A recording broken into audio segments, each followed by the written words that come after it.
248-539-9797. All right, I just saw this, so I'm going to go a little off the board here. I know it's a little early for these, but when one of a guy that we all respect comes out with one, I think, should mention it because it's local.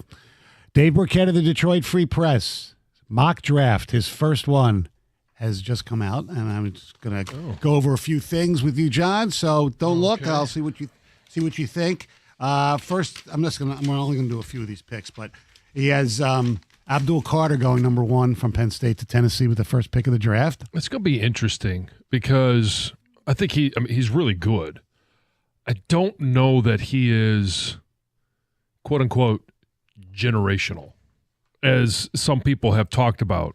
Like LeVar and Parsons, the other Penn State guys who wore number 11. He's in that same category. He's really good. Mm-hmm. Don't get me wrong. And he maybe is the best player in this draft. I disagree, but I see it. Cleveland, taking pick number 2, goes with Cam Ward. They need a cheap option at quarterback. Mm-hmm. And getting a first-round quarterback, you get that fifth-year option, you could see what happens. Yeah. Not surprised. By the way, did you hear what Cam Ward had to say the other day? No. Oh, I did. Yeah, go ahead. All right, I'll get this up. He says, basically, if you don't draft me, he was asked, he got the Davey O'Brien Award Monday night for best quarterback. Yeah. And he told the AP, quote, okay, you're either going to draft me or you're not. If you don't draft me, that's your fault. You've got to remember you're the same team that's got to play me for the rest of my career, and I'll remember that. Yeah. A little cocky, but, nothing wrong with that, right? Confidence. Yeah, okay. Number 3 to the New York Giants, Travis Hunter, who's going to be a defensive back probably, and then he'll play some, obviously, wide receiver as well. Yeah, I think this going to be an interesting career to follow. If I'm Travis Hunter, I go in and I'm having these interviews, these visits with teams, and they ask you, hey, do you want to play corner? Do you want to play, wide receiver? He needs to master one position first, which I think would be, corner, defensive back. And once he does after a year, then he could say, yeah, I'm willing to expand my offerings to this team and get, 7, 8, 9 opportunities a game at receiver. Jacksonville at 5 goes Mason Graham. Okay. Michigan. Yep. Mm-hmm. That's where a lot of people have him going. Yep. The next local guy going, Will Johnson to Rico Beard's San Francisco 49ers at 11. Yeah. There's definitely a need there. Yeah. I mentioned, I already talked about their need at corner. Yes, you did. His big thing is can he stay healthy? Yeah. He's a very physical corner. And I mean, that's part of what makes him special is the skill set that he has and the way that he plays. But he's been banged up. Will he play meaningless NFL games? Denver Broncos at your 20. Ability to always hit the button in regards to whatever has gone on in the past is remarkable. Yeah. Well, do you think he was legitimately injured for all those games? I do. Okay. Well, you would know more than I would, that's for sure, because you're in the building a lot. Number 20, Colston Loveland to the Denver Broncos. Oh, that's a great fit for that offense. We know how much, what was it, Jimmy Graham down in New England? Or New Orleans. When Sean Payton was down there. I think that's a great fit for that offense. Kenneth Grant from Michigan to Baltimore at 27, defensive tackle. And at 28, hopefully you've seen his tape because I haven't seen his tape yet, but I have seen his name around. The Lions go with defensive end Nick Scourton from Texas A&M. And he's listed at 6'4", 280. Yeah. Would pair nice with Aiden in a Marcus Davenport sort of role, as Dave Burkett says. The Lions obviously need help interior DL, or they could target help on offensive line or receiver here as well. Yeah, I think that they do go edge. It's a talent. I'm not sure when you're drafting at that time, it's a little bit of a gamble, but I wouldn't be mad at the pick. Yes. All right. It's time for news, and here's Heather. Well, as cleanup continues from one of the worst water main breaks in recent Detroit history, officials on Tuesday said nearly 400 homes were affected, with almost 300 people staying in hotels, over 250 homes with flooded basements or no power. And during a press conference, Mayor Mike Duggan said that the city has now shifted from a rescue phase to the service phase. He says that it could take weeks before all the home repairs are completed and all residents have returned to their homes. He also says it could take 7 to 10 days to repair the water line. Lots of devastation. And it's like the worst time to have this happen, with furnaces not working. Pipes could be free. It's so cold with this happening. I mean, it's never a good time to have your basement flooded, but in the winter like this, it could be even worse for sure. The Detroit City Council has officially approved the city's new police chief during Tuesday's meeting. No surprise here. Todd Bettison has been serving as the interim police chief, and he received unanimous approval by the council, which is what we thought would happen, but it is now official.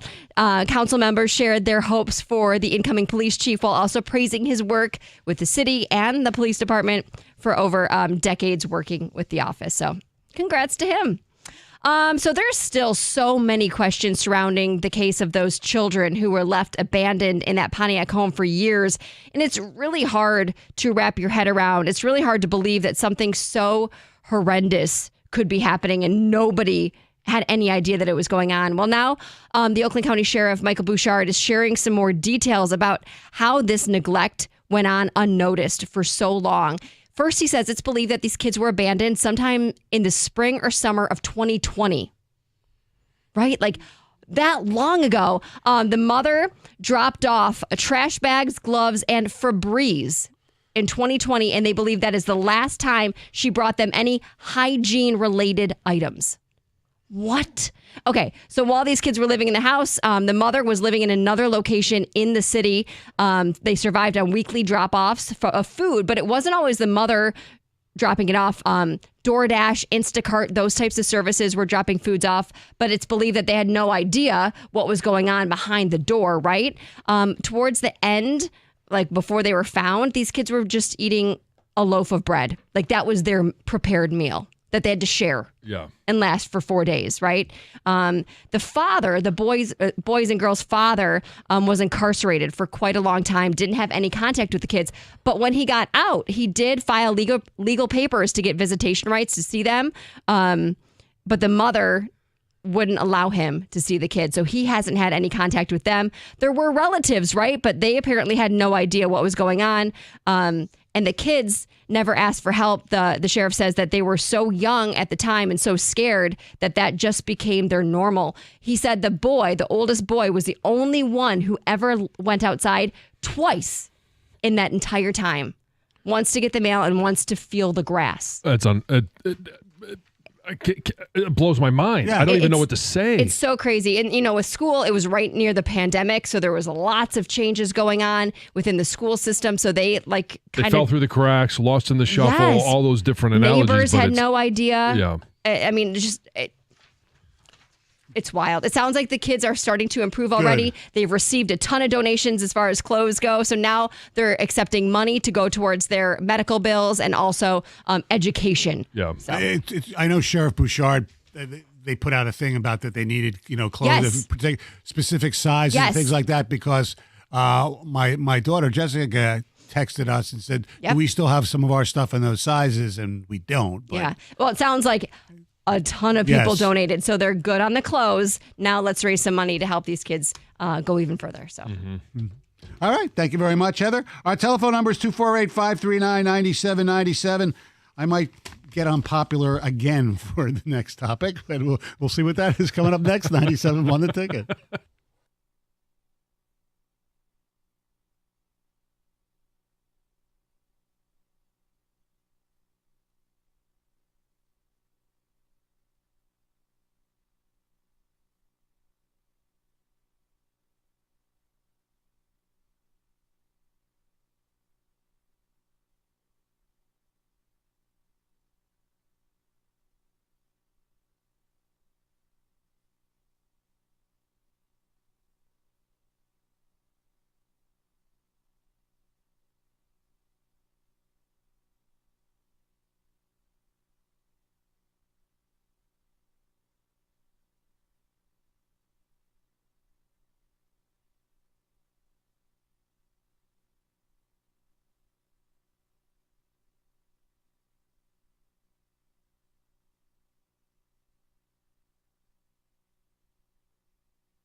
248-539-9797 is the telephone number. Last night, Michigan State, very nice performance, defeating Purdue 75-66. And kudos to the bench, man. 35-11. They outscored the bench of Purdue. Frankie Fiddler had a good game. Cohen Carr with some electric alley-oop dunks. It gets the place going. In fact, Matt Painter basically was asked, did the alley-oop change the game? He said, which one? Because he had the 3 or 4. I could tell stories about each one. He was terrific. And, when they still are not a very good three-point shooting team. I think they were, 4 for 13 last night, something like that. Yeah. Box score. But, and, when it gets to the tournament, that's going to be very important. But they have good guard play. They've been playing well, and it's going to be a really interesting game on Friday at Chrysler, where Michigan, who's had a terrific season, nobody thought that Michigan was going to be this good. No, I mean, the turnaround has been unbelievable. Yes. And just the quality of basketball, that's all anybody wanted was just a good quality of basketball. Right. And they're certainly getting it along with the wins. Yeah, and they're fun to watch. And when Michigan State, when they can get into transition, they're almost impossible to defend. It's their half-court sets that, bother some people. But if you can't make threes, it's tough. But their bigs have played really well, and it's going to be a battle of the bigs on Friday night. With Area 51, right? Is that what they call it? With Golden and yes. and Wolf, uh-huh. and with the big guys from Michigan State with Cooper, Kohler, and other guys. It's going to be a really good game, and can't wait for that one. Mm-hmm. All right, so in the game last night, Michigan did not a great job, but a decent. Michigan State did a good job. Of Purdue, one of their best players, and that is Braden Smith. Braden Smith is a very good basketball player. This year he's sporting the beard look, which is kind of weird. Like Braden Smith, 17 points, 7 for 13. It's kind of weird that he has a beard. Well, the way because if I remember correctly, and I could be wrong, he was very clean cut looking last year, and he was unbearded last year. Okay, but he's got a big. I found it weird that all of a sudden this guy's growing a beard. A year later. Yeah. Okay, whatever. Beard. All right, fine. It's irrelevant. But no, I don't think it is, because I think it plays into your thoughts on this individual. No, actually, I think it does. Actually, it probably doesn't. But anyway, that's we'll see. Yes. So Braden Smith, the way he plays, and he's really, really good. So don't take it the wrong way that I don't think he's a great basketball player. He's really good. He is just one of those guys that you just can't stand. I don't know what it is, and it's not just... He's one of those guys that you can't stand. Correct. I think this is not a widely held opinion. Okay, it may not... of Braden Smith. It may not be, but it's a bigger picture is where I want to go here. So I'm not thinking small school here. I'm thinking big school, big picture here. Why is it, and again, maybe it's just me, but a lot of white people like myself, the players in college basketball that we hate the most are the white guys.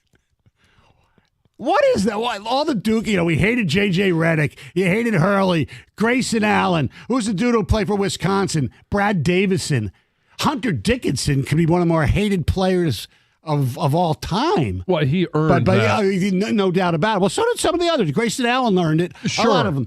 I think it's a subconscious, very subconscious, that people, when they see white guys excelling in basketball, American guys especially now, that they think, oh man, I could be that guy, but I'm not. I just couldn't be as good as J.J. Redick or Bobby Hurley. And it is Hurley. It is a lot of Duke guys. There's no doubt about it. Mm-hmm. But I don't see that many people saying, "Oh, I hate." For lack of a better, Travis Walton when he played at Michigan State. Or somebody like that. Just picking names out of the hat. I didn't hate. The Fab Five is a different story, but people outside of Michigan or Ann Arbor or the Michigan family, you could put in Chris Webber, Jalen Rose. Right. I get that, but people thought that they were doing showboating. The white guy, especially the guards in college basketball. Who was the guy who played at Ohio State? They had a few of them. Jay Burson or whatever his name was, or something like that. There's tons of them. Yes, I guess it's just me, but 248-539-9797. Why is it, and if you disagree with me, feel free to. I do. Okay. The white guys in college basketball are so hateable. And I think it's psychological. They're subconscious, I should say, is the word. I don't know. Because So Grayson Allen, all right, it was his propensity to take cheap shots. Correct. So that's why you hated him. Hunter Dickinson, it was the antics off of the court. I mean, it was the mask, it was the shirts, it was, when he did it, like, didn't back it up, and it was things that he said. Let's get this straight, by the way. Hunter Dickinson is on this list because he was hated by his own fan base. Yes, exactly. Right. Yeah. That is definitely true. Christian Laettner, again, it was the antics. Now, for him, he just kind of had that punchable face, and it was an over-the-top elitist attitude. Well, that's part of all Duke players. So, yeah, right. So insert J.J. Redick, yeah. Insert your Duke player. And he was also good. Right. And so, I mean, there are times when those things are going on that you just hate those guys simply because they're good and what they do to your team. And, I mean, Braden Smith, I mean, God forbid he grows a beard. Okay, take the beard out of it. But it's all, you mentioned it's all psychological, and it sounds to me like that does play a part in it. No, the beard too. had You nothing just to do don't with it. I felt the same way about him last year. He was just one of those guys, he's all those gritty guys that, try to get fouls and all that. They're great they're really good basketball players. He plays hard. No, he plays physical. There's different. I can't, you're right. There's nothing, I can't put a finger on it. When you watch a lot of those players like that, it just bothers me. They're hateable. Maybe it's the punchable face. Maybe the beard made him less hateable, actually, because you couldn't see his face. Aaron Kraft. That was the name you're looking for. Kraft? Yeah, for Ohio State. Okay. It just hit me. Okay. Yes. I don't. Nebraska had a guy one a few years ago as well. I mean, yeah. I mean, I other than one or two individuals, Laettner being one of them, Grayson Allen being another. They just happen to both be Dukies. Taylor Hansborough, who played in North Carolina, he was hateable. Tyler Hansborough. Tyler. Yeah. He had a brother who was Taylor, did he? I don't know. I don't know. Yeah, I mean, parents like those, names that are close to each other. I don't know. It like I didn't even like. I know Bobby Hurley is a great college basketball player. Right. Leitner's one of the greatest college basketball players of all time. Sure. As long as it doesn't cloud. But to me, like Bobby and Danny Hurley, their annoyance is more of their antics of being a coach now than it ever was as a player. Like I didn't necessarily feel that way about Bobby Hurley being a Duke point guard. The disdain was more Christian Laettner. Yeah. And so I'm not on the same bus as you are. 248-539-9797. Somebody else texted in, Aaron Kraft. I noticed the same thing, especially three-point shooters. I call it Larry Bird effect. Can't really figure it out. That's Lou from Shelby Township. J.J. McCarthy has the most punchable face in sports. we're talking college basketball, but yes. We got a good one on text. Just came in. Robbie Hummel. Robbie Hummel, by the way, yeah, he was. But Robbie Hummel, he was the analyst last night. He's really good on television. Yeah, I think he so is too. Really, really good. And I don't know what else he does. I'm surprised he's not more on a national level. And I think you guys, I think rightfully so, underestimate. People hated Jalen Rose in college. People out, but we're here. Right. I mean, John, you're a Michigan alum. I mean, right. But people outside of Michigan could not stand Jalen Rose. Right. And I think that it was Jalen, it was Chris. Well, it was the showboating. That's what they didn't like. They, right. Yeah. The shorts and all of that stuff. Yeah. Right. They weren't. America was not ready for the Fab Five. I found a list of most hated college basketball players ever that somebody came up with, and they had Patrick Ewing on it, and I do remember not liking him at Georgetown. Now, Stoney, you were in that area during that time, so you probably had a different take. I couldn't stand him. And he's one of the first guys I remember wearing a shirt underneath his jersey. Yes, he was. And then Allen Iverson. How dare he? Another Georgetown player. So I don't know if that was a whole, Georgetown was, viewed as that bad boy type team or whatever back then and stuff. So, and then another one, Joakim Noah. Oh, yeah. I didn't hate him as much in college as I did as a member of the Chicago Bulls. All right, 248-539-9797. When it comes to an IRS collection or audit, you need a law firm that specializes in the resolution of all types of tax problems. And when dealing with the world's largest civil law enforcement agency, your case could take a lot of twists and turns. Your first call, your only call, should be to Abraham and Rose. They're an experienced law firm, and they're prepared to advocate on your behalf, no matter if it's civil or criminal or even the Michigan Department of Treasury. So whether it's personal income tax or business payroll taxes, you're going to need a real team of local lawyers that you can talk to and see, not some tax organization with a random individual you're never going to meet. Visit abrahamandrose.com today or call 248-539-5040 so you never personally have to deal with the IRS.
248-539-9797. Coming up at the top of the hour, a name the Lions should consider.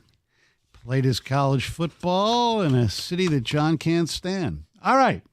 We're talking about Braden Smith, who plays for Michigan State, for Purdue, lost to Michigan State, and he's a really good player. He was Mr. Basketball at Indiana his senior year in high school. But he's one of those guys that I and maybe some others just can't stand because of the way they play. And I made the observation, there's something about really good, gritty, tough white guys in college basketball that seem to be the most hated more than the African-American players. So am I out to lunch or is it true? Here we go. Or is it true? Got a list here from some texters here. Ready? Mitch McGrady. If you weren't a Michigan fan, I could see that. Yeah. And I'm try to stay away from rivalry reasons, too, for these. Scott Skiles. I could see, look, he was flashy. He was great. But he talked some trash, man. He could, what do you call it, Antoine Jobert, fat boy and all that stuff. Yeah. I mean, even at that time, though, I was very young in my sports fandom. Kind of appreciated the tenacity of which he played with. He was great. I didn't hate him, even though he played for a rival. I know, I didn't hate him. He wasn't a guy I hated. Well, no, we know you didn't hate him because he didn't play for your rival. You were Michigan State. But that was before basketball. I know. That was before that. Oh, your loyalties were formed? Yeah, when I was living in Washington, D.C., basically, is when he played for Michigan State. I had no alliances there. It was all about American University, and we blew. Actually, whatever. And I love the fact that Scott Skiles had an amazing game. I believe it was against Georgetown with that pass during the behind-the-back pass during the NCAA tournament on that rubber floor in Dayton, Ohio. I hated Brian Cardinal. I could see that when he played in college. He was a popular Piston bench performer. Mark Madsen, when he played at Stanford and later played with the Lakers. I think he's the head coach here, or at least he was at one point at his arch rival at Cal at one point. DiVincenzo when he played at Nova, Dante DiVincenzo. Fraudster Lawyer. I could see where Foster Lawyer could be hateable, the way he played. Now, this has nothing to do with basketball, but you mentioned the most punchable face in sports, John. Yeah. Brad Marchand. It's going to be by the way, that's going to be a weird dynamic tomorrow. Him playing in Boston against the United States. Yeah. So be it. Yeah. Stoney, the Boston Celtics of the 80s and the Duke Blue Devils of the late 80s and early 90s is the reason you hate all white guys in sports. That's from Tom and Lavoie. I don't hate all white guys in sports. Just those point guards, those guards. Yeah, but Christian Laettner's not a guard. I know. Even Christian Laettner hated Grayson Allen, somebody says. Remember Marshall Henderson? Played at, Ole Miss, I believe? Yes. He went on a run for a while. He was, You know which guy I didn't hate? Who was a guard? White Chocolate. Jason Williams. He was so much fun to watch. He was entertaining, man. He was cool as hell. I mean, the nickname says it, Stoney. Yeah. I mean, we don't need to elaborate, do we? I know. He went to Randy Moss. Be careful right now. Randy Moss's high school teammate. Oh, boy. Mo Wagner. I've seen him on some lists. Drew Timme. Well, it's because he went to school for 12 years. Yeah. Larry Johnson. Grandmama, was he really hateable? Now, I'm trying to remember the college days. I mean, a lot of people didn't like UNLV because of Tarkanian, and they thought, the Running Rebs. Running Rebs were doing some illegal things. The picture of them, a lot of them in the hot tub with the gambler. Let's see. Here's another list I've seen. Oh, we forgot our very old good buddy Wojo from Duke. Yeah. Steve. Steve. There's this list here, okay? And it's from, I think, Dime Magazine or whatever.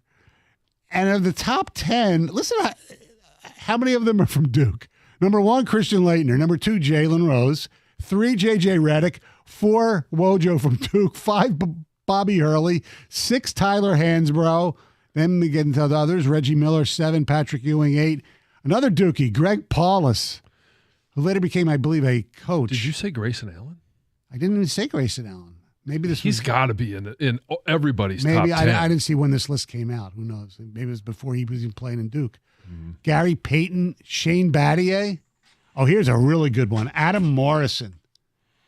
Yeah, again, the Bulldogs. Yes. Danny Ferry, Eric Montross. The late Danny Ferry. When was the last time you heard that name? Danny Ainge. Yeah. Oh, he was hateable. I'll give you a few more here. Noah, who we mentioned. Marcus Camby. I don't know why he would be hateable. All right, here we go. Some others. Danny Wolf's face is punchable. I'm a State fan, but I got to think that Drew Neitzel would be on that list. Being a lefty probably made him even more hateable. That's from Derek and Bright. Good player. You mentioned Danny Wolf. We coming up next. We're going to do people with the most messed up noses in sports. I'm going to edit You myself. want to do it, don't you? Oh, yeah, you know. Dangle it, Go ahead. Stoney. Watch the carrot. Yeah, go for it. No, I'm not doing it. You sure? Mm-hmm. You could just whisper it. So close. So close. I usually get it out of you. Yeah, I know. Hey, he's a member of the tribe. We'll leave it at that, okay? Who's that? Danny Wolf. Thus the nose comment. Grayson Allen was complex. There it is. His extreme competitiveness. All right, you want me to go all in? Yes. Yes, I do. Do you think his favorite basketball player is Penny Hardaway? Okay, I went all in. Grayson Allen was complex. His extreme competitiveness led into some cheap shots, but the outrage on him was more about a deeper held Duke hate than Grayson himself. Okay, Zach Edey. Yeah. We got an interesting one on ticket text, and I never thought of this, and I don't believe it, but Cassius Winston. Somebody texted in. How can you hate Cassius Winston? So wasn't he on the COVID team? Yeah. That was the team, like, not the That was supposed to be the one. Yes. That was Tom's second. Yeah. That would have been Tom's second. And that was his brother died early in this. I mean, Cassius Winston. I don't know. There are other Spartans that are more hateable. People have mentioned, Neitzel and Skiles in the past. Not Cassius Winston. Keith Van Horn with those stupid high knee socks. Hateable. Jess Settles from Iowa. I can see that. Rob from West Bloomfield says Spike Albrecht. And Teddy Dupay from Florida. Oh, my God. You talk about it. Remember the cheap shot on Cleves? Yeah. The NCAA championship game. All right. Enough of that hilarity and hijinks. It's time for Chris Villar. It snorted.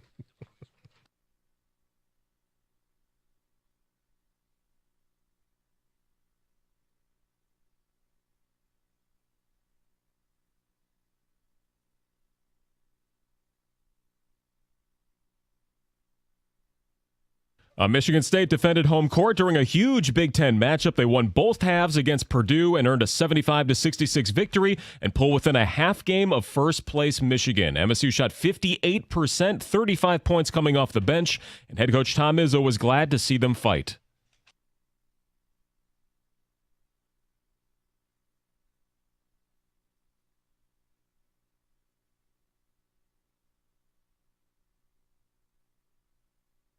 Now, the Spartans will now gear up for a short turnaround into a clash with Michigan on Friday in Ann Arbor. The winner will be at the top of the conference.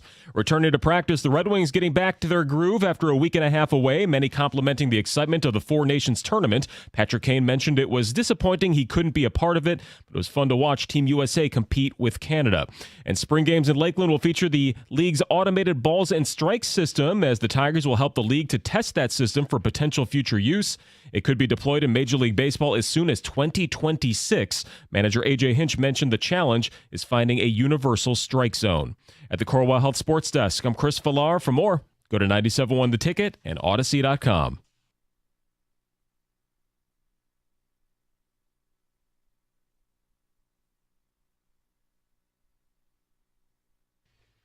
Thank you very much, Chris Villar, and thank you, everybody, for putting up with me. we love it. I am Michael Steven Stone, along with John Jansen, Heather Park, the Gov, and Greg Hargrave. Jim Costa probably enjoying himself in a lot warmer weather than we are having here. Oh, I'm sure he is. Yes. Hope he is. Yes, he better be. That's what you go on vacation for. Yes. Get away. And he'll have a chance. He had a chance on Saturday, first night, to watch the great matchup between the USA and Canada. He'll have another opportunity on vacation to do it again. And now, Heather, is it acceptable if you've been there for 4 or 5 days to... No, don't watch. What? Oh. Is this not one of the greatest hockey events in decades? Yeah. I mean, they can watch. I don't really care what they do, but it would be on my list of no's. Of no's? For vacation. I get it. Oh, so anyway, and we'll talk more about the matchup between U.S. and Canada tomorrow, but we do want to talk a little football. And we have been talking about Myles Garrett, the odds of him coming to the Detroit Lions, whether or not it's something Brad Holmes would even do. There are just simply other teams that have more capital. And if it's not a championship team, I don't know that the Lions could outbid New England or Washington in terms of, one, draft capital, but also the ability to pay an extension to Myles Garrett if that ends up being the case. So let's put a pin in Myles Garrett for just a little bit. They do still need somebody opposite Aiden Hutchinson. And we talked about Sweat from the Eagles. Could be a nice opportunity. Is it Josh Sweat? That's his first. Yes. I keep thinking Montez, but it's Josh. He would be a nice addition. There's a couple other guys that are there, but we keep hearing this same name, and it's kind of been one that's been talked about since he was with the Commanders 2 years ago at the trade deadline. Montez Sweat, who I was talking about, went to the Bears. Chase Young went to the 49ers. He spent a year with the New Orleans Saints last year, had 5.5 sacks, ranked like 11 or 12 in terms of pressures on a quarterback. He is a free agent. And there are a lot of people that are talking about the best fit for him, both team and player, might be the Detroit Lions. Is he a guy that you think would fit opposite Aiden Hutchinson on this defensive front? And is he going to be someone that you think Brad Holmes, not going to go top level, top end, can he be more productive with the Detroit Lions with him playing opposite Aiden Hutchinson and then in turn making Hutch even a little bit better? I think when Chase Young wants to play football, he'd be a great addition to this team. Or you think it's a motivation issue? The problem is, and that's the stuff that's, hampered his pro career a little bit. Well, it's been mostly the injuries. But people have also questioned his motor and all that stuff. That's and would he fit into the culture? You can always have a few guys who, if they're really good enough, I don't care about the culture that much. As long as you don't have a whole team of them, you have one or two. Is he a guy that would fit into the culture and would be better because of the culture he's in? Possibly. That's what they should investigate. Mm-hmm. Yes. But, on the field, I mean, he'll be 26 in April. Yeah, so he's not old. No. I mean, and some guys, after they play a little bit in the league, that, say, you know what? It'll do me better financially if I get my, motor going a little bit and maybe actually play on a team with a chance to win a Super Bowl. Yeah. You never know. See the writing on the wall? Yeah, and I also see that there's talk about him maybe going back to Washington where he started his career. I don't know. I mean, you mentioned how much cap room they have, and we'll get into that. Well, he's not a guy that's going to take up a lot of cap space. No, I know. So he would be he wouldn't be far off from the Marcus Davenport signing. True. Where, when healthy and motivated, can be productive. Mm-hmm. The question is, and I think he is probably a little more durable than Marcus Davenport's been. And so if they were to sign him to a 2-year deal where it was basically a 1-year prove-it contract, they could, cut him loose after next year if he didn't fit. I would have no problem with this. I think he can be very productive as your second option opposite Aiden Hutchinson. He did play in every game this past year. Right. For the first time in his career. I mean, his rookie year, he played 15 games. After that, 9, 3, 7, and 9. So as you have ingrained into my soul, actually in 2023, he played in 16 games because of the trade.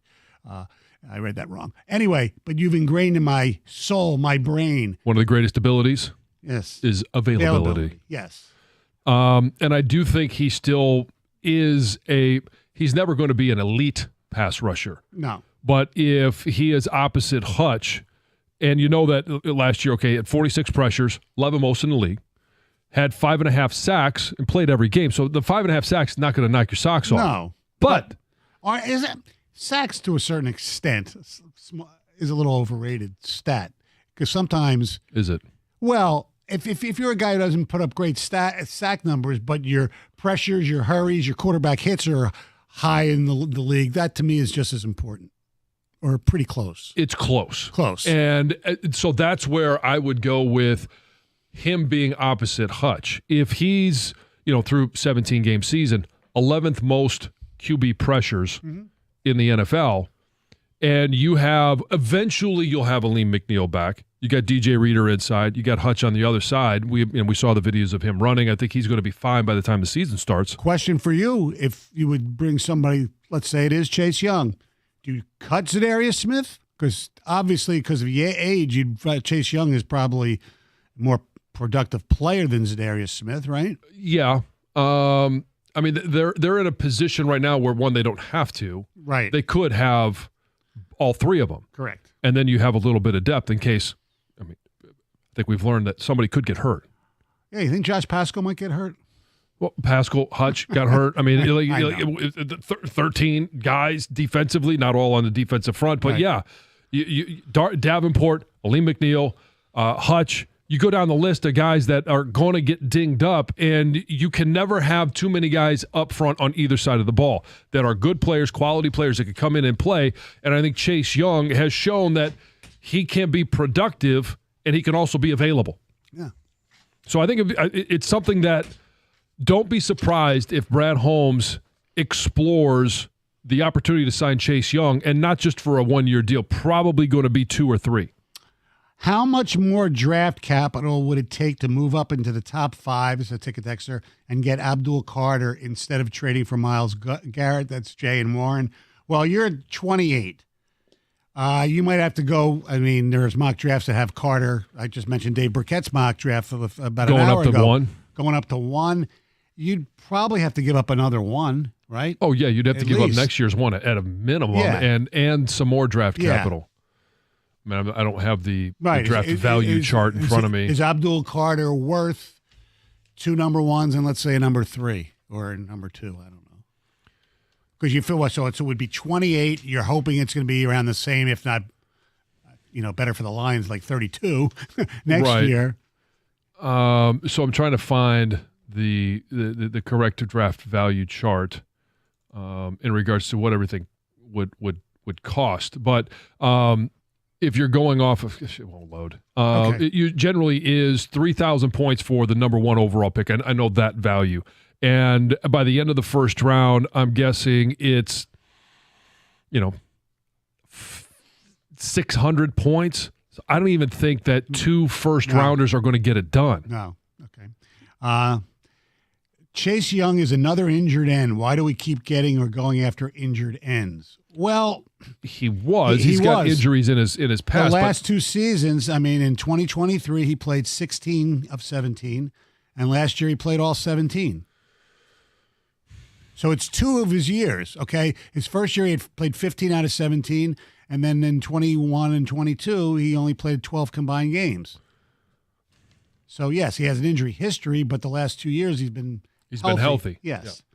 Yeah. Yes, sign Chase to an incentive deal and pick up Smith's player option. Let's go, Aaron. Let's go, Aaron and Lake. Yeah. I would have no problem with them in having all 3 of those guys on the roster. Hutch, Zadarius Smith, and Chase Young. Yeah, that'd be fine. No problem with that. Would you rather have – now, obviously, I think Sweat will cost you more than Chase Young. Would you rather have Sweat? Oh, sure. I mean, would I rather have a much more productive player? Yes. Okay. But the problem is the cost. Yeah, the cost is going to be – it might be prohibitive to give, and I don't know if Hutch, I think at some point this offseason they will approach him about an extension. I don't know that he's going to be all juiced up to be able to sign that extension now. Because if he's healthy this year, if he's defensive player of the year, which he was on pace to do that this past season, that completely changes the amount of money that he could make in a contract. Look, is it enough? Chase Young, Hutch, even if he has Zadarius Smith, you got Wingo coming back, and that's his strength is basically rushing from the edge. Yes, yes, and you still have Muhammad, right? You know, it is a depth piece, and you still have Pascal's there, right? And you're hoping he takes a step forward. Yes, you do. So they have the bodies; they'd be pretty good at it, but who knows? 248-539-9797 is the telephone number. Coming up at 8:35, we'll go on the free agent carousel. But coming up next, we're going to look at last year's draft and how the Lions compared to other teams. It ain't looking good. 97 won the ticket. Your New Year's resolution is to lose weight, and you can get there faster than you think with Ideal U. Go to idealu.us now, and you could lose 20 to 30 pounds in just 40 days. Whether your resolution is to lose 10 or 100 or anywhere in between, Ideal U works, and it works fast. I lost 10 pounds in the first 10 days. I lost 50 pounds in the 40 days that we're talking about, and I got to eat real whole foods. So it's something that I could stick with since then. And now that I'm about 3 years removed, I've been able to keep the weight off. I've actually dropped another 20, so I'm down 70 pounds from when I started the program.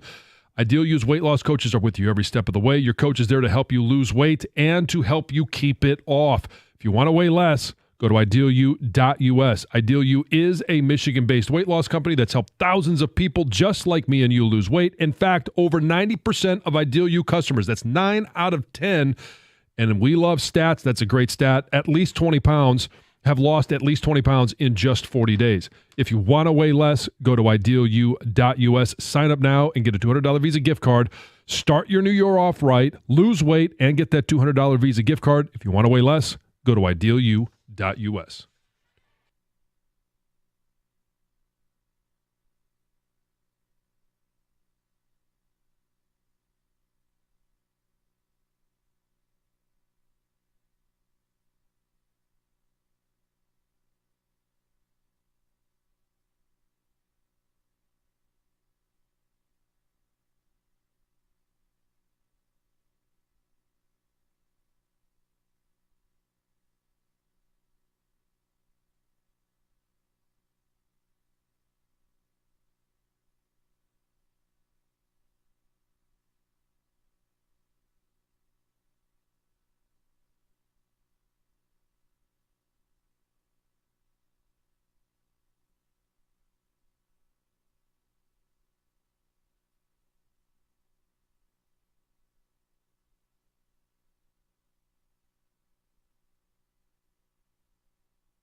248-539-9797 is the telephone number. We've seen some rankings that have gone on for drafts, and a lot of times people like to do redrafts and things like that. But when you look back at the latest draft, it's not really looking too good for the Detroit Lions, is it, John?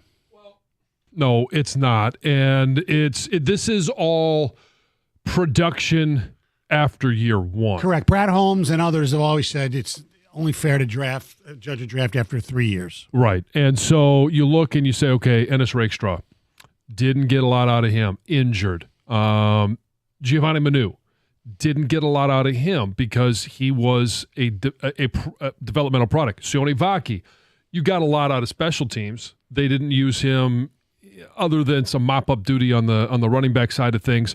Mekhi Wingo, banged up. Ended up missing a large part of the season. Christian Mahogany, didn't see him until the very end of the year. Now, there is some promise. Oh, yes. In this year's draft. Terrion Arnold, all right? Especially at the beginning of the year, was flagged. You can call it, hey, maybe they're picking on him. Maybe you got to earn his stripes, whatever. He's an aggressive style of corner, and he was flagged a lot for pass interference. Not as much towards the end of the year. Still some growing pains there. So production in year one wasn't what you really want out of this past year's draft. You can look at, and especially following the draft that was the year before, and even 2 years ago, when you're starting to talk about the 4 picks that they had in the first two rounds, Brian Branch, Laporta, right, Jack Campbell, and Jahmyr Gibbs. Like, that's the gold standard in regards to where Brad Holmes has been able to get production out of first-year players. There just wasn't a lot of production out of first-year players. Terrion Arnold did, correct me if I'm wrong, but he did start every game. Maybe there's one that he missed because of injury, but he started every game. Mm-hmm. I think there's certainly an upside there. Ennis Rakestraw, they doubled down on the corner position. He didn't play, injured. I still think there's some upside there in terms of depth at that position, but it wasn't there in terms of production in year one. Now, there's some ratings that people, on websites have ranked the Lions draft and the rest of the league as well. And you saw one that the Lions were, 24th, I believe? They were bottom 5. Bottom 5? Yeah. Well, and I saw one the Lions were next to last, 31st. And when you look at because of the production from year one, it's a fair ranking system. Sure. And when you look at the team that, the Lions have to get better than to get to the Super Bowl, probably it's the Philadelphia Eagles, the defending champs. And if you're going to compare this draft, and look, Brad Holmes' first 3 drafts were really, really good, okay? Howie Roseman's those 3 drafts were really good as well. And you could say maybe, Holmes is better in 1 year, whatever. But they both produced a lot of really good players. But last year, okay, Philadelphia traded up to get Quinyon Mitchell at 22. The Lions traded up to get Terrion Arnold at 24. 24, okay? Philadelphia in the second round took Cooper DeJean. Mm-hmm. The Lions took Rakestraw. Now, that was after DeJean, if I'm not mistaken. Correct. Okay? Yes. So the Stony app would have Cooper DeJean instead of Terrion Arnold. Or Sanistril instead of Terrion Arnold. And in the third round, the Eagles took Jalix Hunt, who was really out of Houston Christian, who came on really late and who was pretty damn productive. And they had a backup running back, so they had a really good draft. It's fair to say that Brad Holmes, based on 1 year, which might be unfair, but just based on 1 year, I'm going to give him the 3 that we should. Based on 1 year, it was a bad draft. I'm not willing to go there yet. And only one simply, bad? I said bad. So when you have a roster like the Lions had, now, again, this is before all the injuries on defense, and we're going into last year thinking this was a very talented roster. So how many of these guys are you expecting production from in year one? First round pick, certainly. And in terms of Terrion Arnold. Right. and they got production out of him. He started. Yeah, and production from the Flag Company. Right. But I also think, okay, he wasn't going to be Sauce Gardner. I wanted Cooper DeJean, but I'm not going to sit here and split hairs about what they might eventually become. I still think Cooper DeJean's going to be a better corner and defensive back than we're going to see out of Terrion Arnold. But Ennis Rakestraw, hurt. So you can't necessarily judge that one. Now, if he always stays hurt, then that adds to part of it. But when you are as talented as you are, you're going to have some guys that are drafted as projects. Well, Giovanni Manu was certainly drafted as a project. Now, the issue with that is it's on the heels of drafting Broderick Martin as a project, correct, defensive line-wise. And Broderick Martin has not developed into anything that I think Brad Holmes thought he would be. But don't you think it's fair to say, real quick, Sione Vaki, you're drafting a special teamer. No, I understand that. But don't you think it's fair to say, based on the 1 year, that's not fair, judging after 1 year. But if we are going to play that game and judge for 1 year, that Brad Holmes had a bad draft based on just the 1 year. I don't see how you can look at it any other way. But you're drafting for different purposes. Well, you know what I'm talking about? So going into was pretty talented too, going into the season, right? Yeah, and so we can argue whether or not it should have been Terrion Arnold or Cooper DeJean, but if you're drafting guys that are projects like a Manu and even a Vaki, but you're drafting him as a special teamer. All right, so I'm a little bit more with Stoney here on this, and CBS. Oh, I'm not trying to say it was a great draft.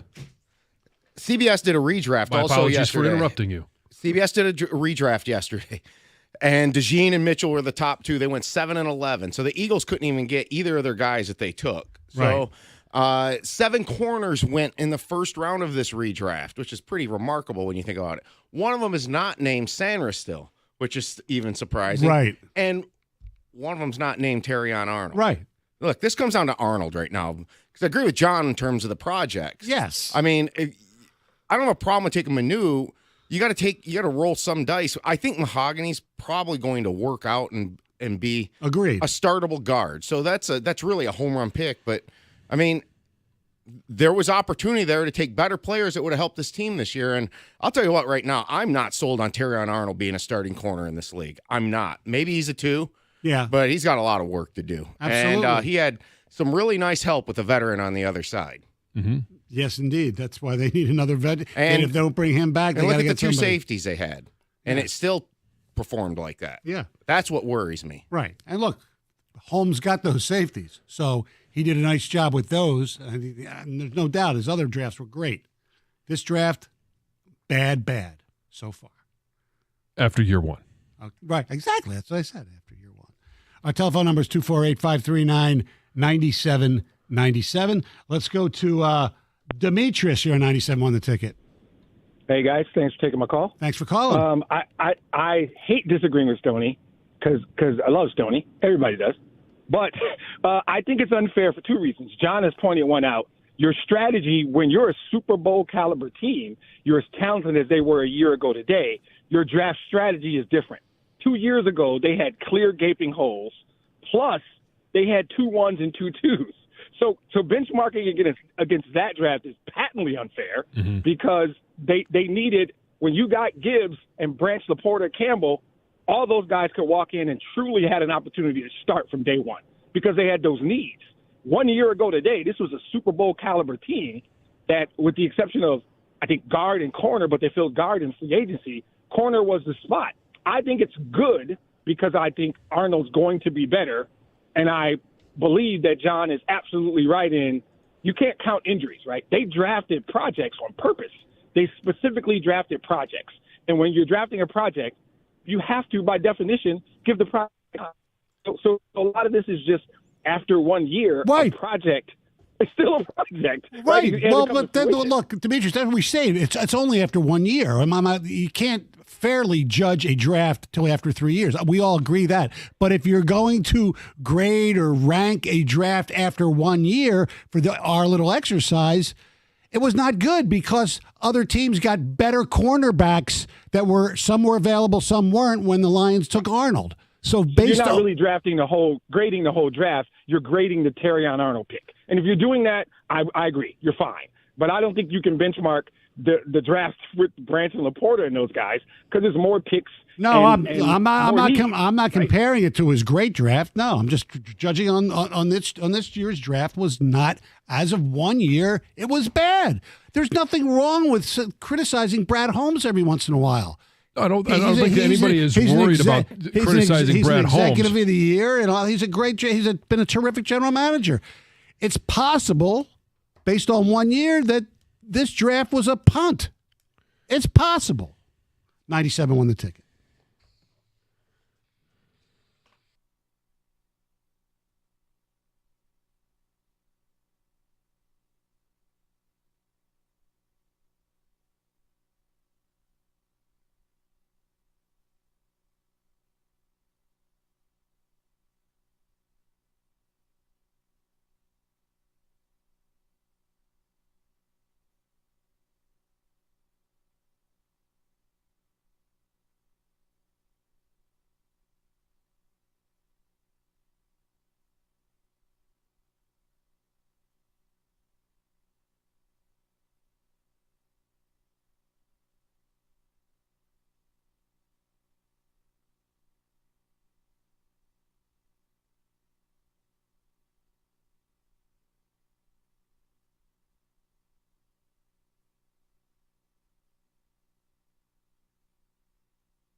248-539-9797. We were talking about the ratings for the last NFL draft, and ESPN had them at 24th or something like that, or bottom five. And Bottom five. CBS Sports had them at 31 out of 32. And I agree with those ratings that for 1 year, and look, drafts.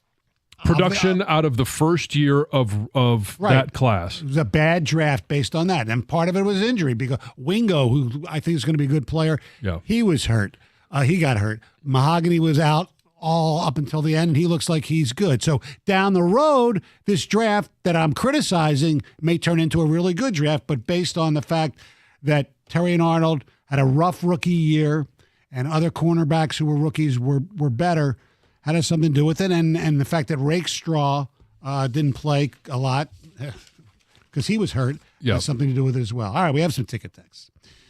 You guys are also forgetting that they traded away a third-round pick this year in order to draft Manu in the fourth round last year. Well, that's right. They put a third round for this coming year, but they're getting a third round back later because of the Aaron Glenn deal. Right. They didn't know that at the time. Terry and Arnold was also lined up on wide receiver 1 and wide receiver 2 all year. He had a lot more responsibilities than other rookie cornerbacks. I don't know. Quinyon Mitchell they couldn't have had but he was up against a lot of their number ones too. Right. Along with Slay. John, you're talking yourself in circles. It was a bad draft, plain and simple. Well, so my perspective is after year one, you're not getting a lot of production, but they weren't expecting production out of Manu. They weren't necessarily expecting a whole lot of production out of Mahogany either. Mahogany or Sione Vaki. They drafted Vaki as a special teamer. Mm-hmm. They drafted Mahogany, who was coming off an injury, and then he had an illness at the beginning of the season. But if you get in year two, you get a starting guard in the 6th round, now all of a sudden it's a completely different conversation. Exactly. We could have this same discussion, rankings this time next year. And in year 3, if Manu ends up being a starting offensive lineman, then we're talking about a different conversation as well. Absolutely. I totally agree with that. We're living in the here and now right now. Mahogany and Wingo are going to both be starters. Hopefully that's correct. It's just for a day, but I agree with Stoney. It was an awful draft. Detroit Lions 2024 draft class was ranked 24th out of 32nd for immediate impact, according to NFL.com. Yeah. Terrion was a rookie playing all-man defense with no pass rush and an injured Carlton Davis.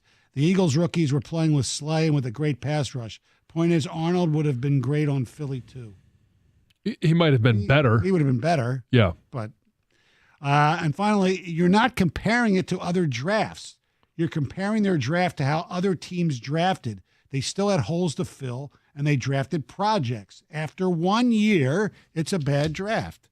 Exactly. That's all we're saying. Yeah. It's less productive. Yeah. It was a bad draft after 1 year, Hopefully, like we said, this conversation will take place again, and it'll be a lot better. Well, for it to be better, Terrion Arnold's going to have to take major steps forward. Correct. Ennis Rakestraw is going to have to find a way to stay healthy and contribute. And then you keep on going down the line. I don't know that there's any other way for Sione Vaki to contribute than other than on special teams. Right. But which means why do you draft a special teamer in the 4th round, or you wait another round maybe? Again, it goes to the level of talent and what are some of the other players that were available at that time? Would they have made the team at the positions that they were drafted at? Sione Vaki had a great chance of making the team because of his skill set and what he was going to provide them in the third phase of offense, defense, special teams. Right. And they, I don't think, look, you don't draft players for scout teams and things like that, but his versatility made him attractive, not just special teams. Correct. And then obviously Mahogany, the reason Mahogany fell to the 6th round because he was coming off the injury at BC. Right. Nobody knew he was going to have an illness at the beginning of the season. But again, you do this one more year down the road, and you're going to have to see major developments from both corners. You're going to have to finally see, can Manu, and we've heard at the end of the year, but we didn't see it. No. Is Manu able to make the transition from Canadian football and university to American football Right. and the NFL level. He's got the talent, and will they be able to do what Philly did basically, Right. 5-6 years ago? Yes. With, and I forget his name now, the left tackle at Philly. Oh, Jordan Mailata. yes. Yeah, who was a rugby player, never played the game of football before. They drafted him late. It's incredible. Yeah, he's unbelievable. one of the best left is tackles he able in the to do league that? right now. Yeah. 248-539-9797. Coming up shortly, we'll have our NFL free agent carousel. But right now, here's Heather.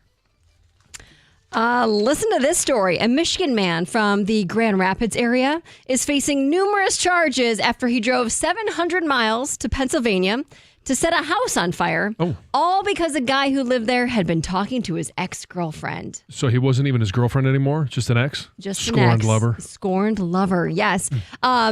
This happened on the morning of February 10th. The fire engulfed the home in flames. Like, this wasn't like a small fire. This was a massive house fire. There were 6 people in the home at the time. Thankfully, the mom who lived there had heard something going on, kind of started to investigate, was able to wake everybody up. They all got out of the house, but they did all suffer from smoke inhalation, had to go to the hospital. 2 dogs died in the fire. So this was not like some little joke. This was very, very serious. An investigation went on, obviously, and detectives determined that Harrison Jones from Michigan was responsible. They say it turns out a 21-year-old guy who lived at the home had been talking to this woman from Michigan, his ex-girlfriend, and she had plans to travel to Pennsylvania to meet him. And apparently this guy was just very, very jealous. He's now facing 6 counts of attempted homicide, arson, and risking catastrophe, among other charges. Wow. Risking to catastrophe. I never heard that one. I have not heard that charge either. Was there any criminal mischief in there? It has to be, right? Because it's very mischievous, without a doubt. A former Detroit high school basketball coach has been charged with multiple criminal sexual conduct offenses against a former student at River Rouge High School. So according to court records, this ex-coach, Mark White, was charged with 2 felonies. He was arraigned on February 8th. Did post a $25,000 bond.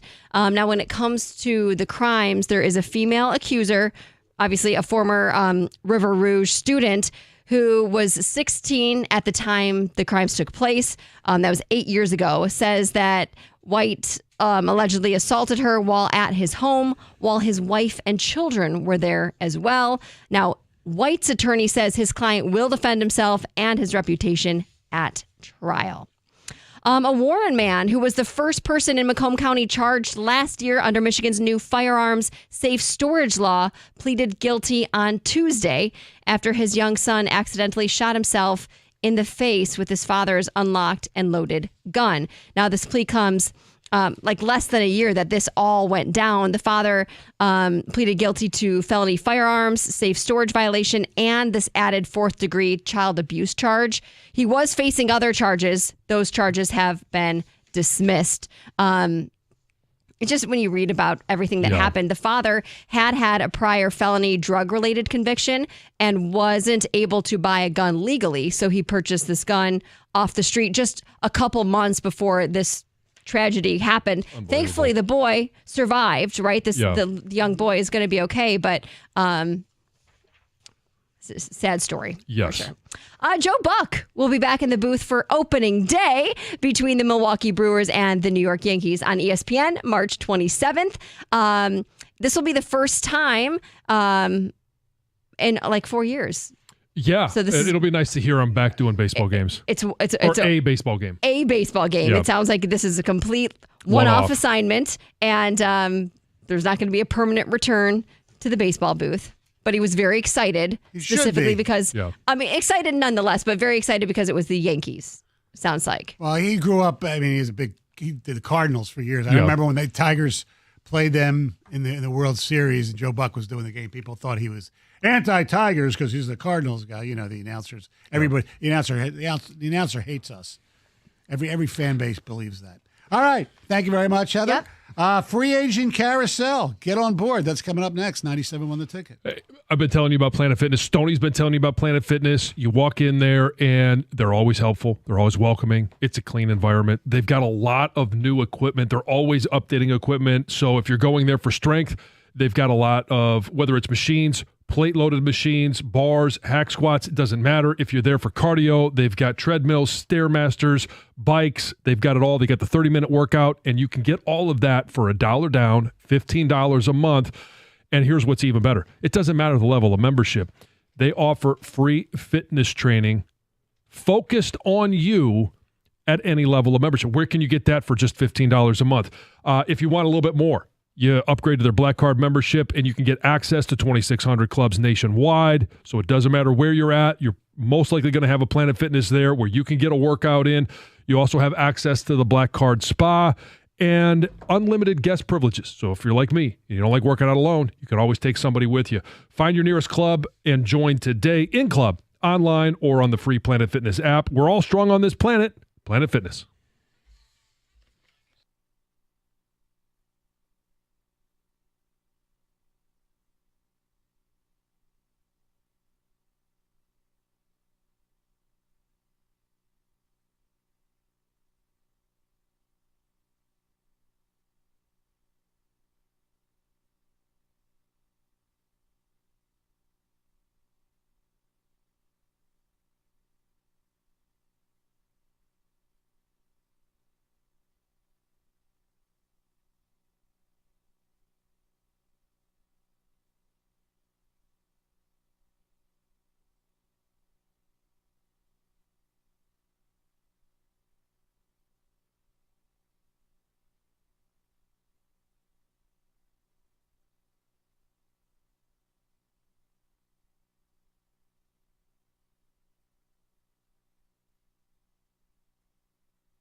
Purdue couldn't protect the rim, and Michigan State had a field day at home, handing the Boilermakers a third straight loss and inching slightly closer to the Wolverines at the top of the Big Ten.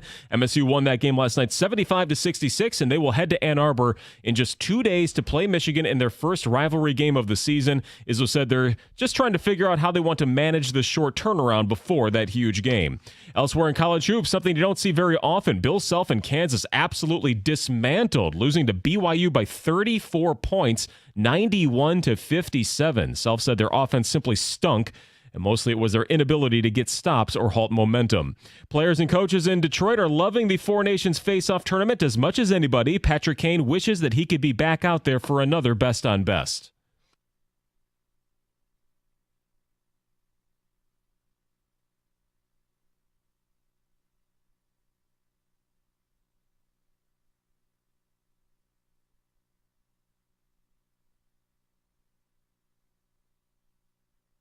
He says he just hasn't played well enough to be selected, but is happy for his teammate Dylan Larkin and USA as they get ready for the title game tomorrow. At the Corwell Health Sports Desk, I'm Chris Villar. For more, go to 97.1 The Ticket and Odyssey.com.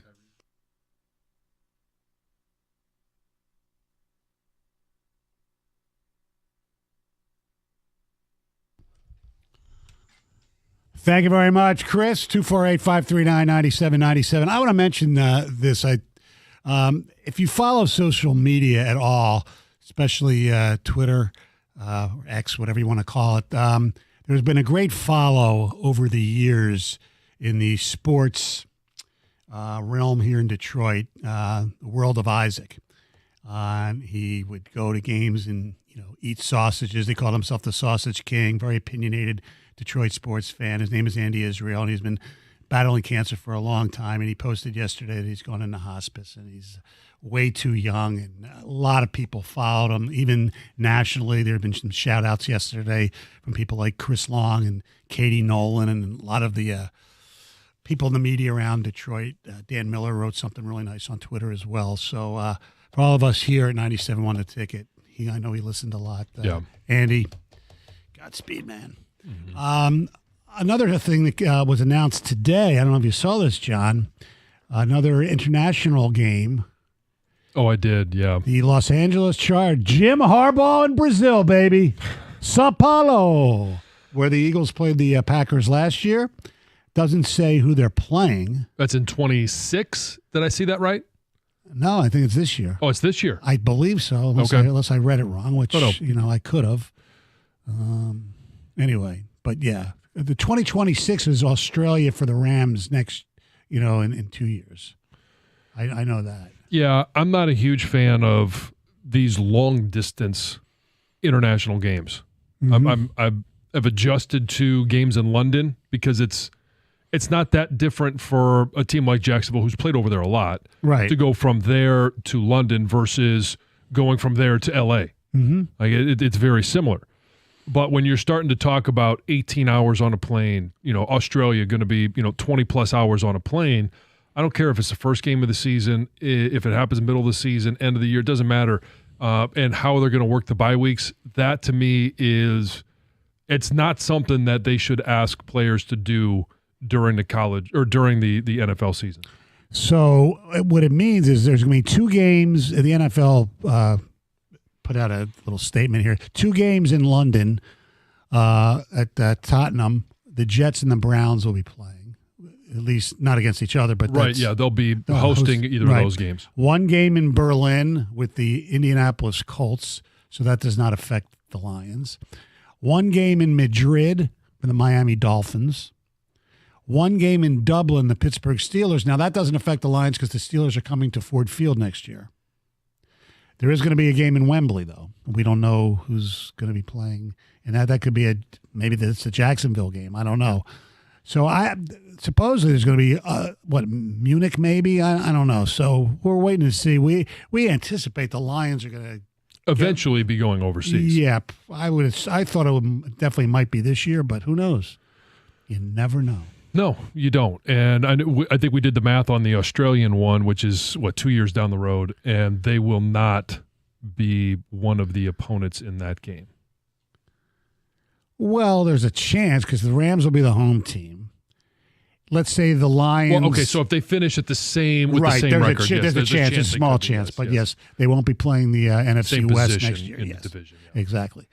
Speaking of Australia, way to set up the segue there, John. Oh, you're welcome. I like that. Yeah, professional. Kyrie Irving, kind of a weird dude, no doubt about it. I know there are people around here, especially one particular Boston Celtic fan who hates Kyrie Irving. Mm-hmm. But he's a great basketball player. Relatively silent over the last few years. Yeah, he's been somewhat normal. Mm-hmm. He's had some of his political beliefs he still spouts out every once in a while, but he's not talking about the earth being flat anymore. Not recently. He's a flat earther. But he stirred up a little bit, I don't know if ire is the right word, but question by me, and it's more of a broader issue than just Kyrie Irving. Kyrie Irving told reporters over the weekend that he wants to play for Australia at the 2028 Olympics, which are being held in Los Angeles. Now, in fairness, Kyrie was born in Melbourne, Australia. His dad played for one of John Jansen's favorite basketball teams, the Bulleen Boomers. The Boomers. Yes. Yeah. Who doesn't know them? Of the now defunct Southeast Australian Basketball League. Love to see, Karsher, Gator have one of the hats from the Boomers. They all wear nice baseball caps, Yeah. Anyway. So this is what he wants to do because he does hold some Australian citizenship because he was born there. And let me quote here from Kyrie Irving. We're in the process of making the switch from Team USA right now. I'm just trying to figure out what's going to be the best route for me to be eligible. There's lots of paperwork in between. Team USA still has a decision to make. I'm just trying to do what's best for me. Honestly, if I can be an Aussie at one point in my career and play for the Australian team, that would be great. Look, he's played for Team USA on numerous occasions, including 2014 World Cup, 2016 Olympics. He helped America win gold medals. He was not on the last two Olympic rosters. Some people say he was blackballed, whatever. Now, under the FIBA rules, players who compete for a country after turning 17 are tied to that country unless the Secretary General, who is currently, as you know, John, Andrius Zagklis of Greece, authorizes a switch under exceptional circumstances. Yeah. Now, he'll have to consider the following in his decision. The impact of the change in the development of basketball in the countries or territories involved. The level of basketball in the countries involved, such as their world and continental ranking and recent results. The potential effect of the change in the core competitive balances of FIBA official competitions. And the circumstances of the participation of the player with the previous national team. Look, he can do whatever he wants. It gives this, once you make that commitment, and I understand if he was, because he was born in Australia, if he wanted to play for the Australia from the get-go, that's fine. That's where he was born. I have no problem there. But I think once, as it says, once you compete for a country after turning 17, to go back and switch and play for another country, I think it's weak. I don't think it's necessary, and I think it goes against the spirit of the Olympics, if you ask me. And now maybe I'm just being an old man here about this, and I hated it when Chris Chelios, because his grandparents are from Greece, tried to make the Greek bobsled team, if I'm not mistaken, because he couldn't make the United States one. I mean, what? There is, I know the Olympics has changed. It's not amateur anymore. I get all that. But to me, there's the competition. There's, the patriotism of your own country. To switch and go back and forth for no reason, in my opinion, that it's sufficient, I think is bad. If there's like political reasons where a country is, holds divided or, there's a lot of things that can happen. Joel Embiid, him playing for the United States in the Olympics was a joke. So just in regards to Kyrie Irving, he was born there. He's maintained dual citizenship. For whatever reason, he has not played for the U.S. team since 2016. I don't have any issue with him playing for Team Australia. I wouldn't have had an issue with Chelios being a part of another team's bobsled team. If you're not good enough to make the one that you in the U.S., you still want to try and find a way to compete in the Olympics. I don't have that big of an issue with it. And especially if there is a tie, there needs to be a tie to that country. As we said, Kyrie Irving, born there, 2 years, he's maintained dual citizenship. I have no issue if he is allowed to play for Team Australia in 2028. So, like, if my great-great-grandparents who were born in Russia, because of that, and for some reason when I was younger, and I obviously couldn't make a sport Olympic team here, but there was some sport that they really didn't do over in Russia that I could maybe qualify for, I shouldn't be able to do that. Why? Just because I'm not Russian. I'm American.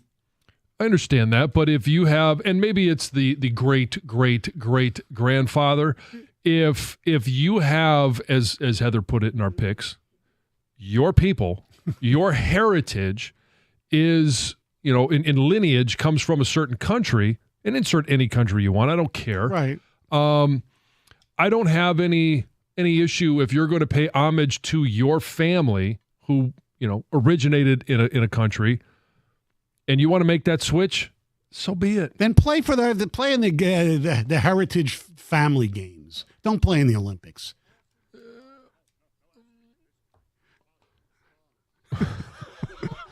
Are we sure Stoney's not Russian? Yes, I think he is. Wow. I thought he was more French than Russian because every once in a while we get the French. Oh, le Canadien bout numéro 10 Guy Lafleur, yes. Exactly. I knew that's all I had to say. Sony, this takes so old. I think they should just go play in a Goodwill game. Yeah, and kidnap Sergei Fedorov.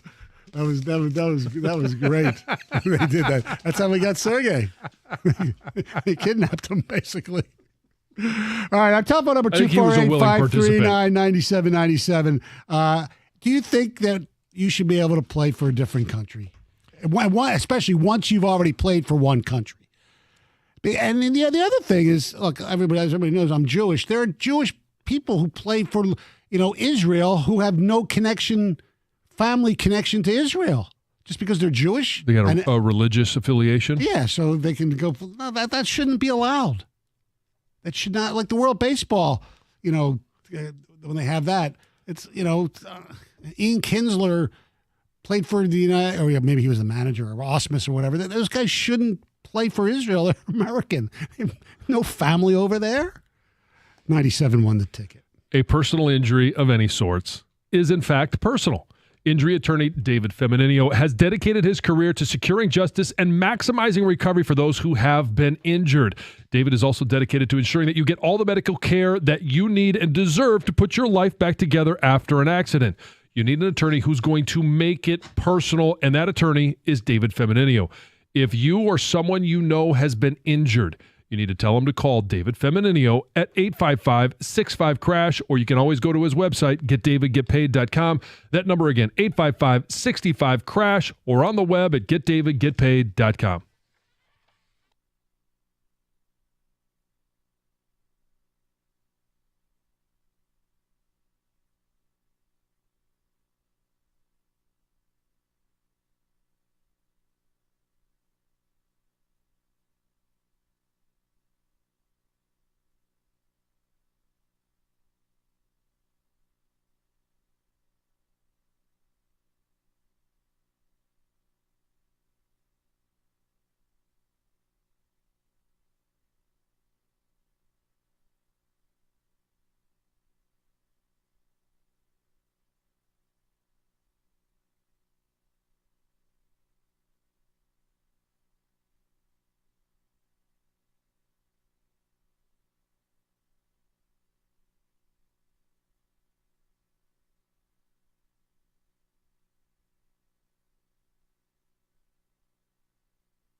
Stoney in for Jim Costa's on vacation. I have to make a correction. I was talking about one of a great sports follows on social media locally, World of Isaac, and he put out yesterday that he's gone to hospice. He's been fighting cancer for a long time, and I had the wrong last name. So it's Andy Isaac is his name. So a friend of mine knows somebody whose name that I use, so I want to make sure he was okay.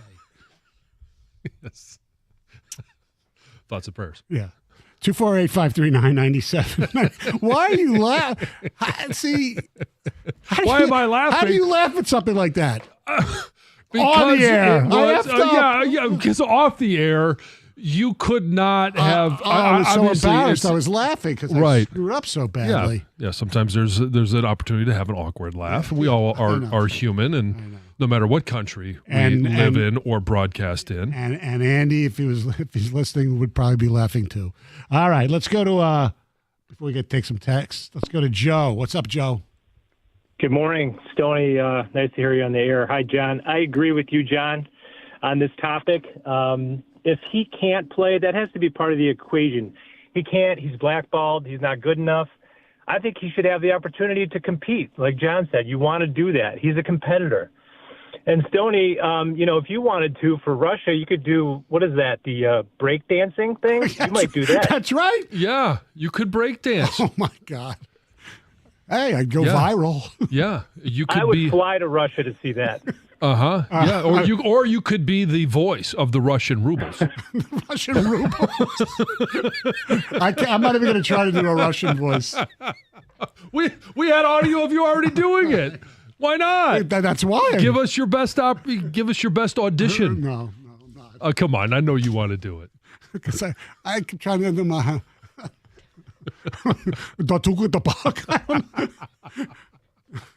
What was that?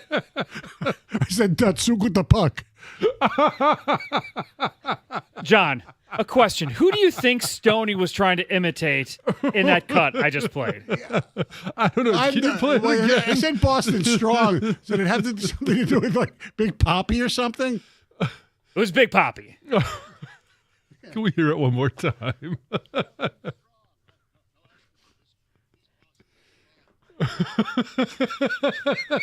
Well, how the hell am I doing how am I doing a Russian accent for a Dominican player? You tell me, Stoney. That's why I wanted to hear your Russian accent. Anyway, all right. You want to take another stab at it, don't you? Do you want me to read these texts in Russian? Yes, I do. Please. Okay. I agree with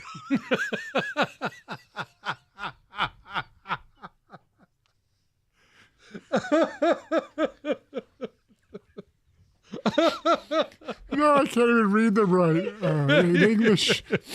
I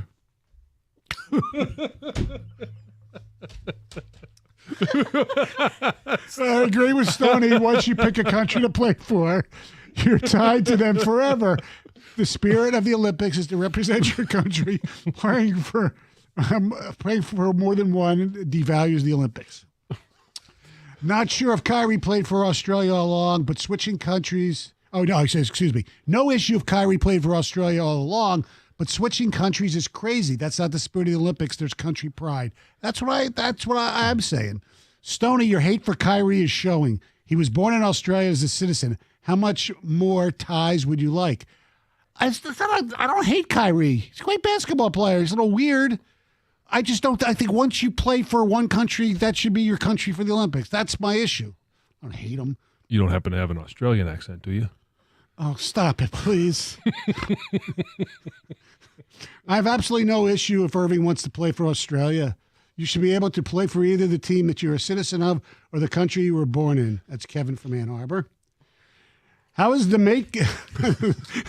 How is the mate, Kyrie? He's a good mate. How is my Kyrie going to get halfway around the world if it's flat? When's LeBron going to play for China? We'd welcome Kyrie with open arms. In excess and the Hemsworth brothers. We don't want Kyrie Irving coming down here to play for Australia from Men at Work. Down under. All right. I believe it's time for Heather to save us. Well, Taylor Swift has had a really big impact on Travis Kelce. On Tuesday's episode of the Fitz and Wit podcast, Jason Kelce got candid about his brother's relationship and said that he has noticed a huge change in his brother since they started dating.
You want to keep who you are, but I think we could all agree that our significant others, our spouses, have made us better people.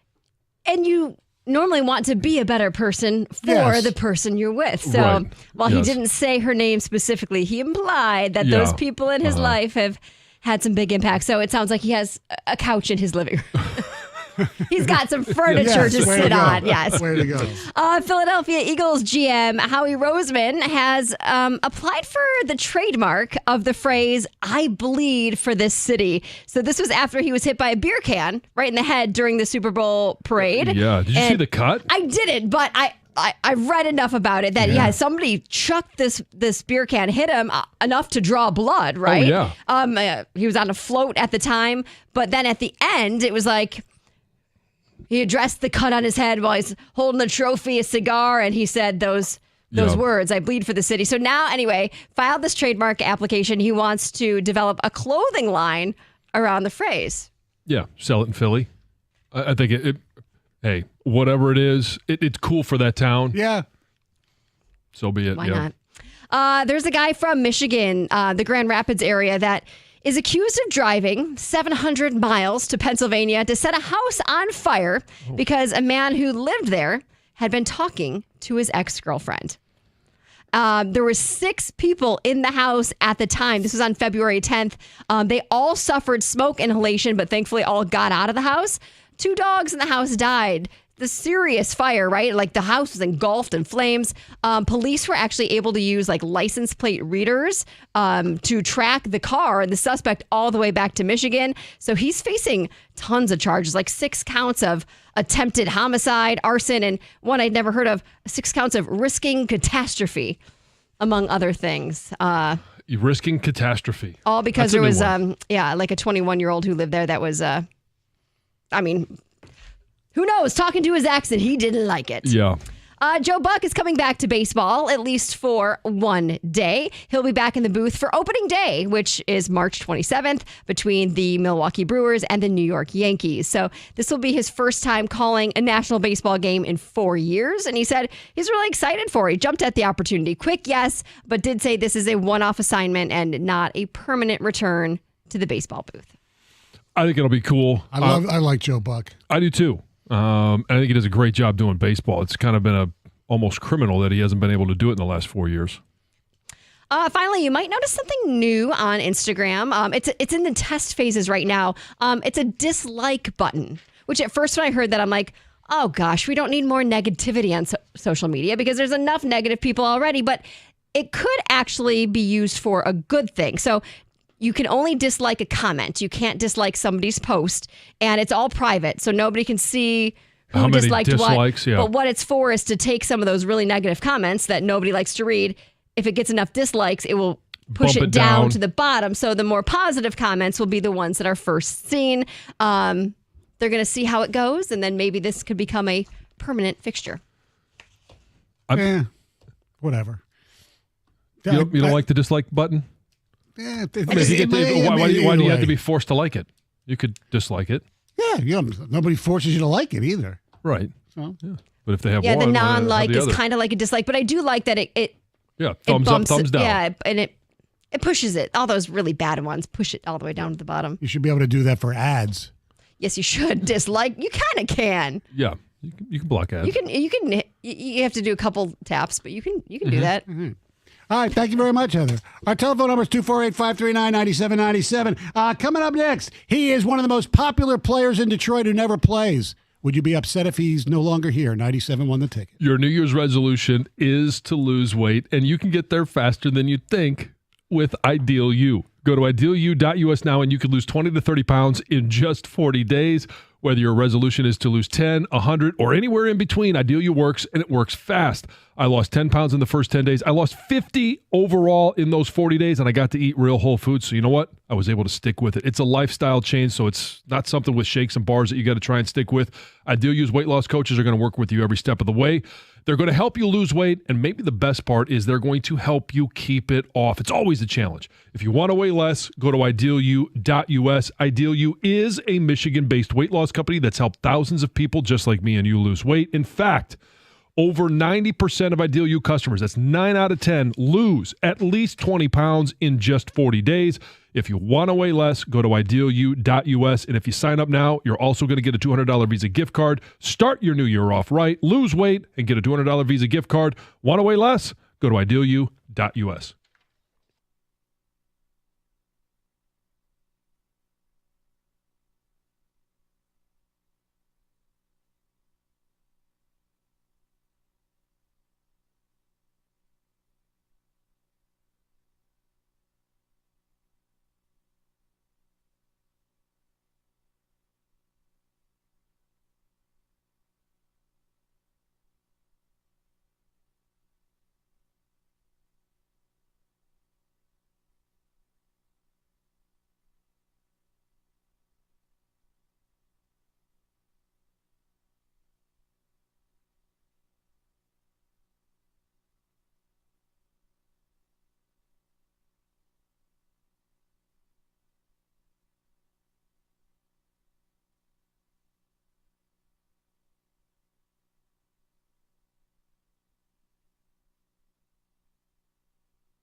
Two four eight 539 97-97. We had a chance to have a few good laughs there.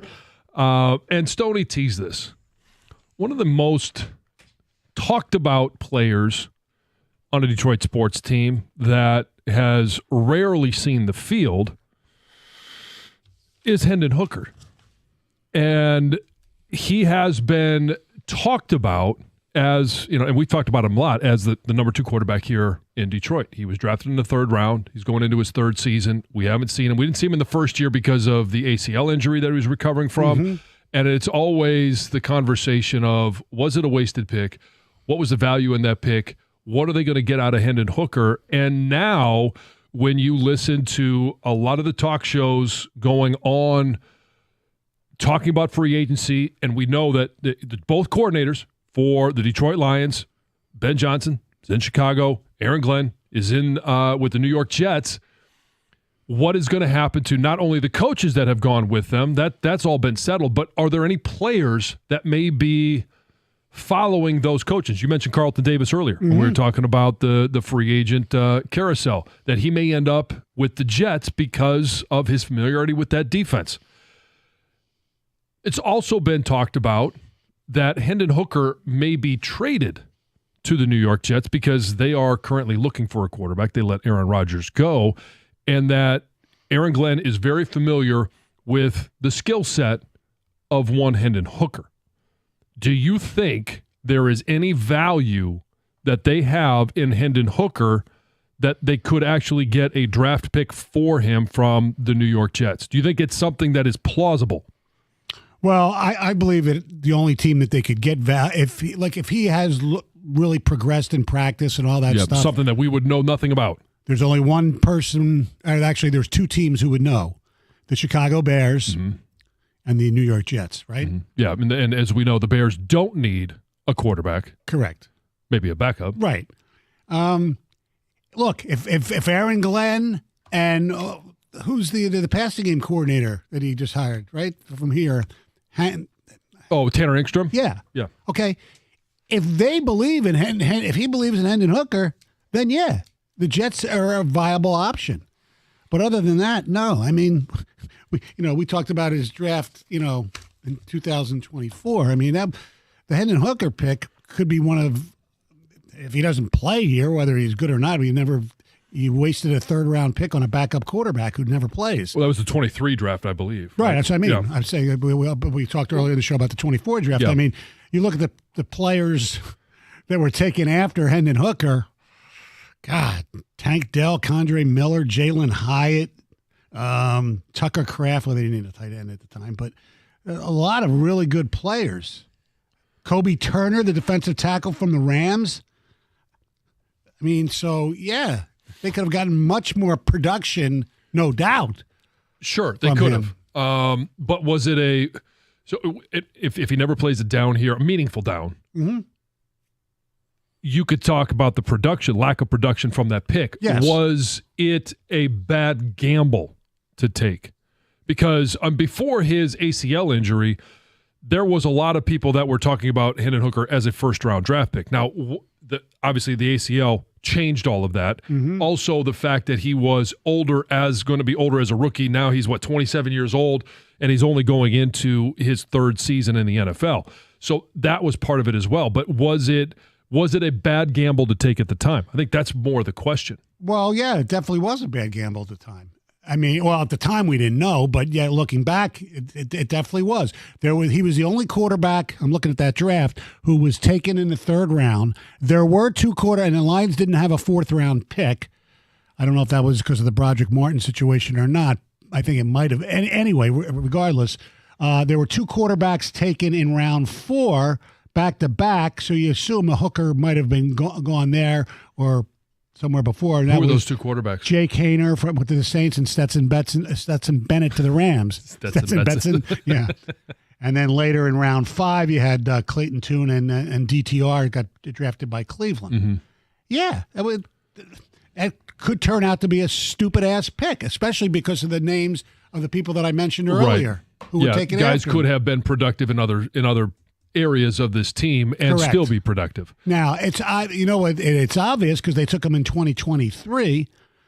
no matter what they say, maybe they didn't think Jared Goff was going to ascend to what he ascended to. Well, certainly that's got to be part of the equation. Yeah. And going back to when he was drafted, it's a matter of now you draft a guy in the third round like that or fourth round, and you're not going to get that fifth-year option. So they were going to have to decide within those first 4 years, is he going to be a viable option as a starter or a reliable backup? Now, if they end up trading him to the Jets, it's really going to depend on what they get in return. Will they get like for like? I mean, he was drafted in the third round. Will they get a third-round pick? Probably not. No. I mean, they'll be lucky to get a 6, maybe a 7. Yeah. Or trade sticks, whatever it is. And on that level, yeah, it's a completely wasted pick. But at the time, the gamble was, can we find a way to rehab him and have him hopefully be the quarterback of our future? Yeah. That's where you go to now looking on hindsight. If he never plays a meaningful snap in the NFL. It's a wasted pick, completely wasted pick. You understand why they might have done it, and I think it's more because they didn't have, they in their back of their minds, or they'll never say it, had the faith that Jared Goff would be Jared Goff. Why else would you take a third-round pick on a guy who may not play? Unless you just feel, quarterbacks get hurt, I want somebody here. Well, you know he's not going to play his first year, first of all. And here's where I think it is a wasted pick is I'm okay if you take a flyer on a guy in the third round that could develop into a long-time number 2 quarterback for you and reliable in the offense, could deliver the ball, could do all. But I don't even know that he's done that. There's been nothing. And what even complicated matters more was that they brought Teddy Bridgewater back after winning after being a high school coach to end up coming into a playoff game versus Hendon Hooker, who they in essence wasted that draft pick on. He never even developed it into a number 2. Yeah. I mean, God, there's so many other players here taken after Hendon Hooker. The guy from the defensive lineman, I hope I pronounce his name right. I know I can pronounce his first name right. Yaya Diaby from Tampa. I mean, he was taking a lot of decent running backs, And you're not going to hit on every pick. No, I understand that. But it was a luxury pick that they really didn't need. Well, and here's where especially when you put that label on it, a luxury pick. I think drafting Giovanni Manu last year was a luxury pick at a time where they had built the roster to a point where they could spend a mid-round pick on a luxury pick. Right. At that time, and that's why I'm defending last year's draft a little bit. At that time, they weren't a team that could spend a luxury pick on a, at best, number 2 quarterback. Right. So that's why I think and I don't know why Tanner Engstrom or Aaron Glenn would, unless they're just going into this season saying, we're going to fully tank. Yeah. And we're not, whatever happens this year, we just need somebody to simply be under center that we know can, know the snap count, and know the formations and maybe distribute the ball, but we're really playing for a draft pick in 26. Because that's basically what they are, unless they somehow can convince the Rams to trade them Matthew Stafford, which is, you've heard the Giants. Sure, we've heard the Giants, we've heard the Steelers. Yeah. We've heard some of those other teams that are going to be competitive. Can you imagine Stafford going to the Jets? No. A team that, even under the best of circumstances this year, don't think they're going to be very competitive. No. He would, I don't think, well, he'd have no choice, but you think they're going to do the same thing that the Lions did. I don't know. Real quick, let's go to Glenn. You're 97 on the ticket. What's up, Glenn? Hey, how you doing, guys? John, I don't think it's a wasted pick, picking Hooker in the third round, because at the time when they picked him, they got great value. They had a guy that was going to be a good selection for a Heisman Trophy and possibly a first-round pick. You get him in the third. And then at the time, they wasn't a whole 100% sold on Jared Goff at the time. So my thing is, if they would have held their water and not signed Jared Goff to all that money, that would have been Jared Goff last year on his contract, and you could have franchised him for one more year to see what he'd do. And now if he get bounced out again, then you got 1 year with Hooker. that you can actually play him to find out what you got. Correct me if I'm you let him wrong. go. Correct me if I'm wrong. I could be wrong. Didn't they extend Goff after the 2023 season? Not after the 22 season, did they? Am I right or wrong? It was after the 23 season. Yeah. It was going into this year. So that had nothing to do with it. No, and I mean, there's nobody that's going to know what Hendon Hooker could do better than the staff that was here. Correct. And if they didn't feel like he could even be relied upon to go into a game for a series or to finish a game, and they were bringing in a guy that hadn't even been on the team for the past 8 months, to me, that's the referendum. I totally agree with you. 248-539-9797. When it comes to managing your finances, you need a bank that gets you and is genuinely interested in your success. That's why I bank, and I think you should as well, with First Merchants Bank. Whether it's your business banking or day-to-day personal banking, First Merchants Bank is 100% interested in helping you prosper. First Merchants bankers are attentive. They took the time to sit down with me and ask me a bunch of questions and worked with me to build a financial plan that fits my unique situation, and they've modified it over the years as well. They'll do the same for you. When you make the switch to First Merchants Bank, you're also going to get access to their highly rated mobile banking app with innovative personal finance tools. Plus, they're deeply connected to the community's needs because it's their community as well, and they volunteer and donate to local causes to ensure that we all prosper together. This is the difference of a 100% interest in you. For a better banking experience, visit firstmerchants.com. That's firstmerchants.com. First Merchants Bank, helping you prosper. Member FDIC, equal housing lender.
Stoney in for Jim Costa. 248-539-9797 is the telephone number. Yeah, Hendon Hooker could turn out to be a wasted draft pick.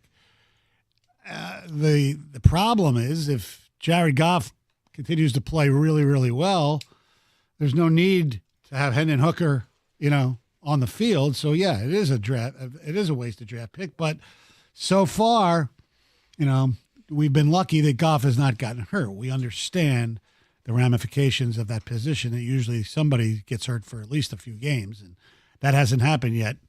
So, knock on wood. In that draft, they had 6 picks in the top 90-something, right? Wasn't Martin 90th or right around there? Yeah. So, and they nailed the first 4. Right. Right. His best draft, I think. Yeah. And so somebody brought this up on Ticket Text, and I kind of agree with it, even though I think these happen less than often. The 49ers were coming off an NFC Championship game where Brock Purdy led them to the NFC Championship game and got, threw his arm off, basically. Right. But they were led by, he saved them after the Trey Lance disaster. Brock Purdy saved the 49ers to give them a chance to win again. Mr. Irrelevant. Right. And then, you can look back at like Kirk Cousins going in the 4th round. Why would the Washington team at that time do that when they just selected RG3 3 rounds earlier? Right. Well, so their argument on Ticket Text is that maybe you take that shot when you got extra picks on a QB, because if you hit it, it's jackpot time. It's jackpot in terms of building your roster on a cheap quarterback and going for it. Yep. With 6 picks in the top 90s, I don't have so much of a problem. My problem is the quarterback they took. I never liked him from day one. I thought he was a one-read guy coming out of college. It was off a trendy, hot Josh Heupel offense. And Hendon Hooker reminded me of Johnny Manziel to a degree in terms of not the person, but the type of player. Right. They caught college football by storm that year, that Tennessee offense, and he had a big win over Alabama. And the same can be said about Johnny Manziel's freshman year. He got a lot of mileage out of that. Yeah. And the injury was just like, so I don't know if there was another quarterback to be had, if that was the right time, but at least there's an argument to take a quarterback when you've got multiple. Right. As I mentioned, the quarterbacks taken after Hooker were in the 4th round.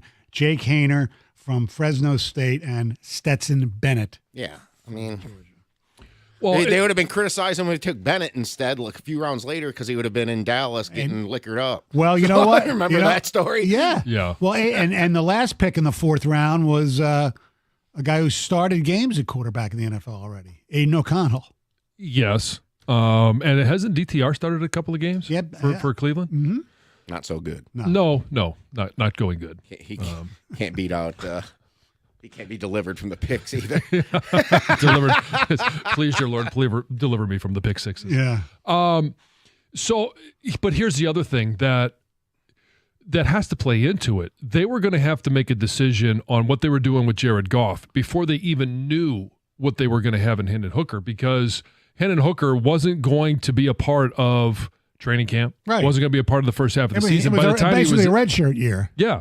And so which they end up doing is giving Jared Goff that extension, and they really didn't even know what they had in Hendon Hooker at that point. Right. So the only thing, like, we've done some second guessing of the drafts today at another time with Terrion Arnold, and the Lions draft class from 2024 hasn't been graded very well so far. I think you can make cases for both, for why, but you also have to be patient in terms of a cornerback,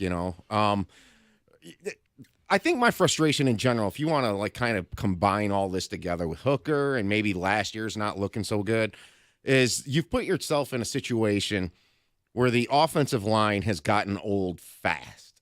Yeah. And that happened with Jonah Jackson leaving, which you weren't going to pay him that money. Right. But you replaced him with a guy that's 9 years older.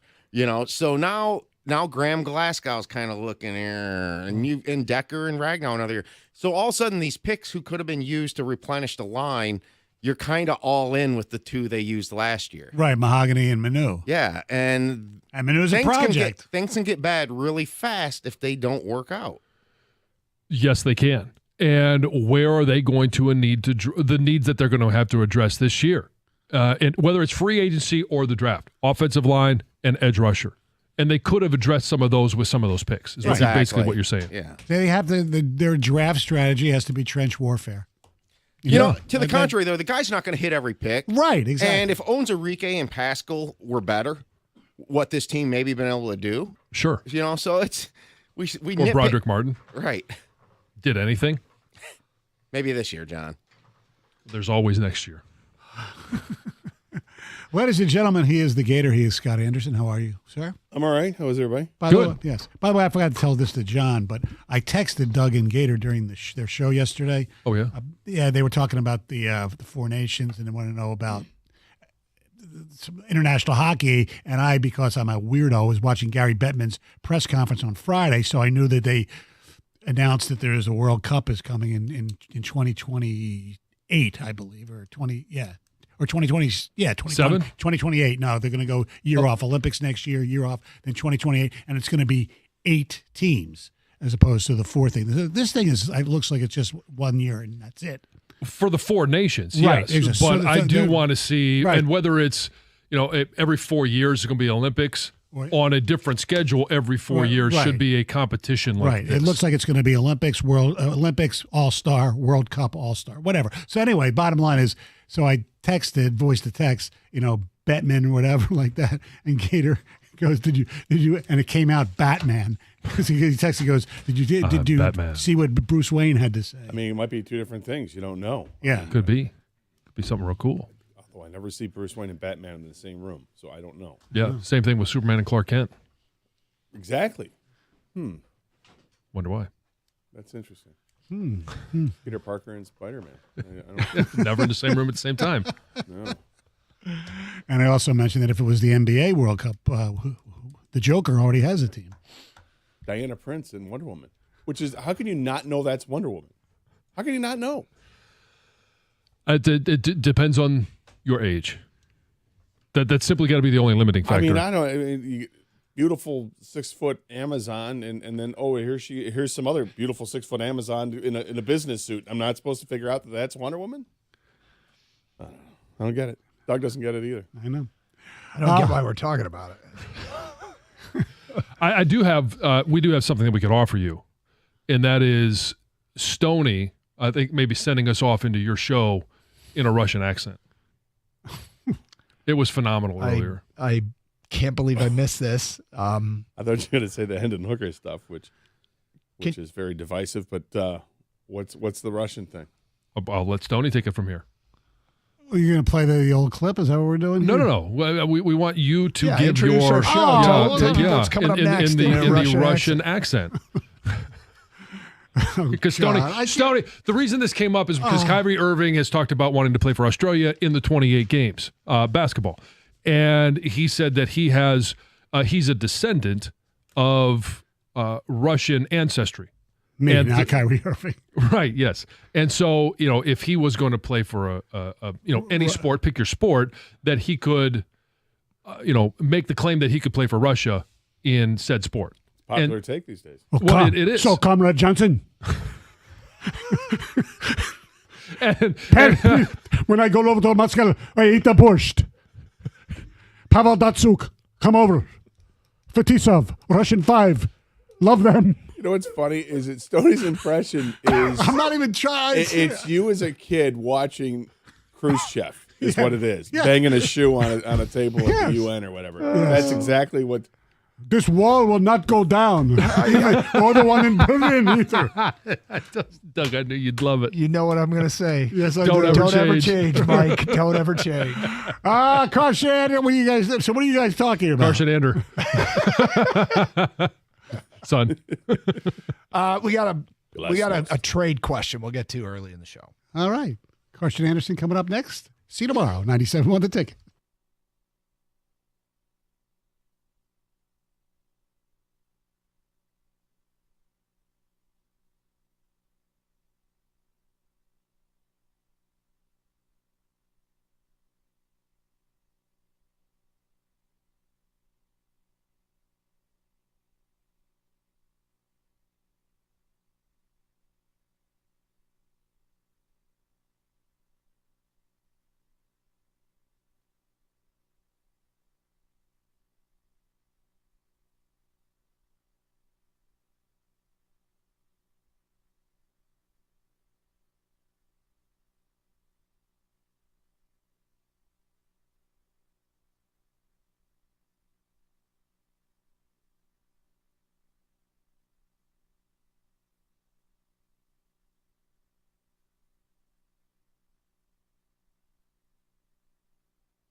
I don't mean to sidetrack and hijack how we were going to start the show.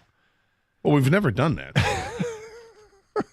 And rarely it's you, so go ahead. Yeah, valid point. I'm not going to stop you. Has a commissioner ever said anything, what Manfred said there, that is like the exact opposite of what the fans think?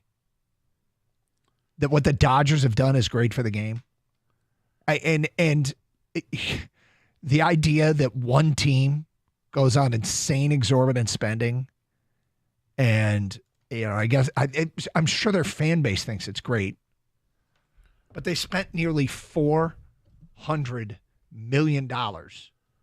Well, maybe what he means to say, or if I'm going to extrapolate what I think it would be a positive out of what he had to say is that it puts other teams on notice that you got to spend money.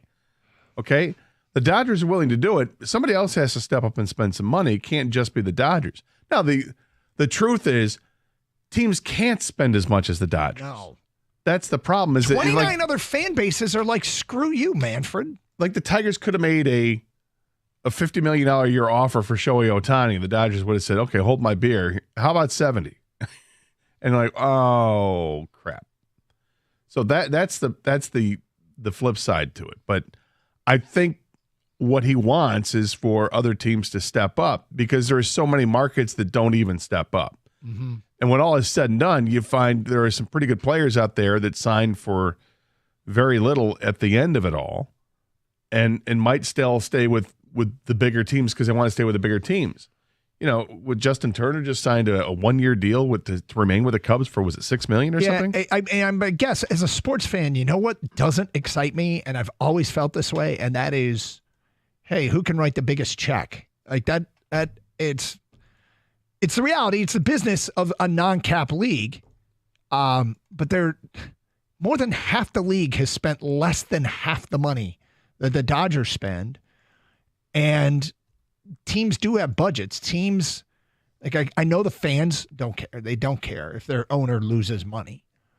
But it's sort of the reality of any business is trying not to lose money. The Dodgers are $151.5 million over the tax threshold. 150. They've gone over the tax threshold and by a total that exceeds 13 teams' entire payroll. I mean, they're an entire Kansas City Royals over the tax threshold. Yeah. And I don't know. Look, the business. This is one of those deals. I often argue that I'll make arguments on the air that I know I would lose in a court of law. It's a non-cap league. You can spend what you want, and every fan wants their team to spend. But when you go out and say that this one team far and away is ahead of everybody else, I feel like, no, that's not great for the game. Well, and I don't know any fans that would think of any of the other 29 teams would be like, sweet, yeah, that's great for the game. It's frustrating as a baseball fan to see that baseball is so reluctant to go to the salary cap world. Yes, they put in this luxury tax thing, but it's just it only matters to a couple of teams and a couple of markets, and it really doesn't even matter to them. The Dodgers are showing it doesn't matter to them. No, baseball needs to have some kind of a cap.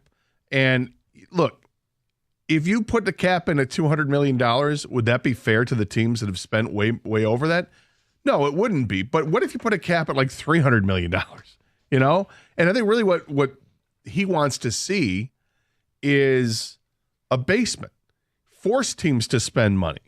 Hey, you got to spend at least $100 million on your payroll, and maybe even more than that. You have to pay a tax that gets distributed to the other teams. I mean, I don't have an issue with that at all. But to come out and say what the Dodgers have done is great for baseball is not. I mean, I'm trying to find ways where it's great for baseball. Will it help create more interest about the Dodgers? Sure. Well, it would. I mean, look, the Golden State Warriors in the NBA, how many years ago was it? 5 years ago, their luxury tax number was insane because of all the players that they kept re-signing. And when you can re-sign your own free agents and it doesn't count against the cap, it just counts against the luxury tax. So they had a payroll that was twice of what the salary cap was. Yeah. were the Golden State Warriors good for basketball? I think you could argue yes, it was. Well, so if you get interest from people that have such a mild interest in the sport right now, but now there's all this international intrigue with the Japanese players they've signed, other players that they've signed, and the fact that they've won a couple World Series here recently, the Dodgers can help to bring baseball back towards the mainstream.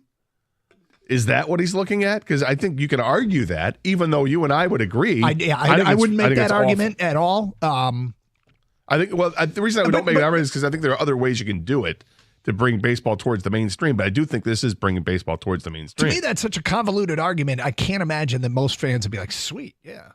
I like that the Dodgers should spend money because that hurts. Yeah, that's okay. Just call it. You gave it an effort. I'll give you credit for that. It's not how I feel. It's what I'm trying to figure out what the commissioner is. I don't know. I think the commissioner's just out of touch. All right. So we had a fun little exercise today. One of the backbones of sports talk radio is trade talk. And today marks the anniversary of the Rasheed Wallace trade. 21 years ago today, the Detroit Pistons acquired Rasheed Wallace and Mike James in a move that put them over the top and won them a championship.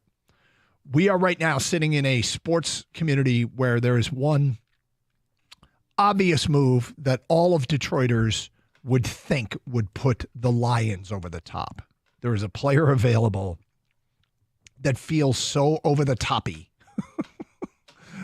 to coin a phrase, that, I don't feel like we can need to really sit here and debate a whole ton.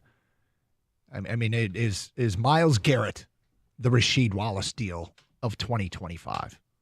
That feels like the obvious answer. But there are other Rasheed that might not be as obvious, that might not be as easy there on a platter to say that like, what would be the over-the-top move for the Red Wings? What would be the over-the-top move for the Pistons? What would be the over-the-top move for the Tigers? Where you think if they make that deal, if they can pull this off, they could move into a favored position. Maybe not as much as Myles Garrett coming to the Lions would be. So we've come up with ideas, and we'll feed into, like we said, the backbone of sports talk radio, trade talk. And we try and put up those guardrails, those reality guardrails, and not go crashing through them with fantasy trades. But we'll, if you have any ideas too, we will take them, and we will get to over-the-top moves for the Red Wings, the Pistons, and the Tigers. And if there are any other Lions moves there, love to hear those as well. On this anniversary of one of the greatest over-the-top moves made by one of our teams of all time, Rasheed Wallace coming to the Pistons, a Pistons team that went on and won the championship. It is Carson Anderson here on a Wednesday on 97.1 The Ticket. And you know what Wednesdays mean, Twin Peaks fans? It means Bourbon and Brews are back at Twin Peaks. Every Wednesday, your favorite Twin Peaks girls dressed to impress in their finest black lingerie, serving up samples of special bourbons and beers. Get there between 5 and 7 for sampling opportunities of those high-end bourbons and whiskeys and some of their famous craft cocktails. Enjoy them with the beer of the month, Blue Moon. And then there's a beautiful Twin Peaks girls there as well, the awesome drinks, and you pair that up with scratch-made food. As far as restaurants go, their food can compete with just about anybody. Hand-cut New York strip steaks. You got the house smoked ribs and brisket and the best wings in the state. If you had their wings, they hand-cut and batter to order all their boneless wings. The smoked wings and their naked and breaded wings are enough to tackle any appetite, the biggest ones you've seen. And you know what pairs well with wings and all your favorite games on all the screens? Well, that is ice-cold beer. Twin Peaks is your destination for sports all season long. They deliver the best game day atmosphere apart from actually being at the game. Game audio, 50-plus TVs, and the best food and drinks in the state. Ask your Twin Peaks girls for awesome drink specials during every game. Twin Peaks, eats, drinks, scenic views.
NFL stuff, Tiger stuff, college basketball stuff, golf stuff.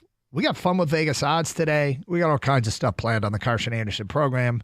Of course, as always, it's open lines, and that means kind of take it where the listeners want to go. We set the stage for some things, but on this 21st anniversary of the Rasheed Wallace deal that put a Piston team over the top, we were looking at, all right, what deals could put current Detroit teams over the top?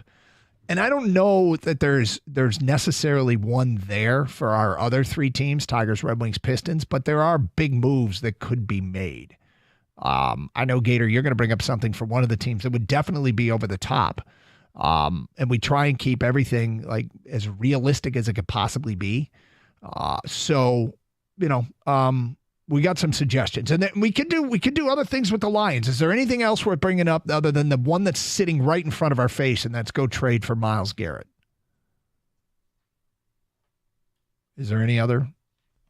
What, is there another player like that? I mean, I think you could look at a handful of defensive ends and say that that's the player for the Lions. That would put him. That is okay. Like, because you had the big four that were brought up in an article last week of potential guys that are available for trade. We don't know if they are yet or not. We know that Myles Garrett is, but is Max Crosby available for trade?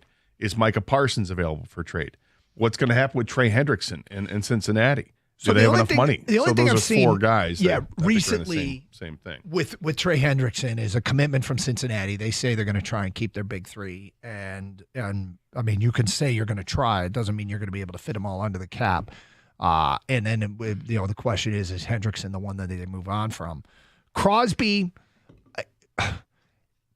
fascinating because Crosby feels like he's sending out smoke signals that he wants to come to Detroit. But it's not up to him. It's out of his control. If Max Crosby, what a player, Max Garrett. If Max Crosby said, "I want out," that would be a different thing. He hasn't said that, but I mean, there's always cryptic love letters sent to Detroit coming from his socials. Crosby would be a great addition. The accessibility to him is questionable. If Trey Hendrickson, they can't fit him under the cap, that would be a great addition. How many sacks did he have last year? Astronomical amount. I wanted to say like 16 or something. Yeah, he would be a fantastic addition if there's a path to get him. I feel the same way about Micah Parsons. Kind of believe it when I see it. Kind of approach towards Micah Parsons. The Garrett thing is the advertisement has been hung. Like it's in the classifieds for sale. Myles Garrett. So all of those guys are correct that there is accessibility, but there's accessibility to one of them as it stands right now.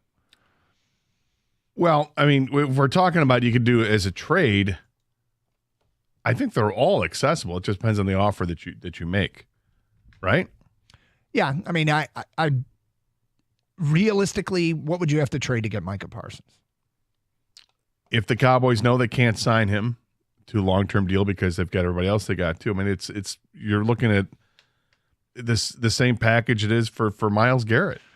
See, the difference is I don't think the Cowboys think of themselves at the beginning of a rebuild. I think Cleveland understands that they are in jail because of for the next 2 years because of the Deshaun Watson contract. If $70 million wasted dollars against the cap. I mean, this is the tough part if you're the Lions. I was actually having a discussion with my brother yesterday about Myles Garrett and other players they could add and what would it take. The problem is that the Lions are picking at the end of the draft. And that if the player they pick up, if they pick up a Myles Garrett or Micah Parsons or Trey Hendrickson or Max Crosby, they're still going to be drafting at 28 or higher. Yeah, because that's the player that puts them over the top. So that's the problem because it's not an appealing draft pick. Nope. Having a number one pick sounds great until you find out where it is. So realistically, what would it take to trade for one of those guys? I mean, you're talking, you start at least at 2 first-round picks, and then you have to come up with some other capital. Would it be 2 first-round picks and a player? Yeah. Is it 2 first-round picks and Jamison Williams, 2 first-round picks and and Jack Campbell, the 2 first-round picks and a 4th-round pick and somebody else. And, you really have to build it up to make it worth. I think you'd have to cut into your core players because I don't think Dallas and Cincinnati think of themselves in rebuilds. The Vegas Raiders could and should, but there's no indication that they are. Cleveland obviously is, and so they are more interested. They can be sold on draft capital and more so than I think Dallas or Cincinnati. Dave Burkett had something interesting to say. He had a mock draft 1.0, and with his pick for the Raiders, it was not a quarterback, and his reasoning was that the Raiders didn't hire their coach to come on over and rebuild. That's not what Pete Carroll's there for. Yeah. Pete Carroll is there to win now, meaning that they wouldn't draft a quarterback or they have a rookie quarterback to start. They're likely to have some veteran player, whether it's Russell Wilson or Aaron Rodgers or whomever it is, to go ahead and start there.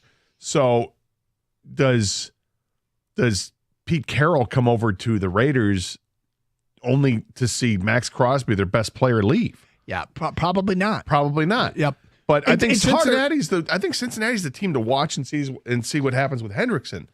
And if he ends up getting to free agency, because he is technically a free agent, right? He's getting there. Cincinnati wants to bring him back, but they haven't signed him to an extension yet. So is that the most realistic option? Trey Hendrickson is under contract this coming year. For the 25 season? Yeah. Okay. Yep. For how much is it? Give me a second here. He's an $18.66 million cap hit. And it's his last season. Yep. And he's at that age where declining production, but declining from 17.5 sacks is still acceptable in Detroit, opposite of Hayden Hutchinson. I mean, you look at that and I don't know if they can hang on to that kind of a cap number when you've got other players that you want to re-sign, particularly to make the offense happy and to make the quarterback happy. I don't know if they can do it, so keep an eye on that. Yeah, it's whether or not. So the headlines over the weekend was that Cincinnati is putting together long-term contracts for Jamar Chase, T. Higgins, and Trey Hendrickson, and that came from ESPN over the weekend. If they can't pull that off, yeah, it might open up the path to Hendrickson. I still think Cincinnati would be less interested in your draft picks and interested in your core players. And I don't know that makes it like the Lions are in that spot where, here, take our draft picks. And the team that seems most likely to take them is still Cleveland. But, and you're right. If the Raiders aren't into a rebuild, they don't want your draft picks either. They want your core players, and that might just take it off the table of making a trade like that. However, so that's sort of where the Lions are in the over-the-top move. Gator brought up one with one of our teams, and I'm like, well, that would be the over-the-top move. How realistic is it? We'll get to that today at 10:31. It's Carson Anderson, Open Lines, 97.1 The Ticket. A couple of years ago, I had to get new garage doors. I knew I needed to get new garage doors, and I knew there was only one company to call, Precision Garage Door. They were amazing. They came out right away, walked me through all the options, all the different kind of door styles. They had the different colors, exactly what I needed to make me happy, and I was quite happy because the service was unbelievable. Jackie and the whole crew there, they are super professional. In fact, right now, you get a free door opener when you buy any new garage door. That's a $499 value, but the sale ends at the end of March. It's awesome right now because if you mention 97 on the ticket, they're going to waive your service fee. These people are amazing. Give them a call today, 1-800-DOOR-REPAIR. You can visit precisiondoormi.com. They offer the industry's leading warranty. They're available weekends at no extra charge, and every call is answered 24/7. Again, give them a call today, 1-800-DOOR-REPAIR, or visit precisiondoormi.com and schedule that appointment.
All right, so taking a look on this anniversary of the Rasheed Wallace trade, which in Detroit sports lore is one of the great put you over the top type moves, where everyone at a trade deadline hopes that what they're doing is brings you a championship, and you're willing to take those risks. And sometimes you get Doyle Alexander, and it doesn't work out, even though he did his part, but the team doesn't win the championship. And sometimes you get Rasheed Wallace, and he turns out to be, just the outstanding addition. And I remember at the time calling a basketball coach, a friend of mine, and his response was, "They also got Mike James?" I'm like, "Yeah." And he's like, "Don't sleep on that addition." And I think so I was like, "Okay, yeah, good. All right. Good to know." And we all then understood that was more than just a throw-in. Mike James was a critical role player on a championship team. But, okay, so what I took a look at a Red Wing move, and I said, all right, Dylan Cousins, right, from Buffalo. He's a player that seems to be available, a once 30-goal scorer. He's still young. He can be a power play factor. And, he seems to be out there as an option, a guy that did he go right after the Red Wings took Mo Seider? I think it was right the next pick. And I remember him being discussed at the time, and earlier in his career, he was more productive than he is now, but maybe in Detroit, and to add to some scoring depth. But then you blew my doors off, and I went, all right, is this actually realistic? So I brought up the name Connor McDavid. And I know right away people are saying that's just stupid, that's foolish, there's no way that's going to happen. And okay, once you get past that, then start to do a little digging and see, are you sure about that? He's a free agent after next season. And he makes a ton of money, right? He makes $12.5 million a year. And he's not the highest paid player on his team. That's Leon Draisaitl, who is signed for a long time. He's many years left in his contract. So can Edmonton afford to re-sign him? I think that they'd try to find every way possible, because they don't want to lose a guy that's been there for 10 years and is the star of the league. However, the star of the league hasn't won a Stanley Cup. And not that the Red Wings are ready-made to win the Cup, but maybe a change of scenery might do them some good. And coming to a team that is younger and up-and-coming here, as opposed to being this top-heavy team that they have in Edmonton, maybe that has some appeal. The salary cap will go up significantly each of the next few years in the NHL. It goes up for everybody, but it goes up for the Red Wings, and because they're part of the league. They have some cap space. They'll have players coming off of contracts, and more importantly, they're going to have players coming into the roster that will be really young players that won't cost them much of anything, because they're going to be draft picks they've had for the last few years and are finally going to get to see the light of day here on a regular basis with this team. So could they afford him? Yeah, I think they can afford him as we look towards the future of this whole thing. Okay, so look, I'm this feels a little pipe dreamy fantasy, but on the surface, if he does get to free agency, right now the Red Wings going into the 26-27 season have the 8th most cap space in the league. They only have 7 players under contract, but as you mentioned, they could have a roster filled with young players that don't cost anything. Mm-hmm. The teams ahead of them in terms of cap space, there are places that seem like it would be unlikely he would end up. I don't think he'd end up in San Jose. I don't think he'd end up in Anaheim. I could see him going to Chicago. I could see him going to Dallas. I could see him going to Pittsburgh. In terms of teams, those teams all have more cap space. There's so much highway between now and then in terms of, okay, what players do you sign this offseason? What players do you trade for? What players do you have to re-up? Feels like the Red Wings have already re-upped 2 young players that kind of commanded big salaries. Is there any way Edmonton lets him get to free agency? Edmonton could trade him. What would compel them to trade him? Because they know they can't sign him. If they can't sign him, you have to trade him or risk losing him for nothing. And that's not what Edmonton has done historically. Right now, they have one of the best teams in hockey. They're not going to trade him this year. next year would be the last year he's under contract, it would, you know what a requirement would be? A requirement would be that they would have to take a dramatic step backwards. Well, not winning the cup could get frustrating. There's a lot of pressure on them to do so. A lot of pressure on Connor McDavid to deliver because he is best player in the league. And you know, they got a whiff of the Stanley Cup finally last season, but they didn't win it. They lost to a team in Florida, which has to be heartbreaking for them. And I don't know what's going on in Connor McDavid's head. If he's frustrated about it, if he wants out, we'll see. You know, but it's just I can't.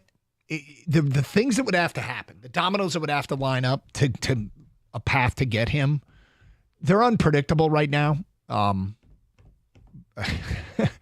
It would take a collapse from Edmonton.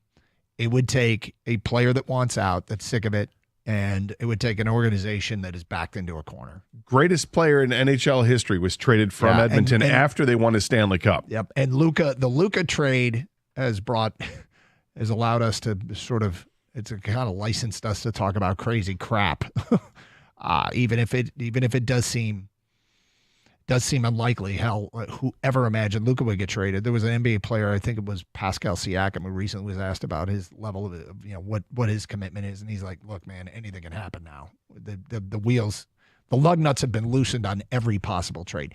Do I think this is possible? Probably not, but they would be one of the teams that'd be prepared to make a move. Now all we need is for epic collapse, and we need infighting. We need disgruntlement. We need to bring in disgruntlement. So did yesterday the door open up for Vlad Guerrero it did open up for him to possibly be moved. Let's start with the premise that he and the Blue Jays, for whatever reason, and again, we're talking about over-the-top moves, could our Detroit teams make them? Vlad Guerrero is 25 years old, I believe. Yep. And still damn productive. And one of the more exciting young bats in the game. Exciting swing out of your shoes type of player. This deadline got set up, okay? He'll be 26 in March, by the way. Okay. This deadline gets set up for Vlad Guerrero going into his final year under contract with Toronto, which I think the deadline was yesterday, or maybe it was Monday. A couple days ago. Yeah, and the deadline came and went. This is a false deadline. I do this in my personal life where I'm like, okay, game starts at 7. I want to watch whatever game it is. Between now and 7, I need to get these 5 things done. I got to get all the stuff done, and then I can watch a game. The truth is, I don't have to do these 5 things, whatever they are. I set these weird false deadlines in my life when I'm scrambling like crazy. Got to get the laundry done, got to do the Amazon returns, got to make dinner, got to call about the DTE bill, whatever these things are, where I'm like, let me get all these things done so I can sit down in front of the TV at 7 to watch the game. When I really don't need to get the laundry done. Why Monday was a critical day where Vlad Guerrero said, if we don't have a contract done, I don't want to talk about during the season. The negotiations are over. It was Monday, February 17th. Why the line in the sand was drawn there, who knows? I'll tell you why the line was drawn in the sand. Why that date? Because that's when the report to spring training. He wanted it done before spring training. If it's not, he doesn't want it to be a distraction. He doesn't want to be a distraction for his teammates. At least this is what he said publicly. Take it with a grain of salt, but that's what's been said. Now, I call that a false deadline. That's fine. Yeah. You can say that, but other players have said it and actually stuck to it. Yep. So, and he's left the door open for Toronto. He said he'd love to finish his career there, but for right now, he's done negotiating and he's going to enter free agency. And Toronto is going to have to enter the world of free agency just like every other team. He's not going to give them any kind of a head start. If he gets to free agency, the Tigers aren't getting. Probably not. The path to him is trade for him at the trade deadline, and then it's either a rental or you give him what he wants. That's the problem, because I agree with you. I don't think he is going to the Tigers if he hits free agency. If he gets traded, whoever trades for him, I think we'll lose him to free agency because the number is going to be astounding what he gets. You know, he'll be a 26-year-old ready to sign a 10-year contract because he's only 26. He'll sign a 10-year contract for north of $500 million. Yep. And are you going to compete with? I mean, the Mets, the Yankees, the Cubs, the Dodgers, the Padres. I mean, these are the teams that are spending money like crazy. Can you compete with that? You'd love to be able to compete with that. But if you're the Tigers, it's hard to say you can compete with that when you still have, what do we do with Tarek Skubal? Yep. We're going to have to pay Riley Green in a minute here. You know, what are they going to do? It's a lot of money, but he's awfully good. You know, again, we're talking about over-the-top moves. This would be one of them for this team this year. And then if you get into, and also they need to sign Skubal, and Skubal feels like the kind of player that would command the highest paid contract of a starting pitcher in baseball. Like, that's probably what he wants. And that's another long-term $50 million annually. Are the Tigers going to commit north of $100 million on two players, Skubal and Guerrero, if they were to trade for him? It's hard to imagine. Per year, $100 million. $100 million per year, yes. It's hard to imagine that they would be in the market to do that. But, hey, that's the price of doing business if you're going to play with the big boys. And I'd love, and I immediately think of, we got people yelling right now saying Chris Ilitch is never going to do that. Well, they made an offer to Alex Bregman that people thought Chris Ilitch was never going to do. Yeah, and that was less than $30 million. And it's way less. Yep. Different type of player. I mean, this guy's younger, and Vlad Guerrero's younger, and he's more productive right now.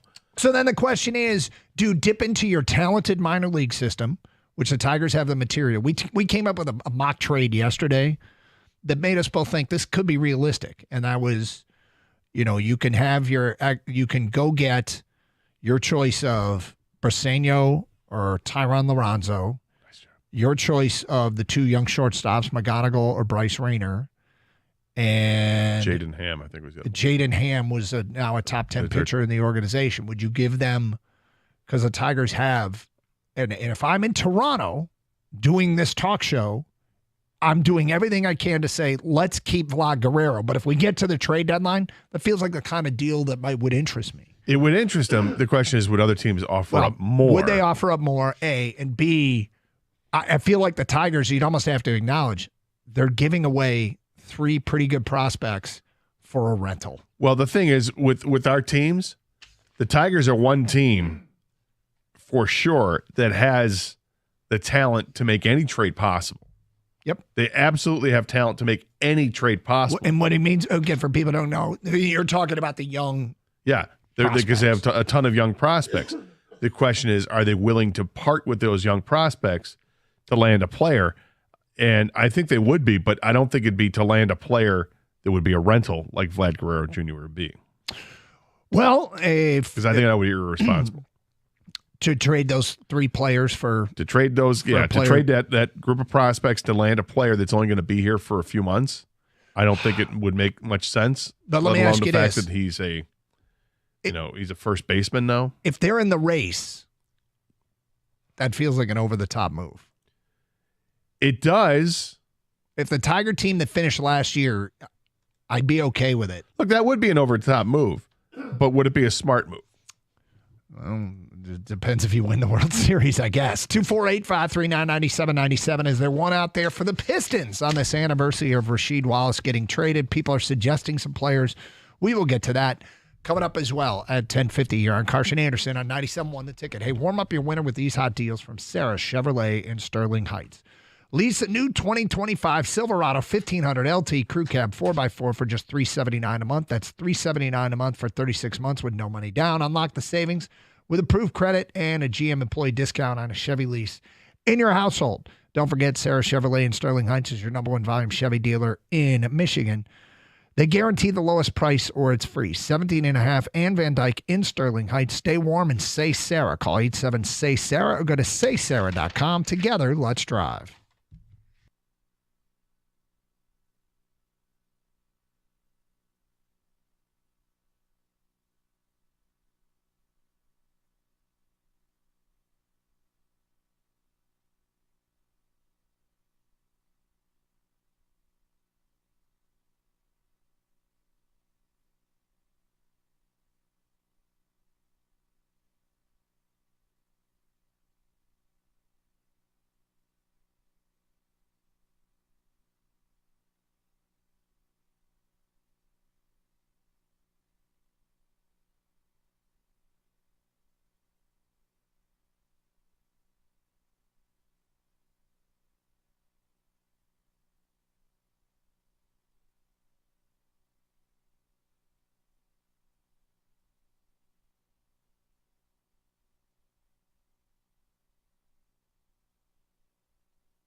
The one thing is we talk about, like, what's the next Rasheed deal that could be made on this anniversary of the Rasheed Wallace trade for a bunch of our teams.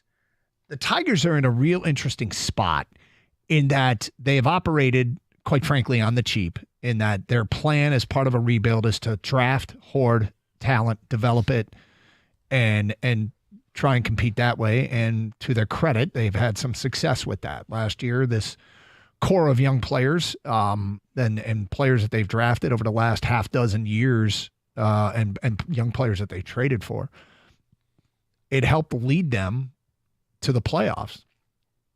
Was it a fluke? I mean, was it something that, they just tapped into, everything started to work at the right time altogether? But they now are at the point where to keep their guys, are they going to start shifting gears, pay their own guys, or are they going to be the next Tampa Rays and just become that team that is a farm club for everybody else? They're really good at it, and maybe the Tigers will be really good at it. Although, ironically, the guy that, they're right now benefiting from picks made by Al Avila, the previous general manager.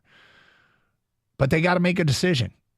Are they going to be the American League Central version of the Tampa Rays, or are they going to play with the big boys? Because playing with the big boys means locking up Skubal, and it could mean being willing to make a trade. Like now, the Vlad Guerrero thing could be a factor. They could be a factor in that. It's funny. I was looking at a list of teams likely to get him, and the Tigers were middle of the pack. They aren't like a favorite, but they aren't considered in the impossible category either. So when you say to be like the Tampa Rays of the AL Central, really what it would be is what you don't want them to be is Kansas City. What is in their division now? Because Kansas City used to do the same thing. They would have all these great young players like Jermaine Dye or Johnny Damon or others that they ended up losing. And that really sucked. It would suck to be a Kansas City fan. And yet Kansas City was able to find a way to win a couple World Series while doing this throughout the last 30 years. But Kansas City took a big step up by signing Bobby Witt Jr. They gave him an 11-year, $288 million contract with a bunch of sevens after that because he's superstitious apparently. But that's less than $30 million a year for one of the top 5 players in the league who's only 25 right now, and they locked him up. I wonder if Scott Harris is going to be proactive like that with players like Skubal and like Riley Green. These are two guys that we feel these are going to be pillars for this team, and yet they're both a couple years away from getting their big contract. Can they commit money to them? And if you commit money now, we've talked about this before, like last year in the trade deadline, we kept talking about, Skubal, do you trade him? Do you keep him? Well, if you could keep him, okay, then you got to sign him. And here he had his Cy Young year. He's older. Can you get him to sign a 6-year, $250 million contract where he'd be barely, but he would be the highest paid pitcher in baseball?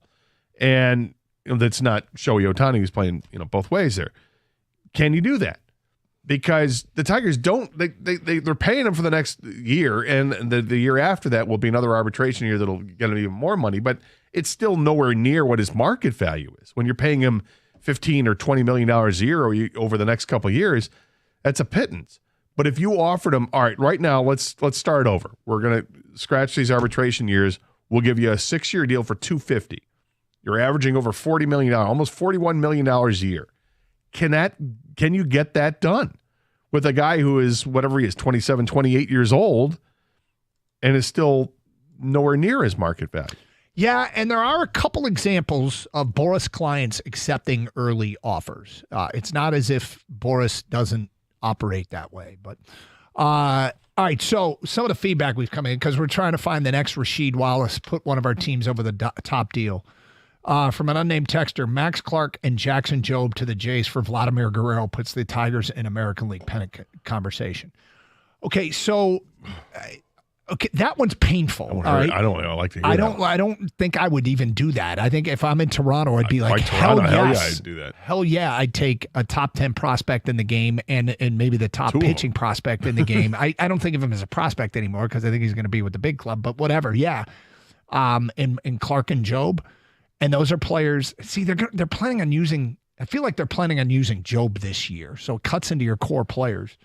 Well, they are, and we've talked before about how much are they actually going to use Job because he's going to have an innings count. But nonetheless, these are two guys that they would be pillars of the future for some team. We hope it's the Tigers, but would that get it done for Vlad Jr.? I think that would get it done to acquire Vlad Jr. if they're going to trade him. But you're still stuck with the same problem. Okay, I've done that. And if Job was going to be part of my rotation, I've weakened the rotation a little bit, although the Tigers do seem to have depth at starting pitching that they could fill that hole. And then you'd have Vlad Guerrero for the whole year or wherever you would decide to make the trade.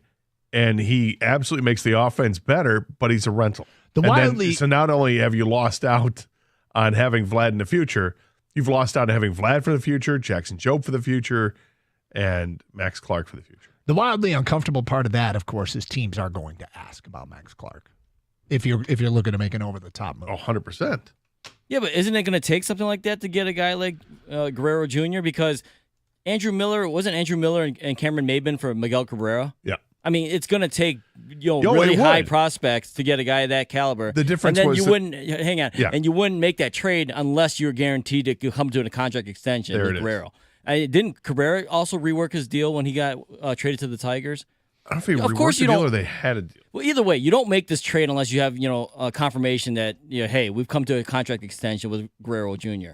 Otherwise, you don't make that trade. But if he says yes, then do you do something like that? If he says yes, would you be willing to give up Max Clark if Guerrero would agree to your terms? Probably. Max Clark and Jackson Job. Yeah, I would probably do that, yes. 248-539-9797. Dave's in Howell, and he's on 97 the ticket. Hi, Dave. Hey, good morning, guys. How's it going? What's up? Dave? Thanks for having me. Sure. You guys are talking about that Rashid trade that might turn the Pistons over next year. Yep. Me and some buddies were talking. We were thinking Naz Reid from the Timberwolves. He kind of has a very similar play, kind of like Isaiah Stewart right now.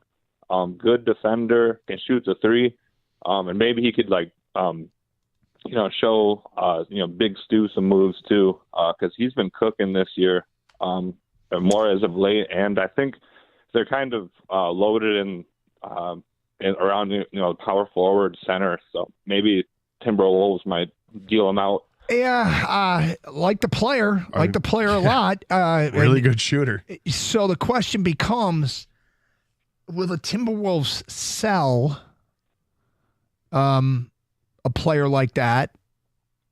We've passed the trade deadline, so I guess it's kind of a moot point. And he's going to be a free agent, so they'd have to go get him in free agency in the offseason. There's a player option for next year. So could they go? Would he become a free agent target in the offseason? That's an interesting name, Dave. Yeah, I wouldn't be against that. Kang, you're an NBA guy. How you feel about that? I like Naz Reid. I like him a lot. My guy is kind of similar, but better in terms of just offensive skill sets. Is Lauri Markkanen is a guy that I would want the Pistons to go after. Obviously, the trade deadline has come and gone, but at this offseason, they need a stretch four, a big that can shoot the three consistently. He's a little down this year, but he can shoot up to 40% from three. He's got good offensive skill set, like I said, and I think that's a perfect pick and roll guy with Cade Cunningham. Right now, they don't have any guys they're big bodies that produce on the block or outside, like Stu and Duran. Duran's a lob type guy. Stewart's more defensively rugged guy. Tobias Harris, he's playing I think bigger than he probably should be playing right now. So, but I like where the caller's thinking though. That type of guy, a longer, bigger guy that can actually stretch the floor a little bit. How do you get Markkanen out of Utah? You'd have to trade for him. Yes. He's locked up. He makes a lot of money. But then, things get uncomfortable when you get good and you want to kind of get over the top, right? Get to the next phase. And that's a terrible team. So, yeah, and so they'd be, I think, definitely would be willing to move on from Markkanen. You have to load them up with draft capital, a couple players, young players that you might not want to move. Maybe a Ron Holland Jr.'s name comes up, things like that. How many second-round picks can we offer? Right? Carson Anderson, 97.1, the ticket.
Doug Carr, Scott Anderson, 97 the ticket.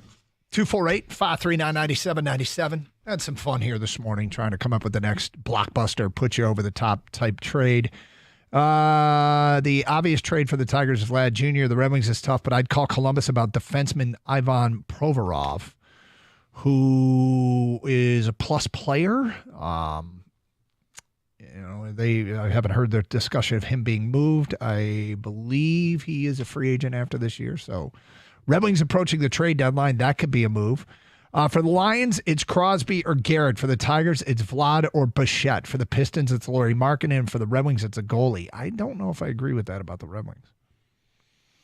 The goalie, I don't think they have to do that.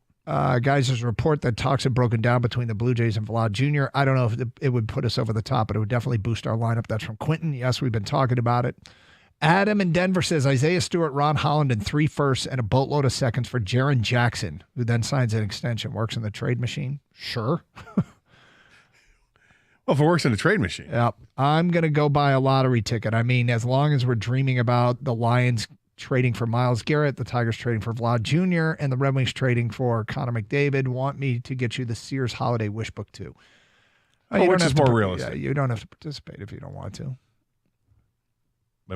If you don't think it's possible that the Lions could get Myles Garrett, I don't know what to tell you. Yeah, that's actually a possibility. That seems like a possibility. The rest, given we're trying to shoot for the moon here, and none of these are easy. It's not the easy button to press. I think the Vlad Jr. thing is really, really intriguing. The Tigers need to go out. That's why a fast start is so important, to justify some sort of other move, because that's what you can absolutely get done. I want to stop with the thinking that they've got this $30 million and they're burning a hole in their pocket, because they probably don't. But they did show a willingness to spend on a player that I think is would really help them, but I don't think is in anywhere near the elite category anymore. So what could you do with that money at the trade deadline? That's the thing that out of all of sort of the most recent news items in Detroit, the Tigers' willingness to pay for Bregman begets far more thoughts about what they might be able to do with that money. One of the big problems with looking for a baseball connection here is that the best players, this is going to sound kind of trite here, but the best players are on the best teams. And those teams aren't going to trade those guys. So you have to look at the lesser teams and see what their pain threshold is and how good are those players. And it's like they've already been plucked. When you look at the leaders in home runs or OPS in baseball, they're all on good teams. They're all on teams that like to wheel and deal, but not by trading their guys. They trade prospects. They go get your guys. Exactly. Yeah. And here the Tigers are. They want to be in that upper echelon of teams. They made the playoffs last year, made some noise in the playoffs last year.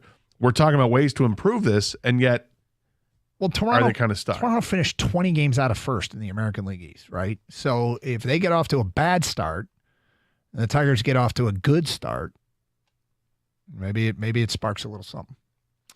248-539-9797. Carson Anderson, 97 won the ticket if you want. Keep going down that road. Big win for Michigan State last night over Purdue. Purdue is on the offensive end, they're kind of a two-man squad now, and it feels like they get theirs, but Purdue is struggling to win games. Spartans held off an early Purdue run, caught up, late first half run, and never looked back. And now we got this game brewing on Friday night between Michigan and Michigan State for first place in the B1G. Gotta love it. Gotta love it. This late in the year, teams that have legitimate March Madness hopes and their Big Ten aspirations, and we're also talking about teams with March Madness aspirations. So some premium on this game coming Friday night. A lot of premium on this game. The rivalry in basketball is huge, and yet I kind of get the feeling. I put this in my show sheet. I don't know if you agree with this thought or not. Both teams are playing awfully well right now, and yet it feels like I don't know if either fan base really has a firm grasp of what each team is and who's on that team. Michigan's got a bunch of transfers, got a new coach, and they're doing amazingly well. Michigan State's got a bunch of guys that no one's a star, but somebody new steps up every night and gets something done. We may know the names, but and any given night, you don't know who's going to be the star player in his team. It's kind of a weird feeling right now about both teams. I don't know if anybody's really fired up right now about college basketball, and yet shouldn't we be? These are the top 2 teams in the Big Ten. You got 2 top 15 teams in the country. If they were to redo the standings right now, or the rankings right now, they're probably closer to 2 top 10 teams in the country. There's a lot of excitement. There should be a lot of excitement about both fan bases here, and yet I'm not sure if anybody really understands what each team has. Do I feel that way? No, but I do think you're really tied into Michigan basketball, I guess. I think the fan base. I don't want to speak, I guess, for Spartan fans, although I'm pretty well dialed in on what they have, and I do think, I think college basketball always fights a bit of an uphill battle in from a regular season creating expectations. I've used the term that this is the sport that has most sold its soul for a postseason. And while the postseason is spectacular and it gets the headlines for some time when it's going on, regular season college basketball is a tough sell. But when you have these teams playing the way they do, I think the fan bases are pretty dialed into these teams. But yes, I mean, if as we get closer to March, with each game that gets ticked off the schedule, you're talking about fans getting more and more amped up for March Madness. Michigan 12-2 in the Big Ten with 6 to go. Michigan State 12-3 with 5 to go. Michigan has 4 at home. Michigan State has 2 at home. Michigan State probably thinking sweep of Michigan. Michigan probably thinking split of Michigan State. But holding serve at home is a big deal. What advantages do Michigan have? Well, they can shoot it better from deep. Michigan State is a deep team filled with bigs who can get hyper physical and not worry about foul trouble. And then if they get a good whistle, they could maybe get Michigan's guys in foul trouble. Why would you think that Michigan's thinking split, Michigan State thinking sweep? Because of the schedule, Michigan having more games at home. State still has to go to Maryland, which is a very difficult game to play. So that's why. I think that gives Michigan a little bit of advantage from a schedule standpoint. But, I mean, if Michigan State wins the game Friday night, they're put into the driver's seat. So, but I think that trip to Maryland that's probably out of the 2 teams. I think that's the toughest. State has a tougher schedule. That's true. Yep. 248-539-9797. More of your phone calls and feedback coming up. We got some fun with Vegas odds as well a little bit later on. We got dueling mock drafts. With whose mock draft do you like the best? We'll get to that today at 11:35. Hey, do you know your water score in your home? If you're still dealing with water spots, dingy laundry, or dry skin, your water score needs to improve. CGC Water will test your water, survey your home, and recommend the Connecticut water treatment solution to improve it. They did it for us. This month, save $500 on a Connecticut Premier Softener and get a free Kinex salt monitor with purchase.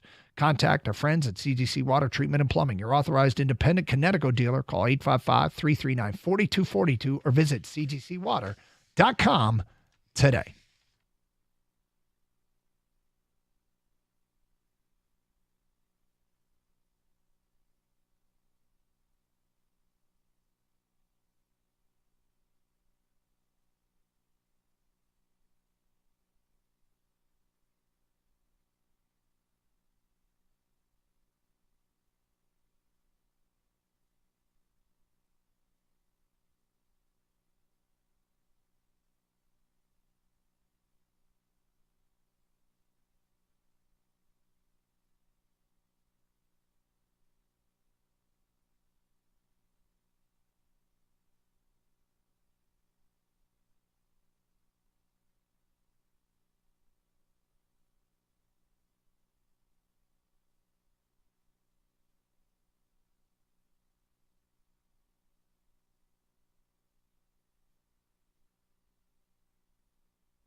So the NFL announced this morning where it's who's going to Sao Paulo, Brazil, and it's not going to be the Lions, which I can't say that upsets me by any stretch of the imagination. It is the Chargers are getting sent to Sao Paulo, and they are not on the Lions schedule. Okay. So, would you want to go to Sao Paulo? Personally, yeah, I'm very adventurous when it comes to stuff like that. I like, experiences. Haven't traveled really internationally outside of Canada and Mexico in a long time. Mm-hmm. I'm intrigued. I had a buddy that lived there for a while. He lived all over. He's one of those guys that you turn around and the next thing you know, he's in Bulgaria. Like literally, he's living there, and he was living in Sao Paulo for a while. Yeah, I think I probably would want to go. I'm afraid. You're afraid? I'm afraid. And King will understand this. I feel like everybody who lives in Brazil can kick my ass, choke me out. First of all, that's in true. a second. That's a known fact. I don't want to look at anybody the wrong way. Well, I don't want to cause start crap when you're there. I wouldn't want, but who knows what triggers anybody? Hey, how you doing? And somebody next thing you know, then what are you smiling at?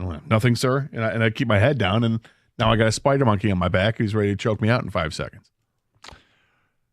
Legitimate concerns indeed. Is it a legitimate concern? I told you it's a known fact that they all are tougher than us and can kick our ass in any moment. 100%. But you don't start nothing though. You're not a start The guy. only he's a stepper in. He's a stepper. You might step in, but I don't think you'd step in Brazil. He doesn't. I'd have. That's why I don't want to go because I. If something was going on in like a restaurant, let's say you were at right, yeah, and it was like on the other side, I think Gabe would be like, "Hey," and then you turn around. And just you don't want to get involved. You want to stop it, but you don't want to get involved. I'm good, yeah. I don't need to say anything. That's it. That's as far as you would go. Yeah, and plus, the whole speaking Portuguese thing. Oi. And it's you'd like to think it's close to Spanish, but it really isn't. Nope. Did I just catch any word in there? No, I caught nothing. Who knows what they're saying behind my back or actually in front of my face, and I have no idea what they're saying. I don't need to go to Brazil. So it's too populous. Sao Paulo is a massive city. Well, and like a lot of international cities, you run into you don't want to be in that area. Yeah, I'm sure that's what I'm saying. That's true of all big cities, right? There are areas you don't want to be. I'll just cut through the jungle. Nope. So next thing I know, there's an anaconda on the ground, and the funny thing is now, as we do I'm with just everything, stereotyping like mad. This Go is for not it. fair. This is not fair at all. But you spin everything. How does it impact us? We know this. Yes. It's not us going to Sao Paulo. Okay, so where will the Lions go? Where can they go? Well, we know they're not going to Australia either, right? Aren't the Rams going to Australia? Or could the Lions be the Rams' opponent in Australia? Because they are they playing the Rams next year? They are, right? Hold on for a second. Detroit Lions. I feel like we always have to play the Rams now that Stafford's there. Although if Stafford's not there, if he gets traded, then maybe all bets are off. Mm-hmm. They'll change the schedule so that the Lions don't play them. Yeah, they got a road game with the Rams. So Philly opened at Sao Paulo this year, right? Yeah, it was them in Green Bay, wasn't it? Yes, and Philly won the Super Bowl. So there's no Sao Paulo effect. There's no open your season with a 16-hour plane ride and you never recover. Well, it's not that far of a plane ride. It's whatever, I don't know, whatever it is. History has shown if you win a game in Brazil, you win the Super Bowl that year. I would guess it's like 6 hours. Is that it? It's straight south. Yeah, but 6 hours? I always struggle with the map because our maps are warped. Like if you notice, the equator is not in the middle of the map. The maps are. Our country looks bigger. I'm way off. It's twice that. It's 12 hours. Detroit to Sao Paulo. 12 hours. No kidding. Yep. Gator was going to go halfway.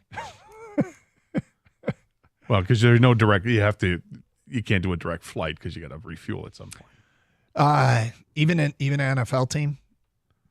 I don't know. They don't. I don't think they. Yeah, I don't think they have that long. Actually, yeah, they do because there are direct flights from LA to Sydney. There are. Yeah. Yeah, LA to Sydney there is. My mom flies it every year. Huh. LA Sydney flight time is 15:15. It's crazy. Gang, you, Sao Paulo, you go? I had an opportunity to go to Brazil earlier in my life, and I regret not going because I think you should travel when you get the chance, especially when you're not married, you don't have kids, all that stuff. Would I go now? Non-work purposes, just like me and a buddy or something? Well, or me and the family, or like how? Yeah, this all matters. No, you're getting sent to cover. Oh, the game. The Chargers. You have the option of going to the Chargers Commanders game in Sao Paulo. All right. Well, first of all, it'd be tough to turn down a chance to see that 18-mile runway they have in Brazil. Right. That the Fast and Furious showed us. That was in Russia. That was in Rio, though, I think. I think it was in Russia. I think it was in Brazil. No, the Brazil Was where it? they had the bank vaults attached to the cars that were going down the streets and bouncing all over the roads. All over the road. Yeah. With that being said, I'd want to go. I think I'd want to go. would? Yeah, I mean, I'm not staying in like Airbnb, like a hostel, Airbnb. Like it's got to be some It'll be high-end hostel, hotel. all right. Like, yeah, exactly. Listen to Kang, 5-star only. Hey, man, Yeah. This I gotta guy. protect myself. So, for more clarification, from Miami to Sao Paulo, it's 8 hours and 20 minutes. Okay. So, to get to Miami is what, 2 hours, 2.5 hours? So, just leaving from regardless, it's a long ass time to be on a plane. Yes, it And is. I don't want our Lions to have to do that. Yeah, but it didn't. I was like, okay, who do I want to have to make that trip? Well, that trip didn't slow down. Then. And where would the players rather go? Would the players rather go to Sao Paulo or Germany? They'd probably rather go to Germany because it's less of a flight. And St. Brown, you can hope. Yeah, well, Amon-Ra would With be the very, language barrier. He would be very He'd popular. be valuable. Yep. No, you're right about that. He's got the German flag. He's dude with German flag on his helmet. 248-539-9797. Carson Anderson, 97 the ticket. If anybody got any Sao Paulo intel, whether or not it's worth it to make that trip, the Lions won't have to make that trip. That is the good news. Let's go to the phones, and Kevin is next up here, 97 the ticket. Hey, Kev. Hey, how you guys doing? This is Kevin from Washington Township. Hey, Kev. The Sao Paulo flight is tough because you typically either leave out of Newark or you fly Detroit to Houston or somewhere south, and then you fly in, and it's only a 3-hour time difference. So if you leave in the evening, you get to about 11 in the morning, you got the whole day to fight through. You've made Asia this is a little bit easier because you leave at night, you land at night, and then Europe's the worst because you leave at night and you get in the morning and you got to fight jet lag the whole day. You've made the flight to Sao Paulo? It sounds like you made a lot of international flights. I'm a million miler on Delta. Yeah. So I've been to Sao Paulo probably 5 times, Germany probably more than I can count. And probably the worst is Europe because of the 6-hour time difference, and you land in the morning, you got the whole day they got to fight through. Do you And Sao Paulo would be second worst. would you recommend the trip? I wouldn't. I mean, the only time I always went in the winter when it was summer down there Yeah. for business purposes, but to go down there, it's tough. It's tough because you get there in the morning, and if you don't sleep on the plane, it's a long day. You're up 36 to 40 hours. Fun. I can sleep on a plane. You can sleep on a plane. You're an elite plane sleeper. If anybody I've traveled with, I've never seen anybody sleep on a plane as successfully. I don't know if I'd say I'm elite. Gator I mean, has. you do have to find your comfort level, but with the flight that they would take, there's plenty of comfort on a plane that they're going to be on. Oh, they got the bed thingies. Yeah, they don't have to worry about it. Sometimes Gator's not even sleeping, Doug. He's just ignoring you. That's also probably. That's very true. 248-539-9797. Speaking of the NFL, we got some dual mocks. Which one do you like the best? We will get to that today at 11:35 here on Carson Anderson on 97.1 The Ticket. March is almost here, and college basketball is reaching its most exciting stretch of the season. And right now, new customers on FanDuel get $150 in bonus bets. When your first $5 bet wins, that's $150 to bet on everything from conference clashes to tournament upsets, even who's cutting down the nets. So how do you do this? Well, you open up a FanDuel account. It's for new customers. Go to FanDuel.com/971Detroit. Then you go find a heavy favorite. Just bet the money line with your $5. And so all they got to do is win the game outright. Even if they're a 20-point favorite, you will get the $150 in bonus bets just for winning that first bet.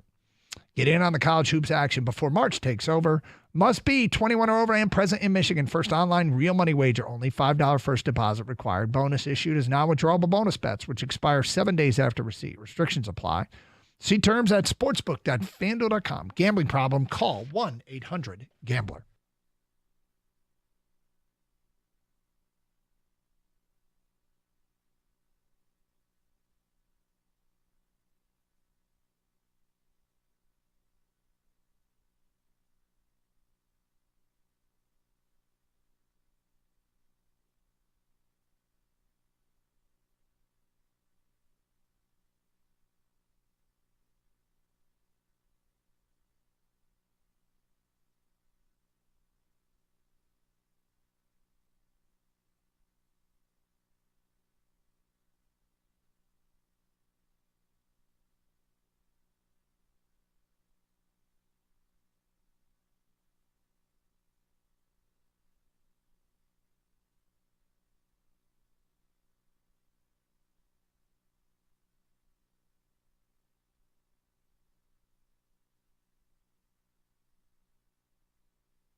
Doug Karsh, Scott the Gator Anderson, Kang behind the glass, and answering phones today. Let's go to John on a cellular on 97 the ticket. Hi, John. Hey, morning, guys. What's up? So, my wife is from Sao Paulo, and it's gigantic. I went once in 15 years because I can't stand the flight. And I live in Florida, so it's actually half-hour drive to the airport. But, man, that flight is brutal. Is it? But the food is amazing, and the women, holy moly.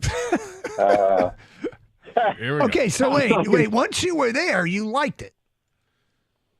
Yeah, I liked it. The food was great. People were really nice, and my mirrored glasses got wore out. I mean, they were just, it was unbelievable. That was like the best part. Traffic is crazy. Don't wear jewelry.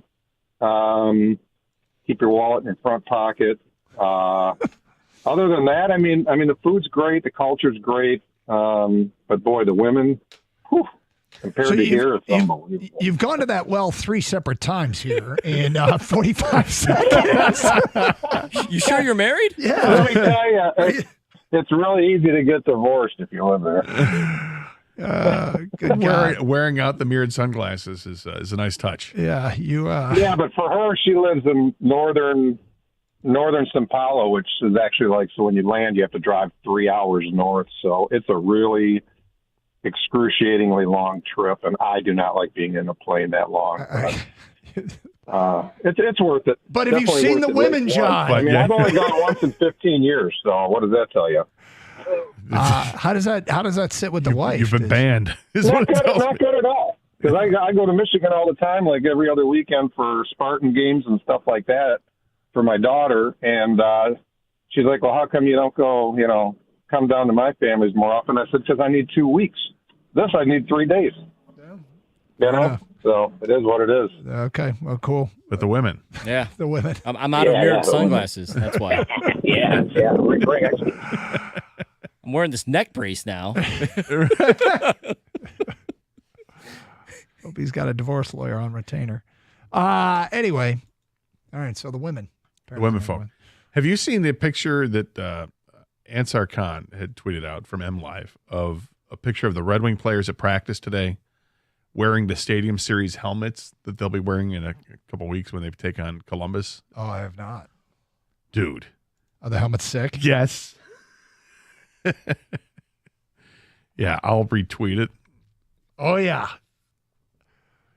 Interesting. I mean, you get up close and personal, you click on that picture, and you see it take up your whole screen. That looks awesome. Do you like that look? Yeah, I like that look a lot. Do you? Yeah, I think so. It takes some getting used to. Imagine the Red Wing helmet as basically a football helmet with the Red Wing logo on the side. You got the winged wheel on the side and a white stripe down the middle. Yeah. I think It doesn't look like a hockey helmet. No, and yet it is. It's the same helmet. They just now gives they actually me, put something on the helmet, which before it's just a red helmet that they wear, but now it's got style. You know what it gives me? It gives me rollerball vibes. Kind of, yeah, right? Here comes Jonathan. Yeah. Check it out if you want to at DugganGator971. Ooh. Gator, you ready to talk a little NFL? Sure. All right, here we go. So we're going to do this a little different than we normally do. We have 4 dueling mock drafts that have all come out in the last 24 hours. And we'll start with local Dave Burkett. At 28, the pick is in for the Detroit Lions. We're just going to give you each of the 4 picks. With the 28th pick, the Detroit Lions select Nick Scorton, edge rusher, Texas A&M. Dave writes, Brad Holmes drafts for talent over need, but at this stage of the offseason, I lean heavily on traits and positions when it comes to finding fits in my mock draft. Scorton is the type of big, high upside, pocket collapsing defensive end the Lions have targeted early in past drafts. He's 20 years old. He's listed at 6'4", 280 pounds, and would pair nicely with Aiden Hutchinson in a Marcus Davenport sort of role. The Lions need help on the interior defensive line, or they could target help on the offensive line, a receiver here too. But I'm going with an edge defender who doesn't take a snap off.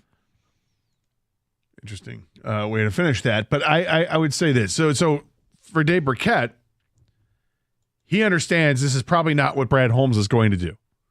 Sounds like because this is the early mock draft. This is what Dave Burkett looks at is more what do the Lions need. Mm-hmm. And that's how he's doing it, which I totally understand. This is why it's 1.0. And when you get closer to the draft and you have your final, it's probably more in line with what you think the GM is going to do.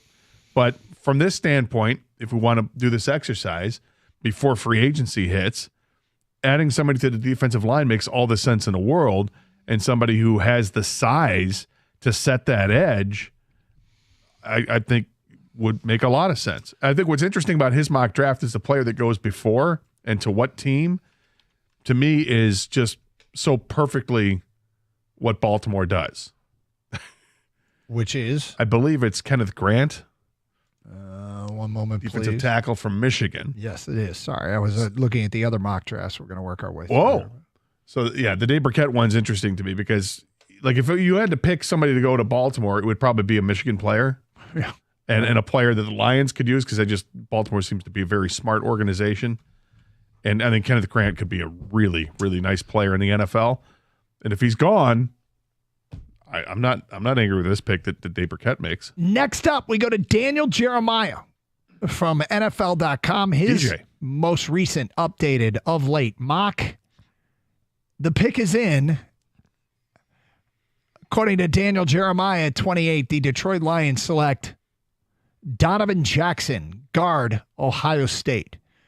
And he writes, Jackson would be a perfect replacement for Kevin Zeitler if the veteran departs via free agency.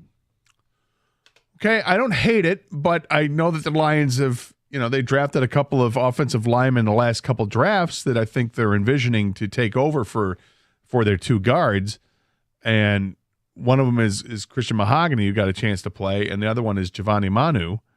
Would they go again to another guard? Like I said, I don't hate it because I want to build it in the defensive and offensive lines. I think you have to always look at keeping those groups very deep. So interesting. I don't know who goes. I haven't looked at DJ's mock drafts. I don't know who goes after. Are we going to have FOMO because was Kenneth Grant available? Was an edge rusher available that we like? Kenneth Grant appears to be available in his mock draft, yes.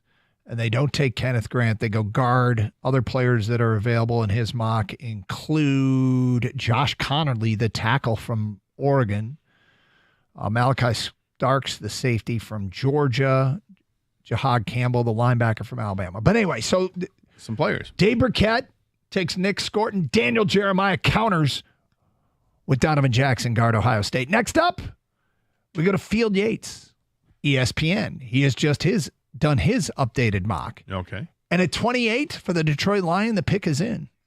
The Detroit Lions select Gray Zabel, guard center, North Dakota State. Zabel had a great week at the Senior Bowl that had me thinking about cornerback Quinyon Mitchell in 2024. Like Mitchell did before the 2024 draft, Zabel dominated at a lower college level and looked every bit the part against top competition at the All-Star event.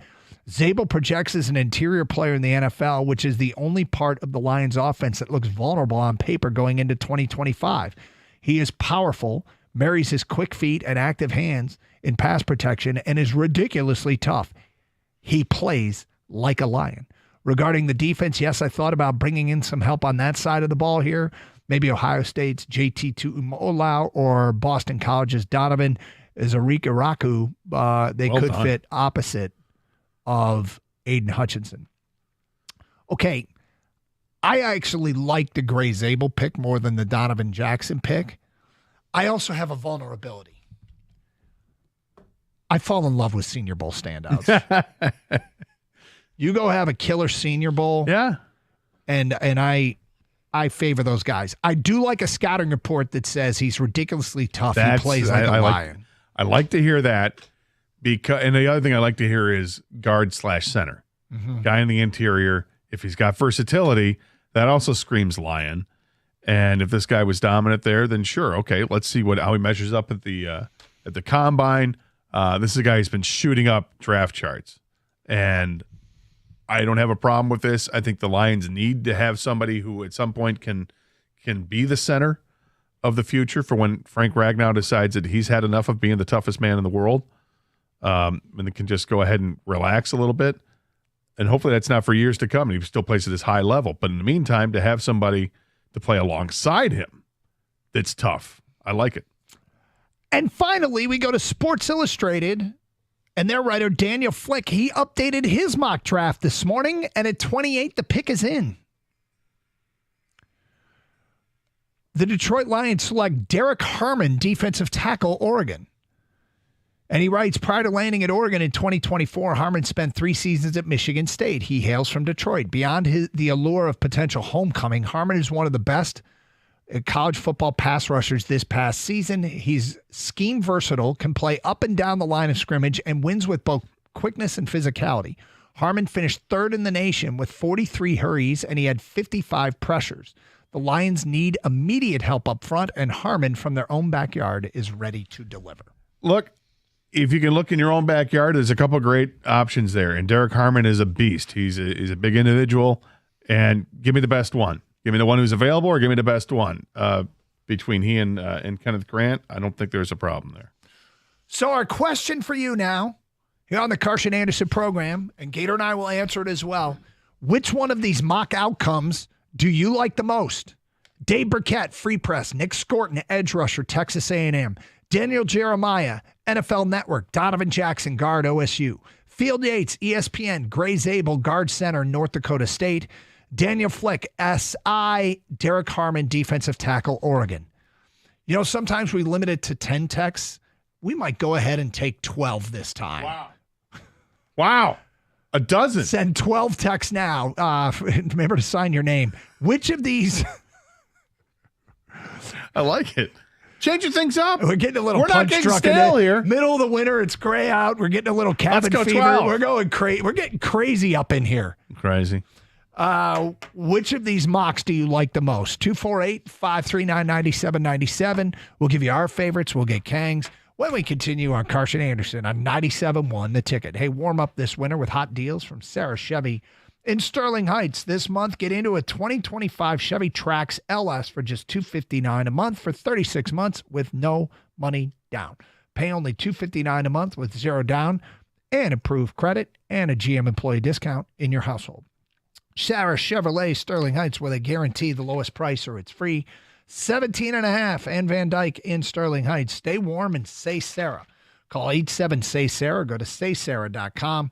Hurry in. See dealer for details. Offers end March 3rd. Together, let's drive.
Okay, we'll give you our 2 cents on this.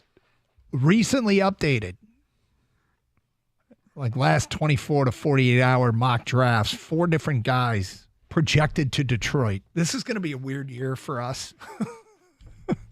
This whole picking at 28 thing. But you know what? I mean, look, it's where you want to be. You want to be at the end of the first round. You want to be at the very end of the first round. But at 28, some of the feedback we've had come in here. Harmon is the pick, the team. And by the way, you can also vote on Twitter. The 4 dueling mocks. Which one do you want the most? Dave Burkett of the Free Press says Nick Scorton, edge rusher, Texas A&M. Daniel Jeremiah, NFL Network, goes Donovan Jackson, guard, Ohio State. Field Yates, ESPN, goes Gray Zabel, guard center from Nodak State. And Daniel Flick, Sports Illustrated, goes defensive tackle, Derek Harmon from Oregon. Which one of these mocks do you like the most? So go vote and comment on Twitter as well. Let me get back to the feedback as promised. Harmon is the pick. The team is going to have to rely on defense this year. That's the only hope to make the playoffs. That's from an unnamed texter. I like Scorton from Texas A&M, but what about Mike Green from Marshall? If somebody had Mike Green going to Detroit, we would have included it. This is true. I like the draft that gets the guard center the most. Frank isn't going to be an Iron Man forever. We need the next guy, someone who can learn from him. Joe in Chesterfield said, although the Lions desperately need an edge rusher opposite Aiden Hutchinson, my vote goes to Derek Harmon. With Lee McNeil coming off an ACL tear, the need for pressure up the middle is huge. For a team in win-now mode, Harmon makes the most sense. From Matt W., go Derek Harmon, interior defensive line. We're not sure about Broderick Martin. Our own DJ Reader wasn't as great last year. McNeil might not be back to start the season. If we were to go offensive lineman, I would take Zabel, like Gator said, because of the versatility of guard and center. Gator, which one do you like the most? I'm torn between Zabel and Harmon, but I think I would lean. I'd probably lean towards Harmon. And I like Zabel a lot. It's honestly, it's like a 51-49 thing. Yep. That's how I feel today at 11:49. Maybe by 12:15, I feel the other way on it. I like both players a lot. I think they're both positions of need.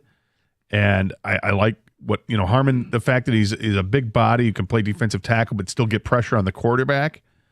I mean, that's kind of like what you have with DJ Reader and Lee McNeil. It follows that same path. And I think to be successful in the NFL on the defensive line, you have to get pressure on the quarterback from your interior. It can't just come from Big 97. For me here, it's Harmon. And I'm fighting the urge to fall in love with the way somebody wrote their scouting report on a player. And that's all that is now I've got 2 things working for Gray Zabel. One is Senior Bowl standout.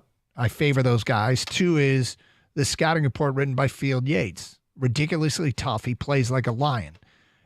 All you have to do is put that tagline on almost any draft prospect, and I want to scream yes from the mountaintops. But in lieu of that being just a discernible fact, I'm going to go ahead and I'm going to take Derek Harmon.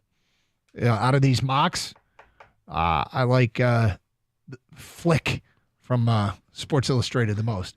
Kang, what about you? Which one do you like the most? Yeah, for me, it's Derek Harmon all day. I have a real belief in Christian Mahogany as coming in. If they do lose Zeitler to take care of that right guard spot, and if they do bring Zeitler back, I like him as depth, And if something does go where Glasgow's not as productive as he's been in past years, I think, like I said, I like Mahogany to step in either the left or right guard position. Defensively, we all know that the Lions need to get healthier at the first step for the front 4, but secondly, get some depth there because of the health. They were so unhealthy last year. Everyone focuses on the opposite position of Aiden Hutchinson, but if you have Zadarius Smith coming back, then you might be okay there because those two never played together last year at all, so we don't know how that combo might work out. What we do know is that Lee McNeil's he got injured. And we don't know when he'll start the year. DJ Reader is getting older. He's not like a pressure type guy. He's more of a run stuffer. I think Derek Harmon can do both. So I like Harmon to be a perfect 3-man rotation once McNeil is healthy. So the thing about this is Harmon brings some position versatility as well. Moving around the defensive line at Oregon, you start thinking about, we go edge rusher opposite of Aiden. well, does it really matter if it's coming from the interior of the defensive line as well? And he's collapsing pockets and he's stuffing the run. In some ways, that sounds perfect. Well, Ali McNeil is like an every down defensive lineman, right? Yep. DJ Reader is more of a run guy, but he also has the ability to put pressure. But I think you have to have a rotation when it comes to the big fellas. Big fellas can't go all day. They need a little bit of a break here and there. So I don't think you can have enough of them. And Harmon is big, but he's not like obese out there, right? I mean, he's 310 pounds. He's incredibly strong, and he's got good length and all the variables you want. And those pressure numbers are insane. Yep. And, that's against Big Ten offensive lines.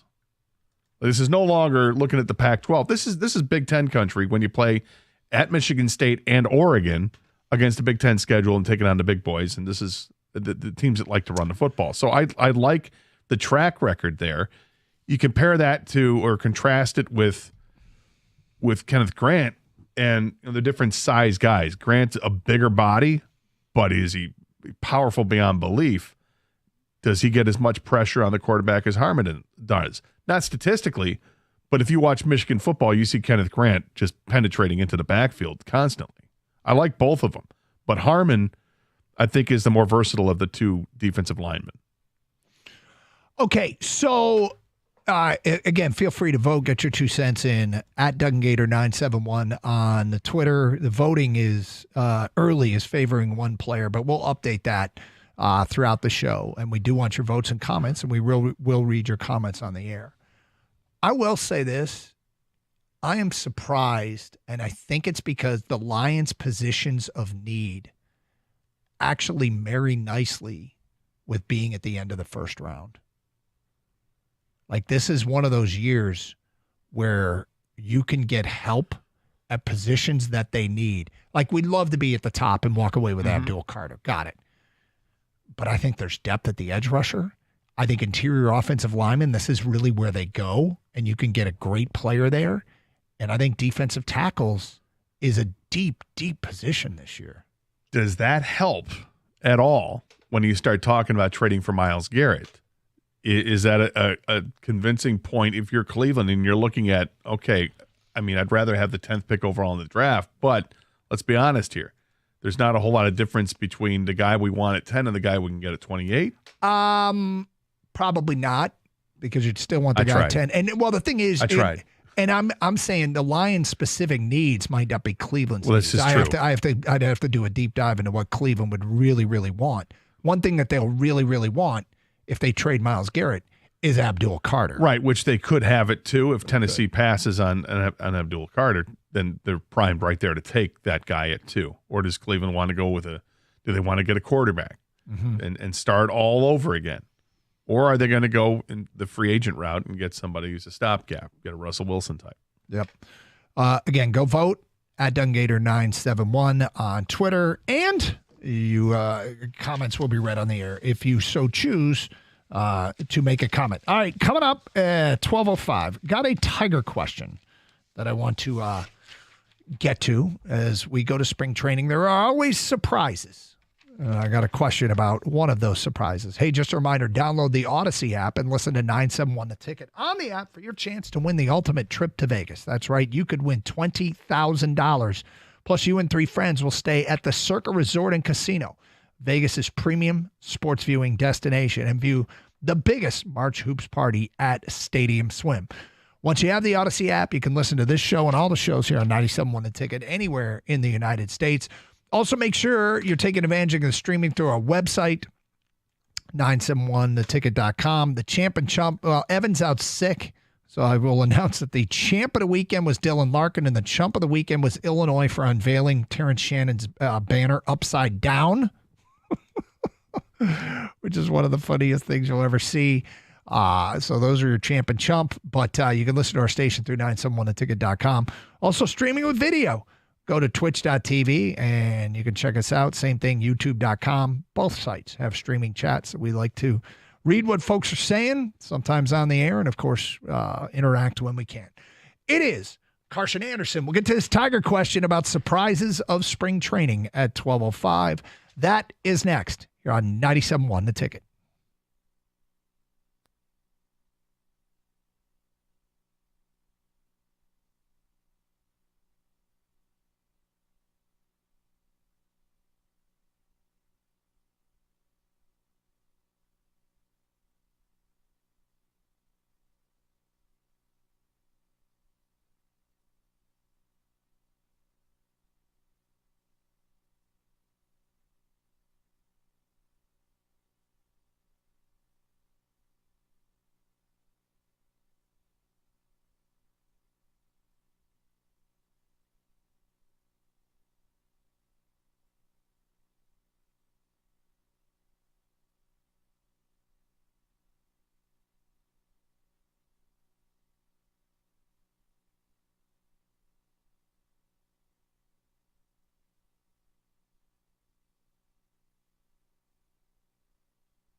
Brought to you by Hamilton Chevrolet. Kenta Maeda is one of the Tiger arms in the battle for the last rotation spots. Word coming out today, he'll make his first start on Saturday in the team's spring training opener versus Philly in Lakeland. Today, the Tigers' number 2, Jack Flaherty, hit the mound for some live ABs. Top catching prospect Tyrone Lorenzo was one hitter he faced. Lorenzo took him deep and knocked one off the fence, according to Evan Petzold.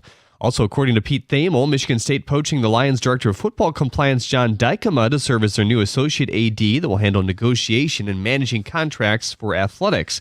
FanDuel Sports Network Detroit will now be available on Amazon Prime for an additional $20 a month. That price is the same amount if you subscribe directly through FanDuel, however. Michigan basketball getting ready to host the Spartans on Friday. Hear how the team is preparing on Inside Michigan Basketball tonight over on WWJ at 7. The Red Wings are back in the ice this morning for day 2 of practice since the Four Nations break.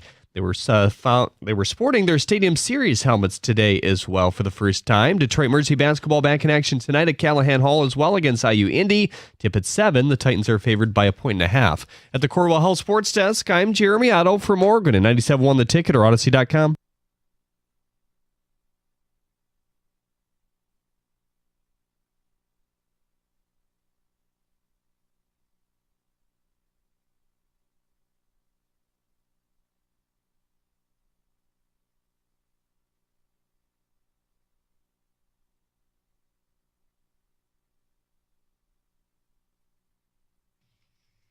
Coming up today at 12:30, Fun with Vegas Odds. We do this every once in a while. We find stuff in Vegas that has the same odds. And which bet would you take? It's been a minute since we've done that, so we'll do it today, 12:30, 12:35-ish here on the Carson Anderson program. Look, today is one of those days that it was actually a huge moment in Detroit sports history. 21 years ago today, the Detroit Pistons traded for Rasheed Wallace. It was a move that put that team over the top. The most obvious over-the-top move right now, staring us in the face, would be the Myles Garrett trade. There's accessibility. The Lions may have exactly what they want, which is a draft capital that it would seem like they'd be willing to part with. Cleveland's kind of stuck for what feels to me like 2 seasons while they have $70+ million sunk into a quarterback that may never play for them again. So they may as well be playing for 3 years from now.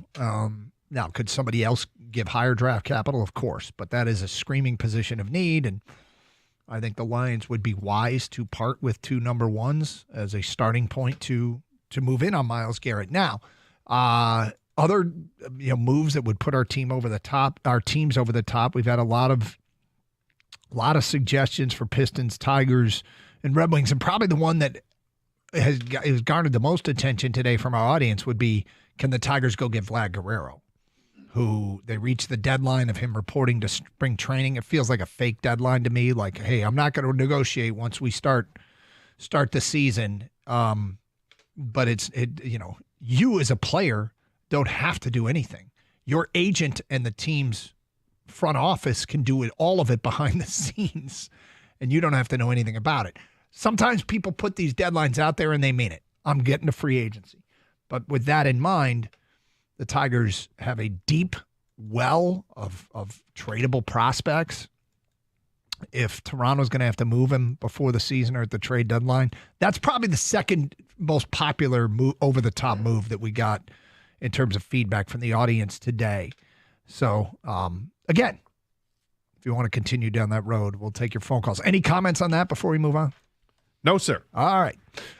We got that dueling mock drafts. 4 updated mock drafts, 4 different players coming to Detroit. Dave Burkett of the Free Press, his mock draft released today. Nick Scorton, edge rusher, Texas A&M. Daniel Jeremiah, NFL Network, released yesterday. Donovan Jackson, guard, Ohio State. Field Yates, ESPN, released yesterday. Gray Zabel, guard, center, Nodak State. And Daniel Flick, Sports Illustrated, released this morning. Derek Harmon, defensive tackle, Oregon. We've put it out there on Twitter. Go vote, and we will read comments on the air, so feel free to comment. Check it out on Twitter at Doug and Gator 971. All right, so spring training games start Saturday. Tigers take on Philadelphia. And you heard there during the update that Kenta Maeda is getting the start. I feel like, and maybe the list is longer, but I made a list of 4 Tigers that have either underachieved or disappointed. And if you had to bet on one of them to bounce back, which would you bet on? Okay. Would it be Maeda, who gets that start? 6.09 ERA, 138 whip. Hasn't been what they hoped he would be as a starting pitcher. They kind of repurposed him and used him in the pen, of course, but Maeda. Would you go with Maeda as a bounce-back candidate? Would you go with Casey Mize? Casey Mize has dealt with injuries on and off. Last year went 2-6 with a 4.49 ERA and a dreadful 1.47 walks and hits per innings pitched. But still seems to have some talent. Would you go with Spencer Torkelson, who hit 219 last year, struck out 105 times, and had a brutal 295 on base percentage? Or would you go with Javi Baez, whose struggles have been well documented? This is tough. It is tough. I think we don't ask easy questions. No, we here don't. at Carson Anderson. We don't. I mean, Maeda has a track record of kind of correcting himself and having some interesting, strikeout rates to walk rates, and like that. There's something there. And even last year, there were stretches where he was great, and then there were stretches where he was awful. Javi Baez is the one that might intrigue me the most, because this is like his last opportunity, right? Hey, we tried everything. We tried working with your swing. We tried doing this and that. We tried surgery. And now we're trying surgery. because, we recognized it was debilitating for you.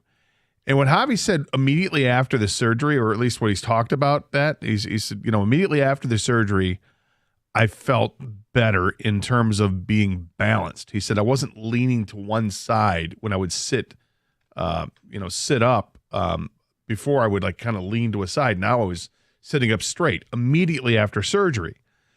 So you start thinking about that. How would that affect you if not only do you have pain in the hip, but the pain in the hip causes you to overcompensate, and now you're off balance the whole time. I mean, is it logical to think that contributes to his swing and miss rate or his just poor showing over the last couple of years? I think it can to an extent, but I'm not sure what that extent is. That's why I think it's intriguing. I mean, he was horrible last year, statistically hitting 184. Brutal, right? And his OPS was 516, which is historically low.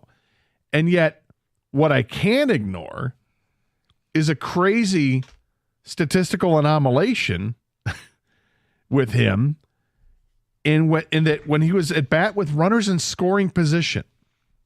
Keep in mind, this is a guy who hit 186 with, 519 OPS? Yep.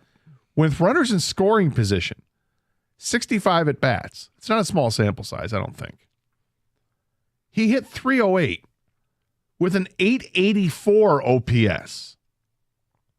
Something to be said for that. There's something to be said for that. And it's like he can only hit their runners in scoring position, because if they're not, then he was brutal. 129 with a 356 OPS and 155 at bats when there was nobody on base. Has there been a direct medical correlation drawn between hip surgery and your eyesight? I don't know. I mean, I think, like I say, logically speaking, can you chalk it up to partially? Now, he's a free swinger. Yeah. He always has been. But would you look worse when you're a free swinger and you're always off balance? Is that possible to I mean, could you buy that? I mean, again, always a free swinger, and he's going to have tons of swings and miss and always going to strike out. But you're going to look a hell of a lot worse if you can't be balanced. So I'm not particularly optimistic, but I think of this as a financial commitment has been made to this player that unfortunately locks us in this relationship longer than we already want to be, given the return on the dollar. It's like having a contract that you have to pay off, and your choice is try and get the most out of the product you're paying for, or admittedly just say, I'm not going to try anymore and I'm going to get nothing, but I still have to pay the bill. Like, I know that there's a complete and total disconnect. Fans just want him gone. They want him gone. And the reason is that what's saving him is that they owe him so much stinking money. It's like they owe themselves. Like, what else? How else can we try and get something out of this? So he gets more and more and more and more chances. Torque looks lost. Like it's actually sometimes a tough watch to watch him at the plate. And the thing is, I always felt like you could count on for a walk. But I mean, maybe the on-base percentage is just a direct reflection of how bad the batting average is. It's still, I love seeing guys whose, on-base percentage is 100 points higher than their batting average, and he's not that anymore. But he was 76 points better. Yeah, which is good. Yeah. But when you're hitting 219, it doesn't look great to have an OBP under 300, which is where he was at. And again, with Baez, I'm not predicting Javi Baez is going to have a great season or a great spring. That's not what I'm saying. What I'm saying is that I think it's intriguing to see if the surgery really does help him or not. Can it make him an average hitter? Well, and the other thing is it will go completely under the radar until I mention it now, Doug. How does the surgery affect how he plays defense? Because he was a very good shortstop prior, right? And then he started to slip a little bit defensively. He was still making some plays, but there would be the plays like, how he's not making that? What's going on? If he feels more balanced at the plate, wouldn't it stand to reason he would feel more balanced as a shortstop and playing defensively? Can he be better there? And does he add more value in that aspect? in the end, I think what happens is if he's not hitting, then he's going to sit. And if he's going to sit, then they have to make a decision at what point can they just buy him out because he'd be preventing somebody else. I can't believe we're having this conversation, to be honest with you. For like a third straight year. Right? But this one particular, because if you asked me 6 months ago, I don't think anyone in the right mind would have thought, there's no way Javi Baez is even invited to spring training, right? This is over, right? They've parted ways. But here we are. And I do ask this, though, because they didn't get Alex Bregman. Can Javi be repurposed as a third baseman? I mean, if you have a hip surgery, and you don't have to have the range as you do as a shortstop if you're playing third. And if he still has those defensive skills, because shortstops generally are your like one of your better athletes on the team. They have range. They're good. Yeah, they're good defensively. You don't have to have that range at third. And right now, the Tigers, I'm not so sure who's the starting third baseman on this team. Are you? I mean, they're going to try to figure it out this spring, of course, but it feels like there's an open spot there. Ish? Well, I mean, there's competition for sure. I mean, right? if they're working out Hao Lee over at third base, and in addition to Jace Young, and you got Matt Vierling, all these guys are kind of working over there. Let alone you could put Andy Ibanez there, McKinstry. All these guys can play third base. I agree with you. It would stand to reason that a shortstop by trade, when your skills erode as a shortstop, where do you go? Third base. Third base. So can he do that? But he's going to have to show that he can hit. Yeah, and that's a huge hole in his game right now. It's a massive hole in his game right now, and this is what is going to be watched very closely in spring training. And you bring up Spencer Torkelson, it's the same thing. Tork's got to figure it out. He's got to hit, and nobody liked his response when he was talking about the batting cage situation. How the Tigers have this great batting cage that measures all these different metrics, and Tork's like, yeah, I'm not into any of that. I'm more old school. And then A.J. Hinch had to try to clean that up a little bit and say, no, he's going to be watching a video. He's going to be paying some attention to this stuff, but we do like that he just wants to swing more freely and, be more natural with it. But if you've got all these things that are there to help you out and you're going to ignore that, I don't think you're going to be here. All right, 248-539-9797. Tiger fans, look, it's possible that none of these guys rebound, but if you had to bet on one, Tork, Baez, Maeda, or Mize, who would you put your money behind saying, this guy might, if I had to pick one of them, this might be the guy for a bounce-back year? 248-539-9797. Carson Anderson, 97.1 The Ticket. March is almost here, and college basketball is reaching its most exciting stretch of the season. Right now, new customers on FanDuel get $150 in bonus bets when your first $5 bet wins. That's $150 extra bucks to bet on everything from conference clashes to tournament upsets, even who's cutting down nets. So go find a heavy favorite, bet them on the money line with your $5. Your return won't be huge, but you know what will be? That $150 in bonus bets that you can do with whatever you want. Just visit FanDuel.com/971 Detroit and get in on the college hoops action before March takes over. Must be 21 or over and present in Michigan. First online real money wager only. $5 first deposit required. Bonus issued as non-withdrawable bonus bets, which expire 7 days after receipt. Restrictions apply. See terms at sportsbook.fanduel.com. Gambling problem? Call 1-800-GAMBLER.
Some fun with Vegas odds coming up today at 12:35.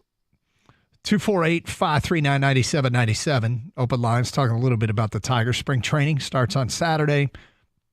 And we've got, we're kind of asking about guys who struggled. Is any of them capable of a bounce back? And if so, which one? Torque, Baez, Maeda, and Mize. 248-539-9797.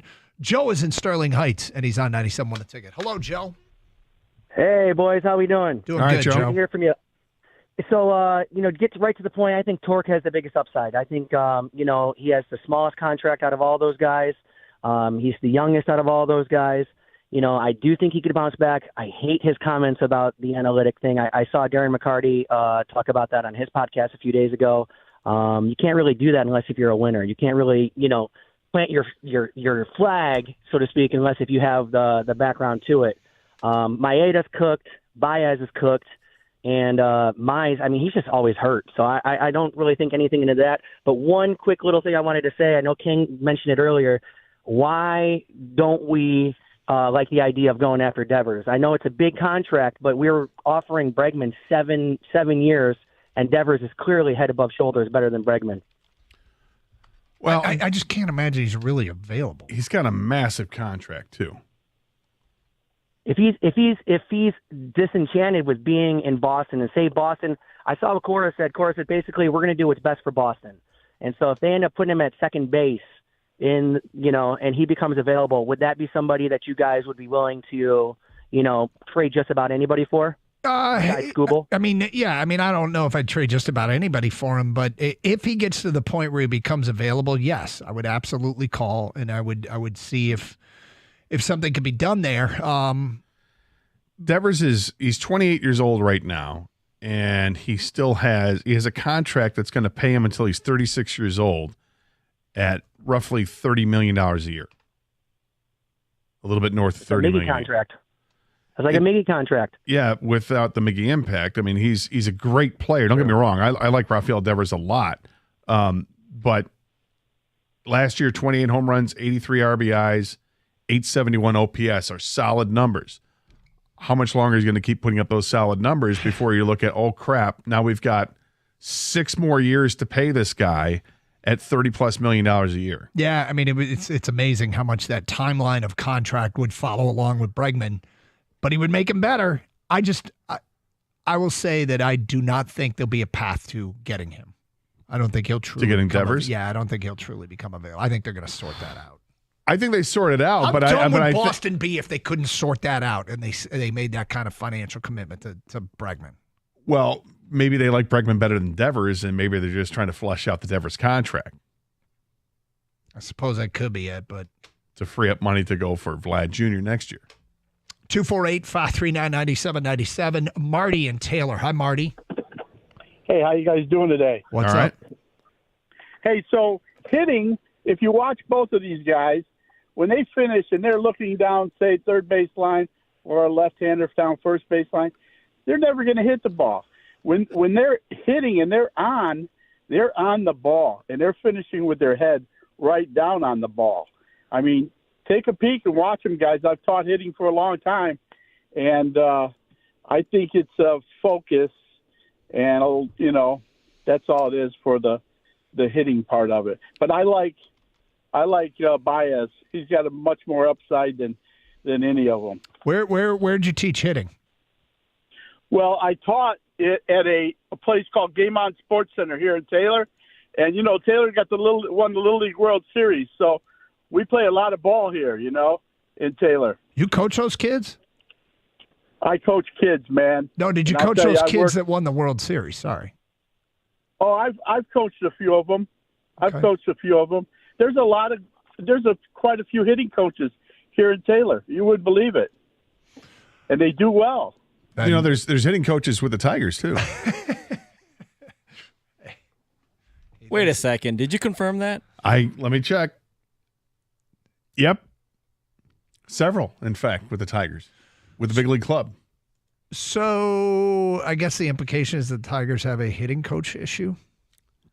Well, it's his comment about the players, if their head's not on the ball, if they're pulling away from it, they're not going to hit. I mean, that's batting 101, right? Yep. Facing major league pitching, we have no idea where the ball is going to be. The hardest thing to do in sports is to hit a round ball square. The thing about the torque stuff, right? The torque comments that everybody freaked out about. I feel like those comments came from frustration.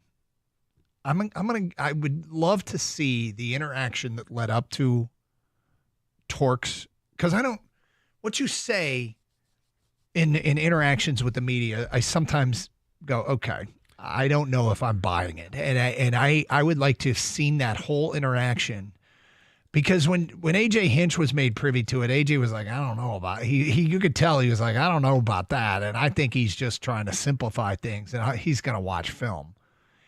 Because that kind of stubbornness, I think, comes out of. I'm going to guess that wasn't a great interaction before he said it. Reading all the comments on that day that came out, the tenor didn't seem like again, I didn't see video of it. That's to see what his facial expressions were, but just by reading everything else, didn't seem like it was talking from frustration.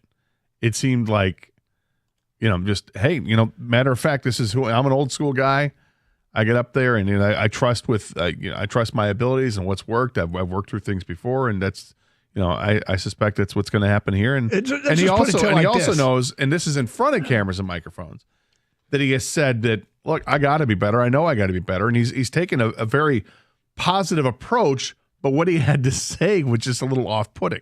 Yeah, if he turns out that he's uncoachable, it's just basically, it's not going to be a Tigers issue. It's going to be a Torque issue with everybody in baseball. Nobody's going to. He's like, I'm doing it my way, and that's the only way I'm possibly going to. I'm going to attempt to fix this thing. The hell with what you suggest. He'll be out of the game. Well, maybe after spring, before going to Detroit, just stops off in Taylor for a bit. Let's go to Jake in Heartland. Hi, Jake. Hey, Scott, Doug, love the show. Thanks for having me on. Thank you. So I think the most upside has got to be Maeda for at least a couple of reasons here. One, selfishly for the Tigers, I think he just has to be better. And for his own gains, if he wants another contract after this, he's got to put up numbers. And I think, as a veteran pitcher like him, he's had more good, positive years, and he just hasn't. And, people like him are going to be due every now and again just to have a bad year. And for Torkelson, I've kind of moved on with him. You put Colt Keith over at first, and I think he'll be somebody that could potentially be trade bait, be a project for somebody else down the road. And then the last thing I'll end on to with this is, out of anybody in free agency or potential trades, things like that, I'm really only interested in seeing Vlad Guerrero Jr. in a Tigers jersey. I know it might take a lot to get him. I know he would have a long contract or want that, $300 million, whatever it may be. But to me, it just seems like at 25 years old, he has the most upside. And pitching has been our strong suit. That's why I think that Maeda has the most upside with Chris Federer. But really, besides that, we need a strong, solid young bat. And if we can't get him, they don't get him. But so it was a huge story. It was a huge story, obviously, yesterday in Major League Baseball when he reached his deadline, the self-proclaimed deadline, which feels like a false deadline to me. So where do the Tigers rank in the possibility of getting him? CBS Sports put together a list listing the teams from 30 down to 1. And they were in some categories, and the Tigers were in the category of it would be a monster upset if one of these teams got him. Those teams were Baltimore, Colorado, Kansas City, Detroit, St. Louis, and Minnesota. And the Tigers were 19th out of all the teams in Major League Baseball. The one thing that the Tigers would have is minor league prospects that are coveted. And they're one of the few teams that's at the top of the list that could really, really pay the necessary price. I think it's worth talking about. If he doesn't get traded before the season starts and you get into the year, things that we need to pay attention to is a quick start, which this team could really, really use to sort of help spark the discussions of taking on a player like that or any player that's going to cost a little bit more short or long term. 2 is Toronto fall behind quickly in the American League East. And if I had to bet right now, I bet he re-ups with Toronto. I would bet that. I would not. I don't know if players want to, and if they have the opportunity to make money in the United States over Canada, they would. And he's going to get monster offers from the teams out east.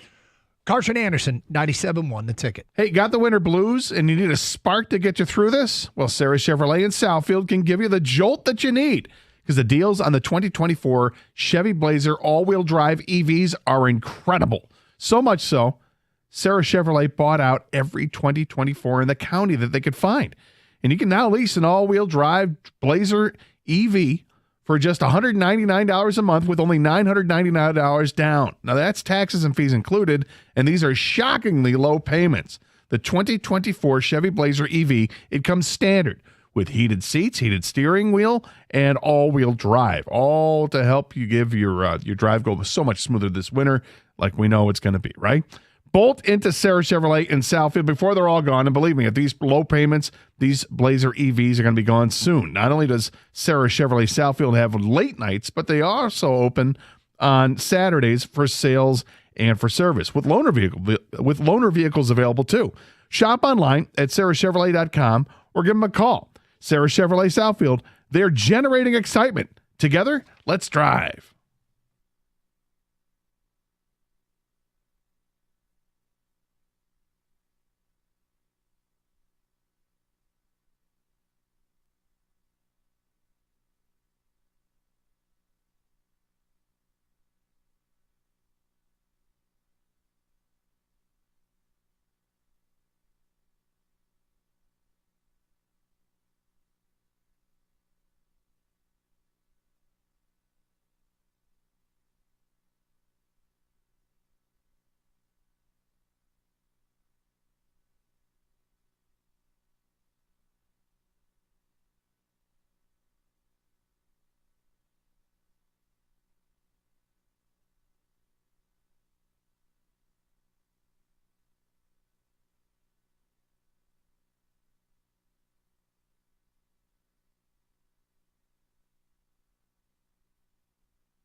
Doug Carr, Scott Anderson, 97 won the ticket. 248-539-9797. We asked this question. We got a lot of traction on it. Spring training game starts Saturday. I think people are getting hungry for Tiger baseball. The question was, if any of these guys would bounce back, if any of them, who would you bet on? Torque, Baez, Maeda, or Mize? Feedback coming in. Daniel in Clinton Township says, I think Torque finds his swing. Javi's a lost cause. Maeda just doesn't seem to have it anymore, and Mize is still a wild card. From an unnamed texter, none of the above. Thank you. Appreciate your participation. Did the surgery lengthen his arm so he can hit baseballs 2 feet outside? That's obviously regarding Baez. Mize, but only because of injury limiting his ability to pitch. We have seen a large enough sample size with the other 3 to know they are all not good. Look, Mize, it's been frustrating. It's been frustrating with Mize, but he has dealt with injuries. It would be great to see him. What was it last year? We said that the key number for Casey Mize, if you're looking for a metric, something that signifies that the season has been a degree of a success, I think we said 30 starts. just give us 30 starts, and that for Casey Mize would be a full successful year. He gave him 20. Yeah, and the only time he's had 30 starts in his career was his second year with the Tigers. He made 30 starts, had a 3.71 earned run average, and we were excited. What was to come? Well, injuries. 2 starts the next year with a 5.4 ERA. Last year, 20 starts and a 4.49 earned run average with a high whip of 1.47. That second year, so much reason to be excited about if you're a Tigers with a 3.71 ERA and a 1.14 whip. And we're thinking, is this guy going to be on a track like Verlander was, right? Maybe not the strikeout pitcher, but has the command and is only going to get better. Well, he's been hurt and it hasn't been better.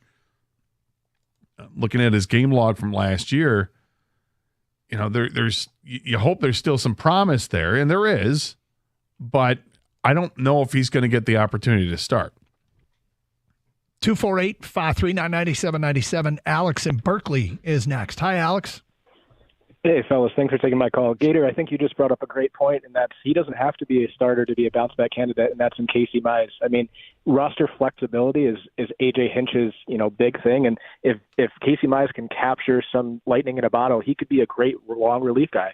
Or with the injury to Alex Cobb, there is some flexibility to the rotation for him to claim that fifth starter role. So I think that the player has the mental makeup to really be a bounce-back candidate, especially for the guys that you guys put out there in terms of candidates.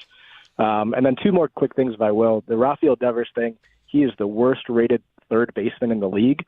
And with the infield shaping up the way it is, they can't, necessarily have that. And he is also a left-handed stick. So they need a righty in that lineup. And then the question I have for you guys, I'm attending my first spring training game next week against the Boston Red Sox. Do I let Bregman have it? Do I hold up a sign with the A.J. Hinch quote that says, if you don't come here, we're going to beat you? What do you guys think? I like that. I like that a lot. If you don't like, I'm so relieved they didn't get him, and no, with an acknowledgement that he would have helped them this year.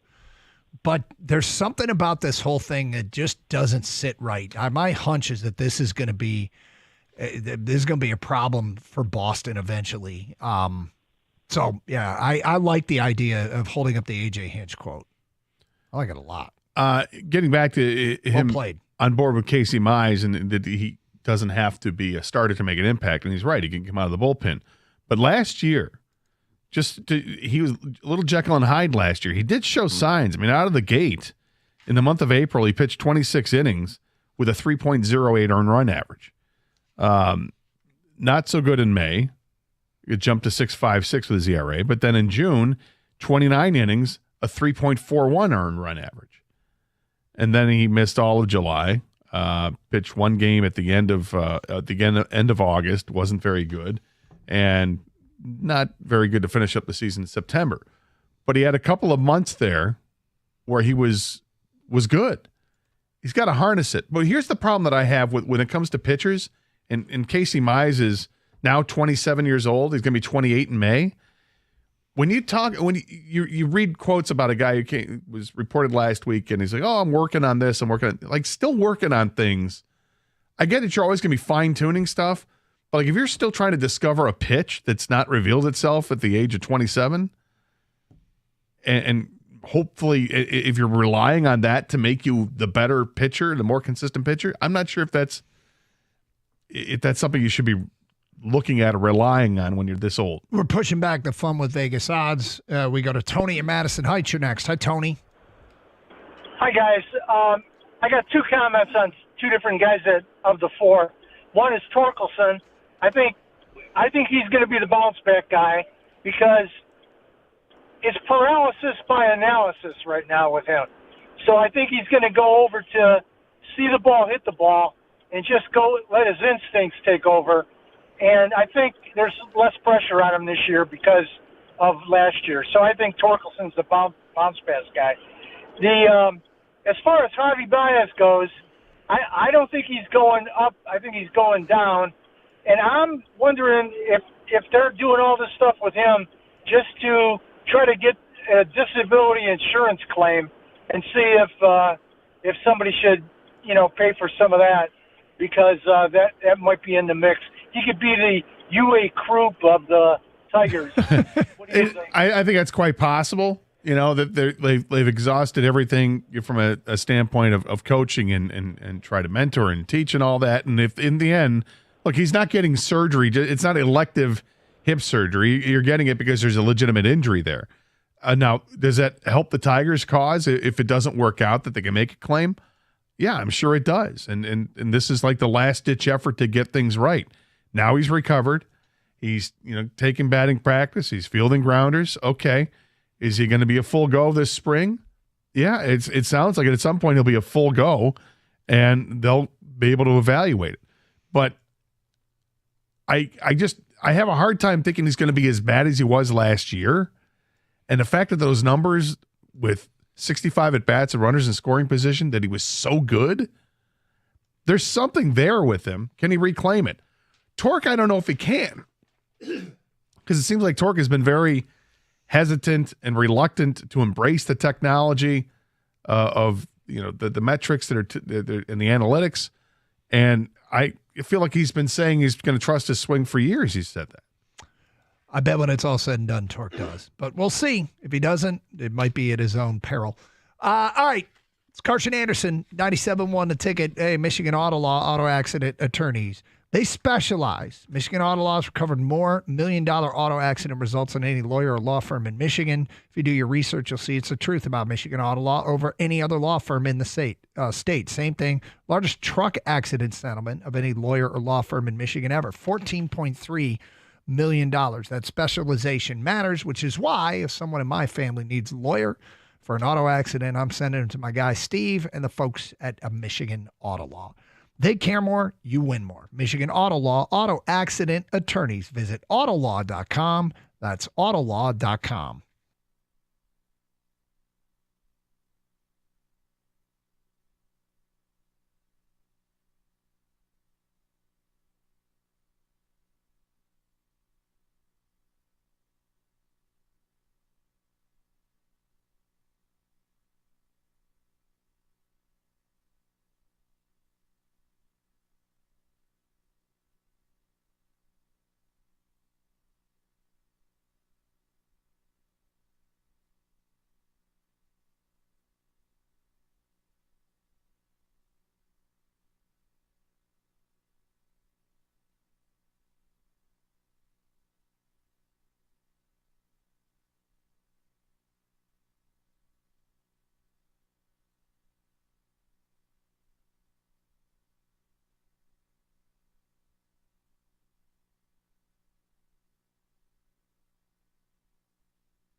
All right, so feedback here. Let's start with updating you on our Twitter poll. We had the 4 dueling mock drafts from Burkett, Jeremiah, Field Yates of ESPN, and Daniel Flick of Sports Illustrated, all updated in the last 24 hours. Right now, Daniel Jeremiah's pick of Donovan Jackson, guard, Ohio State, is in 4th place with 12.3% of the vote. Field Yates' pick of Gray Zabel, interior offensive lineman from Nodak State, is in 3rd place with 12.9% of the vote. In 2nd place with 23.4% of the vote is Daniel Flick of Sports Illustrated's Derek Harmon pick. And the most popular mock draft belongs to Detroit's own Dave Burkett, who is got the Lions taking Nick Scorton, 51.5% of the vote. Yeah, I can understand. Dave's a devilishly handsome fella. Knows what he's talking about. Is that how you describe him? Yes. I would just go with handsome. I wouldn't say devilishly handsome. I think there's some devil qualities to it. Do you? Feedback He looks coming the in. same age now as he did when I met him like 25 years ago. That actually is true. That man has not aged. I think when I first met him, I thought he was older than he was, and now I think he's younger than he is. Right? Does that make any sense? Robert Livonia writes in, my choice is Gray Zabel, guard center. We can always pick up a defensive tackle with a free agent or later picks in the draft. Also, Frank Ragnow will be retiring soon. Tim in Lapeer, I would love the Derek Harmon pick. I think it's easier to find offensive line help later in the draft, but we desperately need to improve the defensive line. And he gives us all kinds of off the chart picks that weren't made available. Steven Southfield says at pick 28, it's Derek Harmon. Hopefully he's still there. He has a great first step. Just look at what the Eagles' defensive line provided. Thank you for all your feedback. 248-539-9797. Fun with Vegas odds. We haven't done this in a while. Do we have music for this? Sorry, Kang. Oh, we do. I knew we did. It's been months. The odds come courtesy of FanDuel and betonline.ag. Are you ready, my friend? Yes. Am I supposed to answer on the ones or the twos? I'm sorry? With his bomb-ass beat. I'm just wondering. You can answer however you please. Okay. Yes. But spit truth. Please, Gator. It's the only way I know how. All right, 40-1. All these things are 40-1. 40-1. Dylan Larkin winning the MVP of the Four Nations face-off. 40-1. Okay. Michigan cutting down the nets and winning March Madness. 40-1. The Reds landing Vlad Guerrero.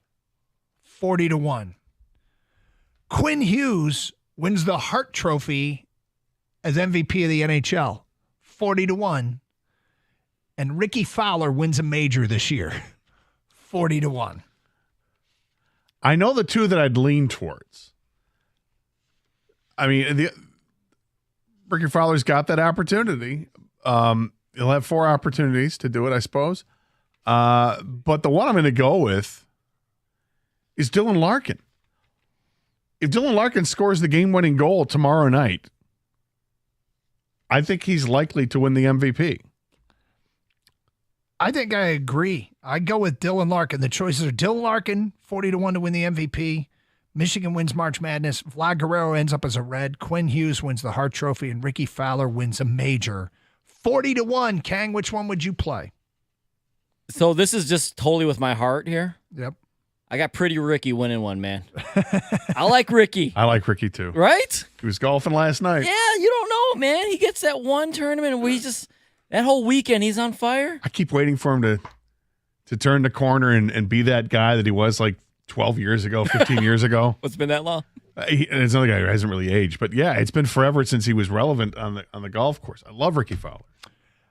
These things are 4-1, according to betonline.ag. 4, and FanDuel. okay. 4-1. Malik Beasley wins NBA Sixth Man of the Year. Could see that.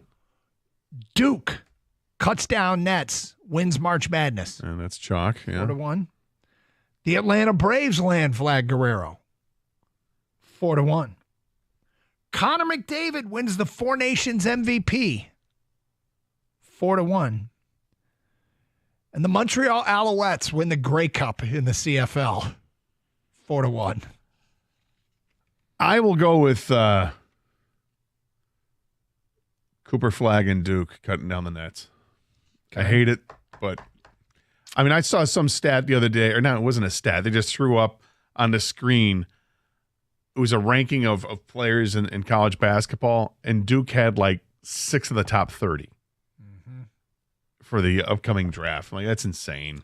It's absolutely insane, but that's Duke.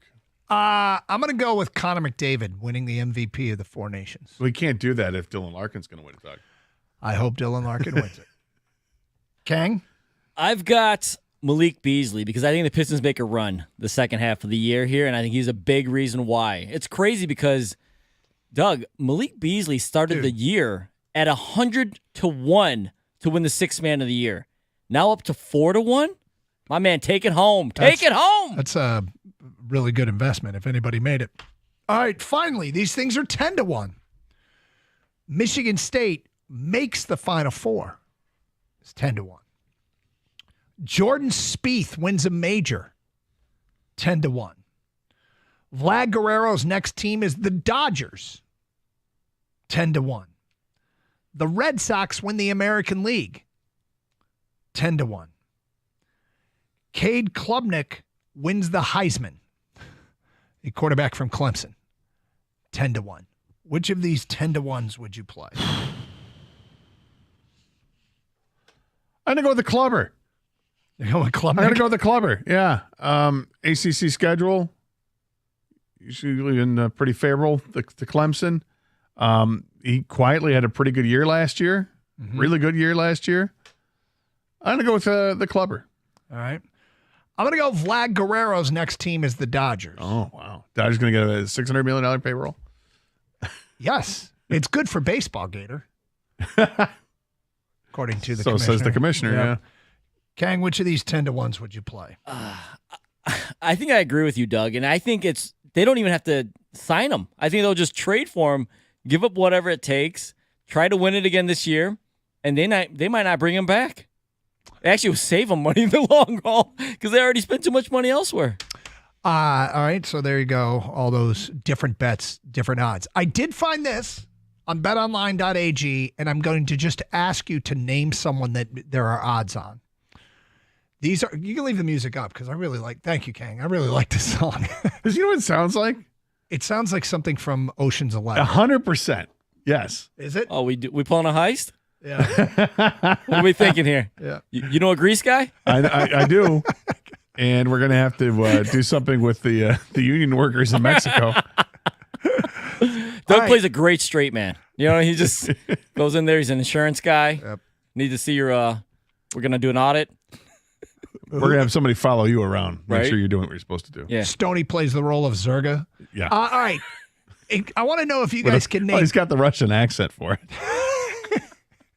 If you missed Stoney this morning, go to Odyssey. You get download the Odyssey app, use the rewind feature. You can hear Stoney talk in Russian in the morning show.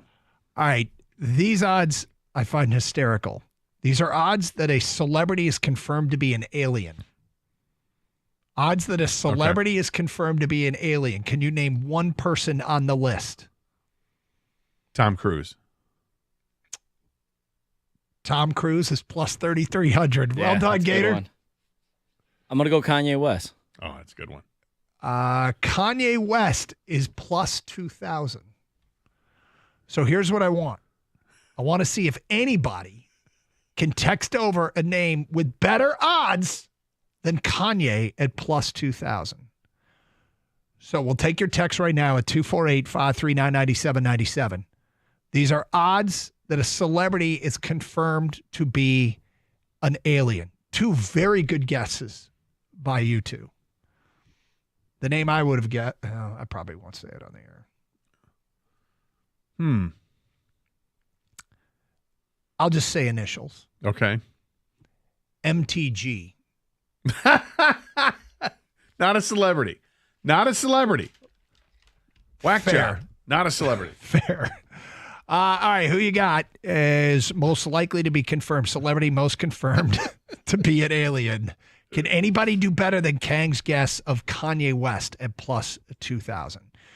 It is Carson Anderson here on 97.1 The Ticket.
Lions beat writer Dave Burkett spoke to an NFL spokesman today who confirmed Detroit wide receiver Jameson Williams will not face discipline from the league after carrying an unlicensed gun last year. Williams was released from the scene, but after further investigation, Detroit PD issued a warrant for his arrest. Prosecutor Kim Worthy later denied the request. As far as the NFL is concerned, they feel that the case is closed on their end as well. The league does have a policy relating to guns where they can discipline players without legal charges.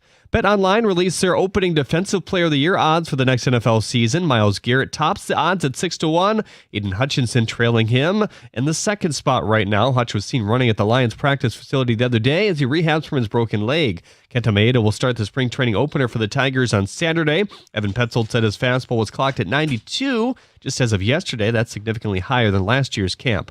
According to Front Office Sports, NBA All-Star viewership was down 13% from last year.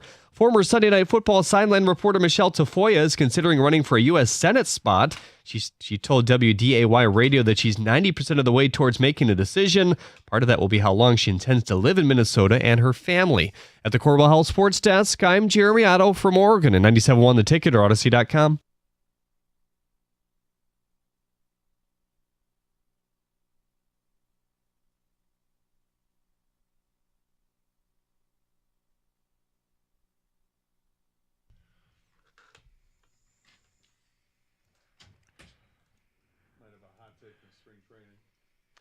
All right, I'm going to work my way through these, Gator, and I will say that you guys did extremely well on guessing which celebrities will be, who you can bet on which celebrities will be confirmed to be an alien. Kanye West, who Kang guessed, is tied for fourth, so only 3 people have better odds than Kanye. Wow. Your pick of Tom Cruise, not bad. There are 11 better than Tom Cruise. Here's the feedback, and I'll just read my way through these, and then you can perhaps just say if you think any of these qualify. So I'll read these without comment. Are you ready? Yes. Elon Musk, that's from Mike in Dearborn Heights. Daniel from Clinton Township says Mark Zuckerberg. Steve from Madison Heights says Melania Trump. Looks like E.T. From Eric in St. Clair Shores, Keanu Reeves. Andy at work says Machine Gun Kelly. I'll say Charlie Sheen is an alien. That's from Rick. Mike in Flint says John Tesh. Steve-O in Rochester says Taylor Swift. Jim in Macomb says Lady Gaga. Aaron in Port Huron says Nicolas Cage is 100% an alien. And Dan says Victor Wembanyama, without a doubt, I'd be more shocked if he was confirmed to be a human. All right, so, Gator, do you think any of those ranked ahead of Kang's guess of Kanye West? I think there's a couple of them that could be ahead of him. Okay. Taylor Swift. Okay. I don't know if this would have Victor Wembanyama on it. It sounds like, looking for celebrities, not sports celebrities, but sports celebrities did make the list. They did. Okay. I mean, Wembanyama could be on that. I mean, that is a. Does it count commissioners? Because Adam Silver is definitely an alien. Adam Silver handing the trophy to Victor Wembanyama.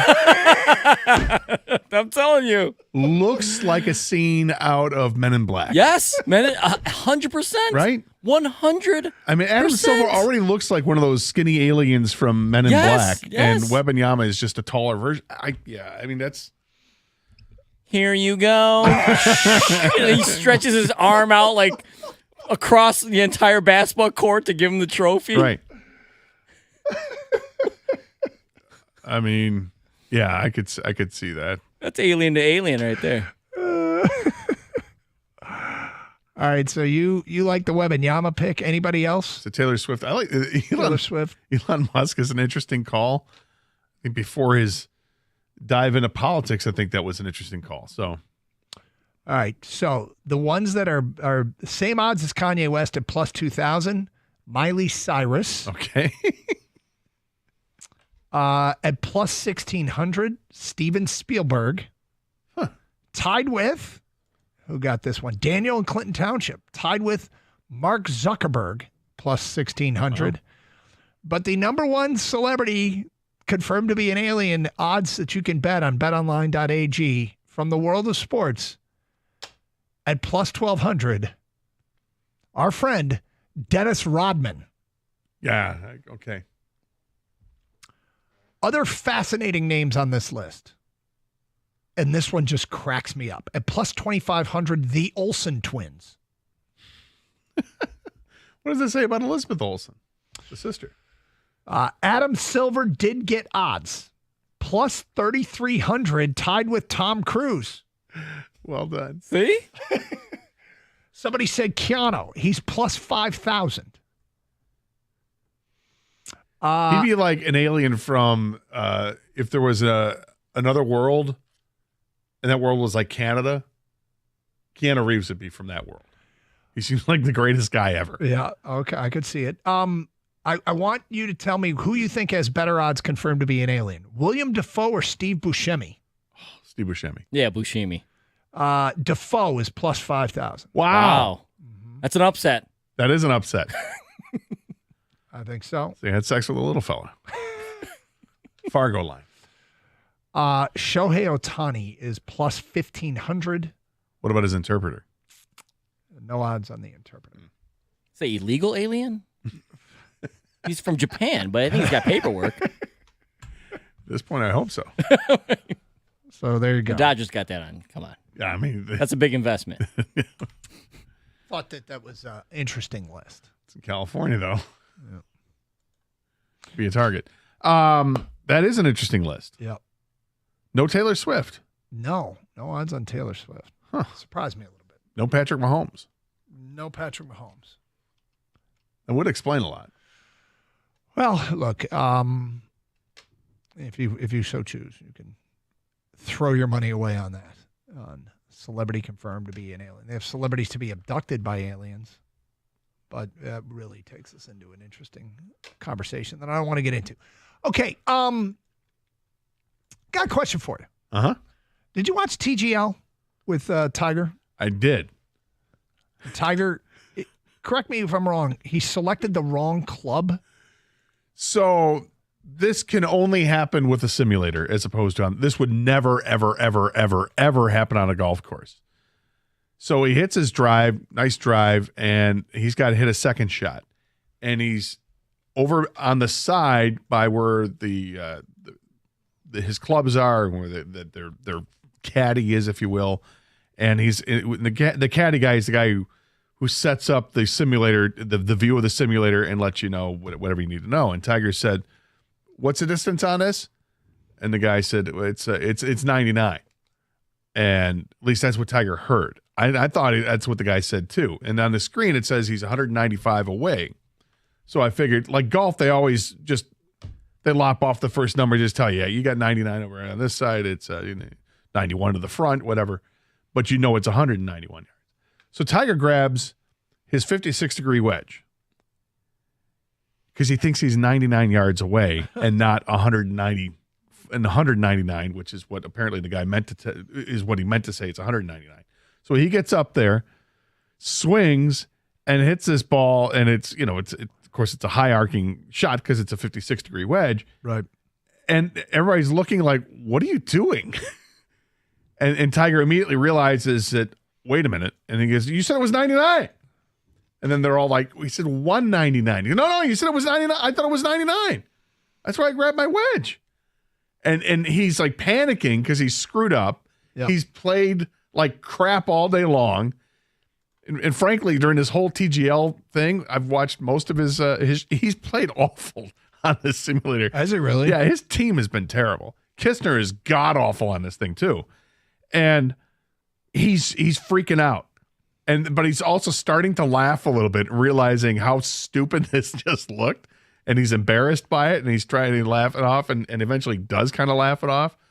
But it was one of those things that would only happen in a league like this. Because obviously, if you're on a golf course, yeah, you're looking at it, and you know that it's not half the distance you thought it was.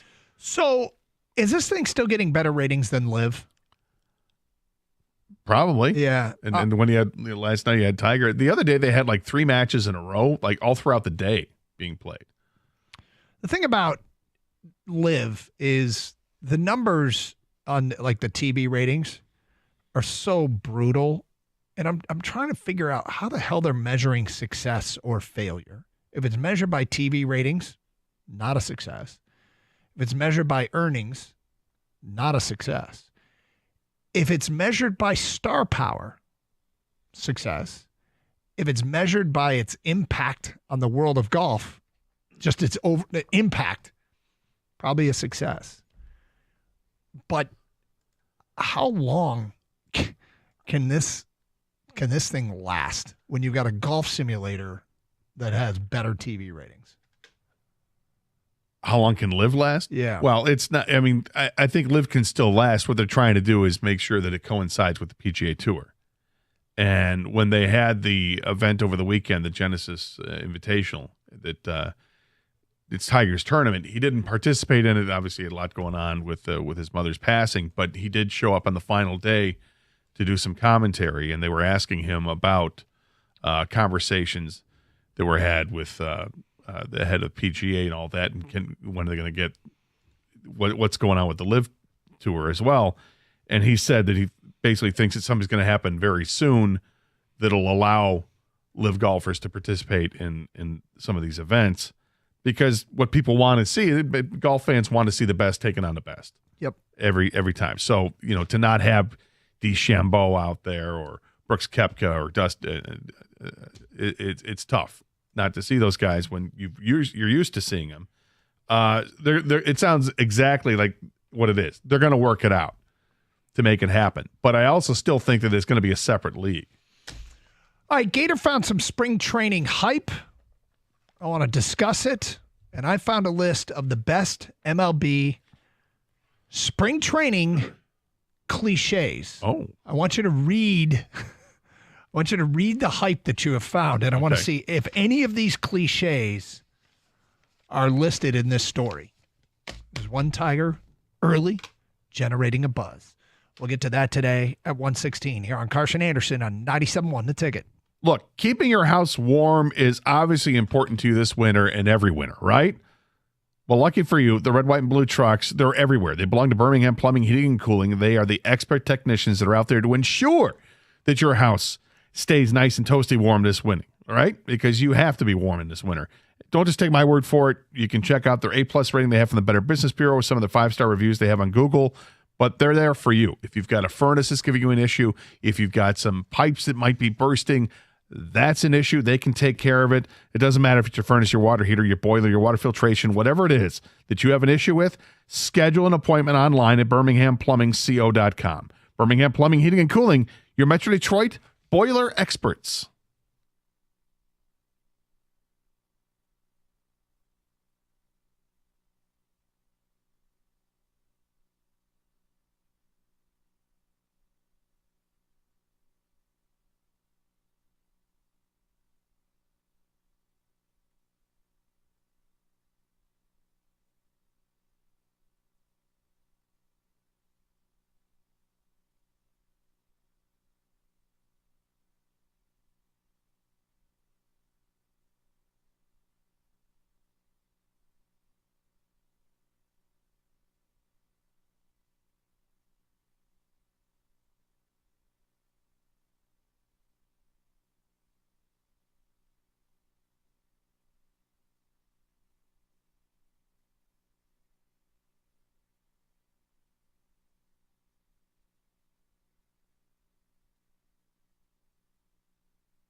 All right, Gator. Which Tiger's getting the early hype? Well, this comment comes from Jordan Strack, who labels himself as a storytelling and media specialist. Toledo Mud Hens and Toledo Walleye, Maumee High School, Bowling Green alum, and Kennedy's dad. Has almost 34,000 followers on Twitter. So Credentials are in order Yes. then. This is a guy I think who covers Toledo. Okay. He says this: after watching How You Lee for 2 days, I'm fully convinced this kid is going to be a star. Wow. I've talked with some guys around camp, and everyone seems to love him. He's got a little swagger to him. He knows he's good, and he just turned 22. Get your Mud Hens tickets now.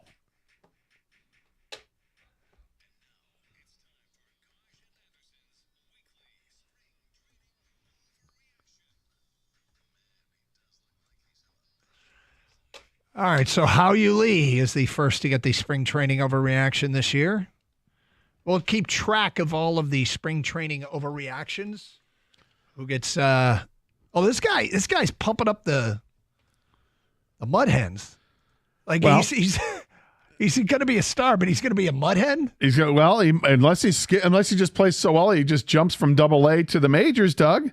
And the Tigers have a need for a third baseman, and here's a guy who, plays second base, third base, and shortstop. He's played everywhere. He's a right-handed stick, which is what they need on the left side of the infield there. Last year, 87 games with Erie before his season was truncated due to injury. He hit .298 last year with an OPS of .851. Stole 16 bases in those 87 games. And had 19 doubles and 12 homers and 5 triples. The guy was pretty productive last year and was part of the which trade was that part of? Jared or Michael Lorenzen. I think you're right, Lorenzen trade. So this is a guy to keep an eye on. I think we were excited about what he did last year in the minors. But again, cut short due to injury. Okay, was this done via Twitter? Yes. And it's How You Lee is going to be a star. All right, that is the first entry into the log this year on spring training overreaction. We keep track of when, February 19th, who, Jordan Strack, how, via Twitter, and what, How You Lee is going to be a star. Took him 2 days to be fully convinced. 2 days. I like the fully convinced line Fully people always use. convinced. So it's 2 days to be fully convinced. Yep. No, that's great. Didn't want to take any more time. Didn't need. No, didn't need to. Yeah, exactly. It was I got it, 2 guys. days. I'm fully Yeah, convinced. fully convinced. What we like I doing can walk this, away from the table. I'm fully convinced. We like doing this because we too have done this on our trips down to spring training. You mean Gator? What? Well, Gator, it started with Gator making fun of it, only to shortly thereafter participate in said thing that he was making fun of. Sometimes, Doug, the ball just makes a different sound coming off the bat. Sometimes. Which leads us to a list I just found on The Athletic. It's MLB spring training cliches on what they're used for. These are things you hear in just virtually every Major League Baseball camp. Are you ready? I am. When a manager tries to soft shoe a question about competition for a roster spot, they invariably say, I don't want to leave anybody out. That is at number 13 on the list. Okay. Next, at number 12, typically a response to a question about pressure in a new city with a new contract off a down season. Quote, my expectation for myself, higher than anybody else's. Gotcha. At number 11, you hear variations of this from front office executives across the game. Quote, we don't pay attention to projections. When a player shows up in the best shape of their life, Yeah, here we go. Yeah. they invariably say, I cut out blank this offseason. Oh, There's sure. some sort of... You saw who the Tiger guy was that did that this year, right? Oh, I did. No, I didn't. Oh, he doesn't know Gator. Riley Green. Yep. You know what he cut out? I don't know. Should I put... Not completely. He didn't go cold No, turkey, but he he's- went he cut back a lot. he cut down Yeah. significantly. Okay, is this something that I would like? Yes. He cut out beer. No. Keep going. He cut out pretzel M&Ms. No. He cut out chicken wings. Getting closer. Yeah, but no. And he's claimed he cut this out. Yep. Cut back significantly. Cut back significantly. I don't know. Chick-fil-A. Oh. Yeah, he will no longer eat it on Sundays. Quite the commitment. Yeah, no, seriously. I guess he cut back. Cut it down a ton. A ton. See, I Interesting. always thought that the coming in the best shape of their life, the cliche is, I'm in the best shape of my life. You don't have to qualify it's by funny. saying I cut out blank. It's just, no, I'm in the best shape of my life. Yeah, I kind of feel that alone is probably the number one cliche, but I will tell you ahead of time. Stronger than ever. I'm disappointed that it is not the number one cliche. It's not even a cliche. It's Seeing the ball better. Yeah. But it might be something else. I'm sorry. I don't want to steal anything. Riley Green cut out Chick-fil-A? Yeah. I guess it's worth it. I remember Aaron Rodgers cut out dairy. Yeah. That made sense. Aaron Rodgers. No cheese. Guy was playing quarterback for the Green Bay Packers. He was cutting out cheese. Good call. All right, now we're You down. never cut the cheese. Never. I mean, But it's always you funny do. when you do. You never cut out cheese. Yeah, okay. Number 9, I think we're going to surprise some people. Number 8, I went to Driveline, which is a pitcher thing that people are doing now. Number 7, I just hope we all stay healthy. Is my favorite description. Spoiler alert, this won't happen. No. Spring training is ripe time for injuries, from freak accidents to nagging elbow discomfort that didn't quite go away with a restful offseason. And number 6, just getting my work in. This feels like the kind of thing that's said after a starting pitcher gets shelled. I'm just getting my work I'm just in. getting my work in. Just Working on some I'm new working on things. some things. Yeah, Yeah. uh-huh. Working on a pitcher. This is given. Yeah, well, work harder. You just got shelled for 3 home runs. This is given by a prospect learning a new position, a veteran coming off the bench, or a pitcher stuck somewhere between the rotation and the bullpen. Quote, I'll do anything they need me to do. Translation, please keep me up with the show. Here is I don't want to go back to bus rides. when you get a new teammate. He's a good fit in the room? No. Any other guesses? Good locker room guy? No. At number 4 on spring training cliches, when you get a new teammate, I'm just glad I don't have to face him anymore. Oh, yeah. That's a good one. Another one here, when you get a new star player in your clubhouse, invariably somebody references, quote, the way he goes about his business. Number 3 on the list of spring training cliches. Here's one we're going to hear from the Tigers a lot. This is if your team's 5th starter spot is unsettled, or you don't know who's playing a position, or you're filling out a bullpen, or who's got the last spot on your bench. A manager will invariably say, it's a wide open competition. Sure. And the number 1 spring training cliche, and I don't even know if I agree with this. This is a universal get out of trouble expression, sure to elicit, well, not a laugh, but maybe a nod and a knowing shrug. Quote, it's spring training for everyone. Is that the number 1 spring training? It's not? He's in the best shape of his life? I would imagine it's the best shape of his life, but I've heard the other one before, certainly. I've heard it too. I'm surprised. Hey, it's spring training for everybody, right? We're all learning the same. We're all just getting back into the swing of things. Well, yeah, I think that applies to like people that aren't playing the game. Like, you know what I mean? Like an announcer mess ups. Oh, it's spring training for everybody, right? Am I right? Yeah. Oh, the usher falls down. Oh, it's it's spring training for everybody, right? Yeah. Oh, the mascot came out with his head off. Oh, yeah, it's spring training for everybody. But it's like the pitching fielding practice, right? When I mess up at home, honey, it's spring training for everybody, right? That's right.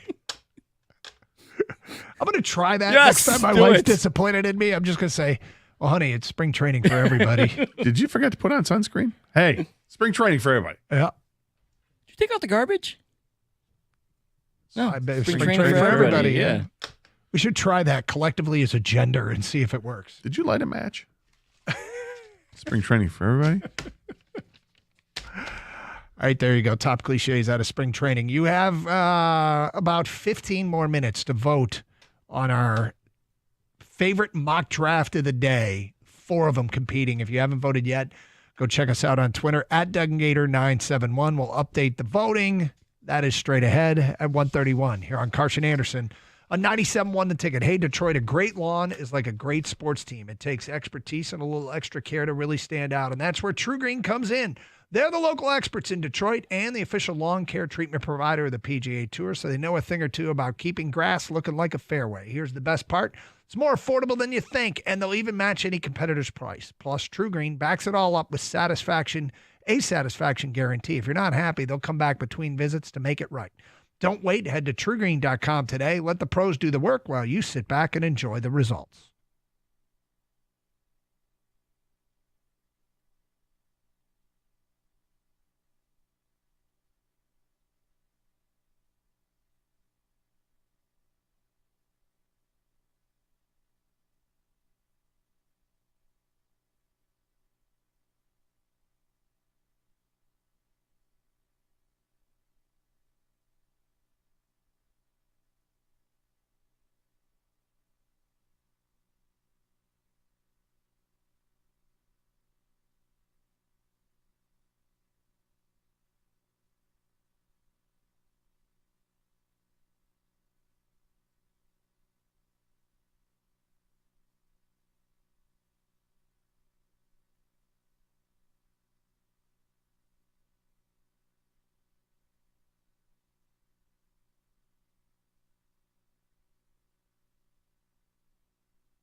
Doug Harsh, Scott Anderson, 97.1 The Ticket.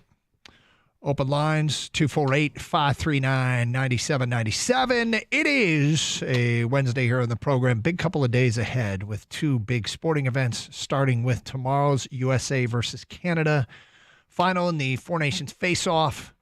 When we're in a time that an event which dates all the way back to Wednesday of last week has a chance to capture America in a sport that has traction, but would always love, the hockey crowd would love to see their sport elevated.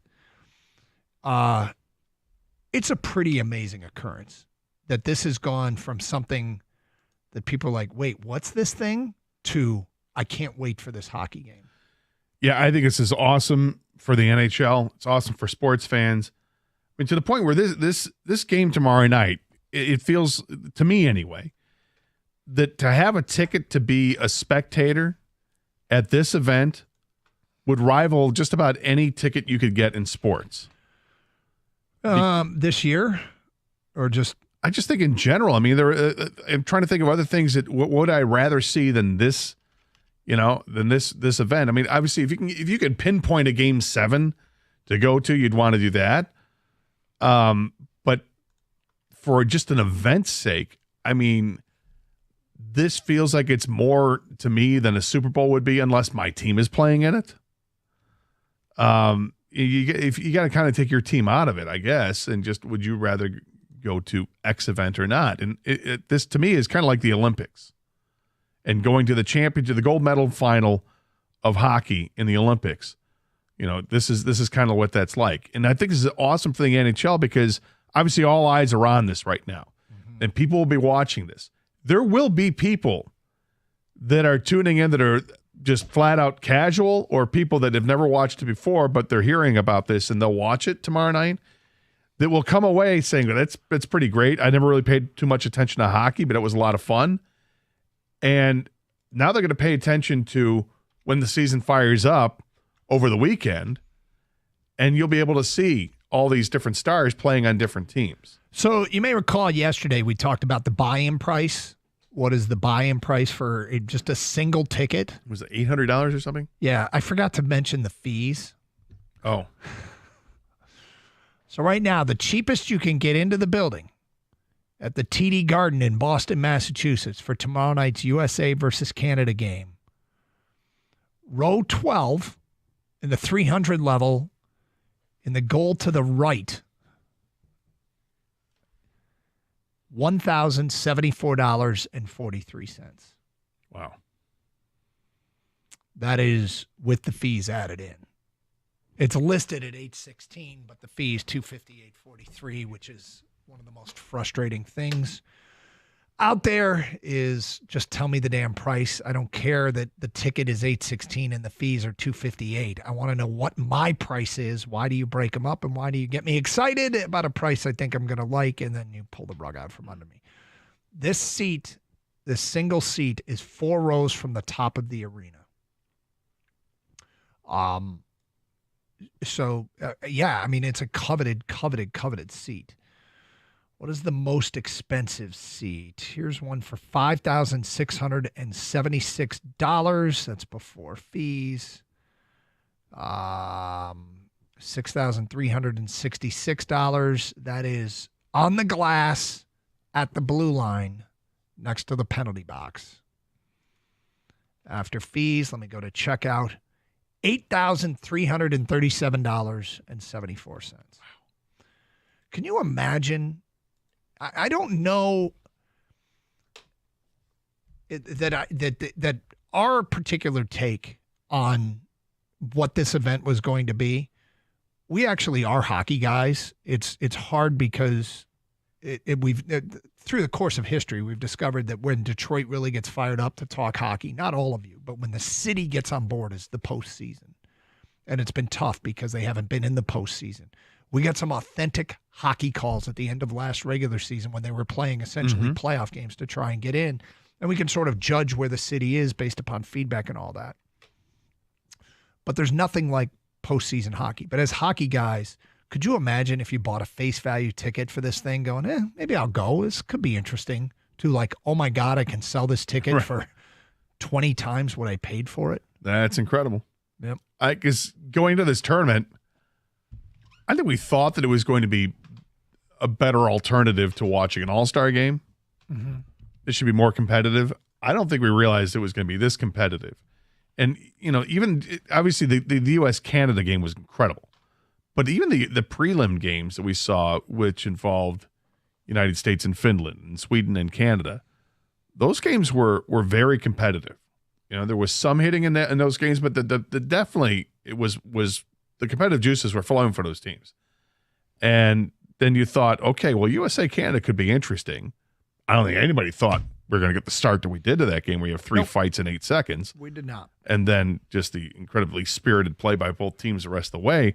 And now that's exactly what we're expecting for tomorrow night. I wouldn't expect the fights, but I expect the spirited play to be there. I think it's going to be chippy. I think you're going to get some pushing and shoving. I don't know if teams are going to be dropping the gloves, but I think we're going to see like playoff atmosphere hockey for this game tomorrow night.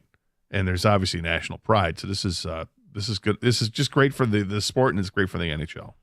Doug, the real question is, how does this affect the Dallas Cowboys? Of course, it always is, and I'm sure ESPN will find a way to tie it in.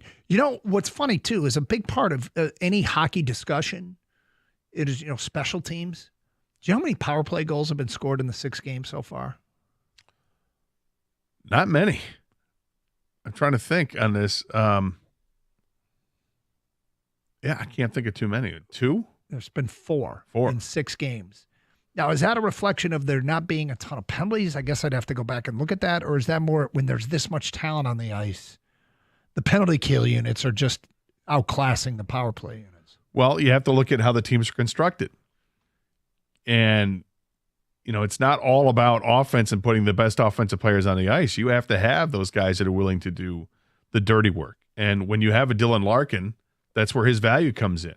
Because not only is Dylan Larkin a point-a-game guy, and can score 30 goals and maybe approach 40 this year. But Dylan Larkin's a guy that is so responsible defensively that it becomes invaluable in a situation like this. Well, Dylan Larkin is doing an interview right now on ESPN, and he just mentioned how he loves the fact that they're letting him play out there, and he feels like it's playoff hockey style. I was joking about the Cowboys question, Doug, but seriously, how does this affect Dylan Larkin in the Wings? Like, he gets to not only be a part of this team, but he made the game-winning goal last, Yeah. And then assisted on the empty net goal. I talked about this a little bit yesterday. If Dylan Larkin, tomorrow, he's probably playing the most important game of his career, and it's more of a reflection of where the Red Wings have been since he's been here. He played 5 playoff games when he was 19 years old.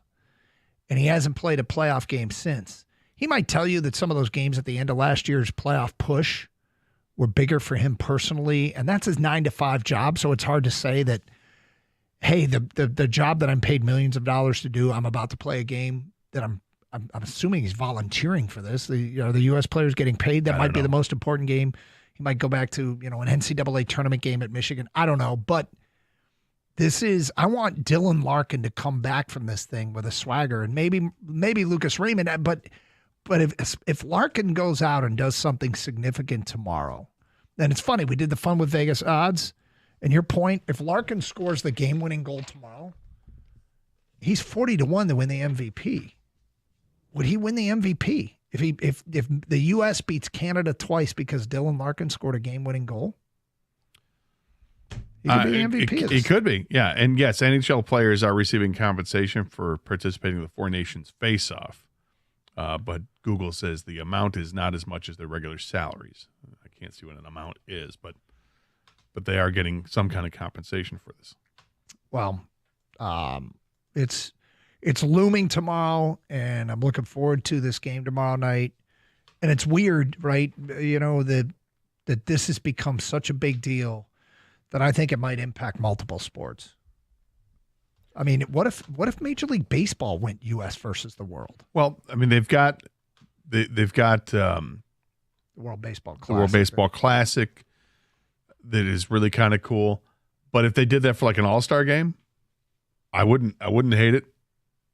Wouldn't hate it at all. But baseball's tough because it's the middle of the season, and you're not going to use rosters for that like you would, I guess, in the regular season. Well, you're not you going would to still use it like an all-star thing where, hey, the starting pitcher might go 2 innings. Yep. Yeah, it's not exactly the same, but this formula has definitely caught people's attention. Does it translate as much? See, like you get to say USA, everyone's from this country, but when you put the world together, they're not all from the same countries. not. Does it mean as much? You know, because like 4 nations they're representing their countries. It doesn't the world. mean as Yeah, much. it's hard because the rest of the world that plays baseball, I mean, there are a lot of nations, and not just, Dominican Republic and Venezuela, you got Cuba, you got Mexico, Japan, Korea. Yeah. Sorry, I got sidetracked. We will update the final polling on which mock draft you like the most next here on Carson Anderson on 97.1.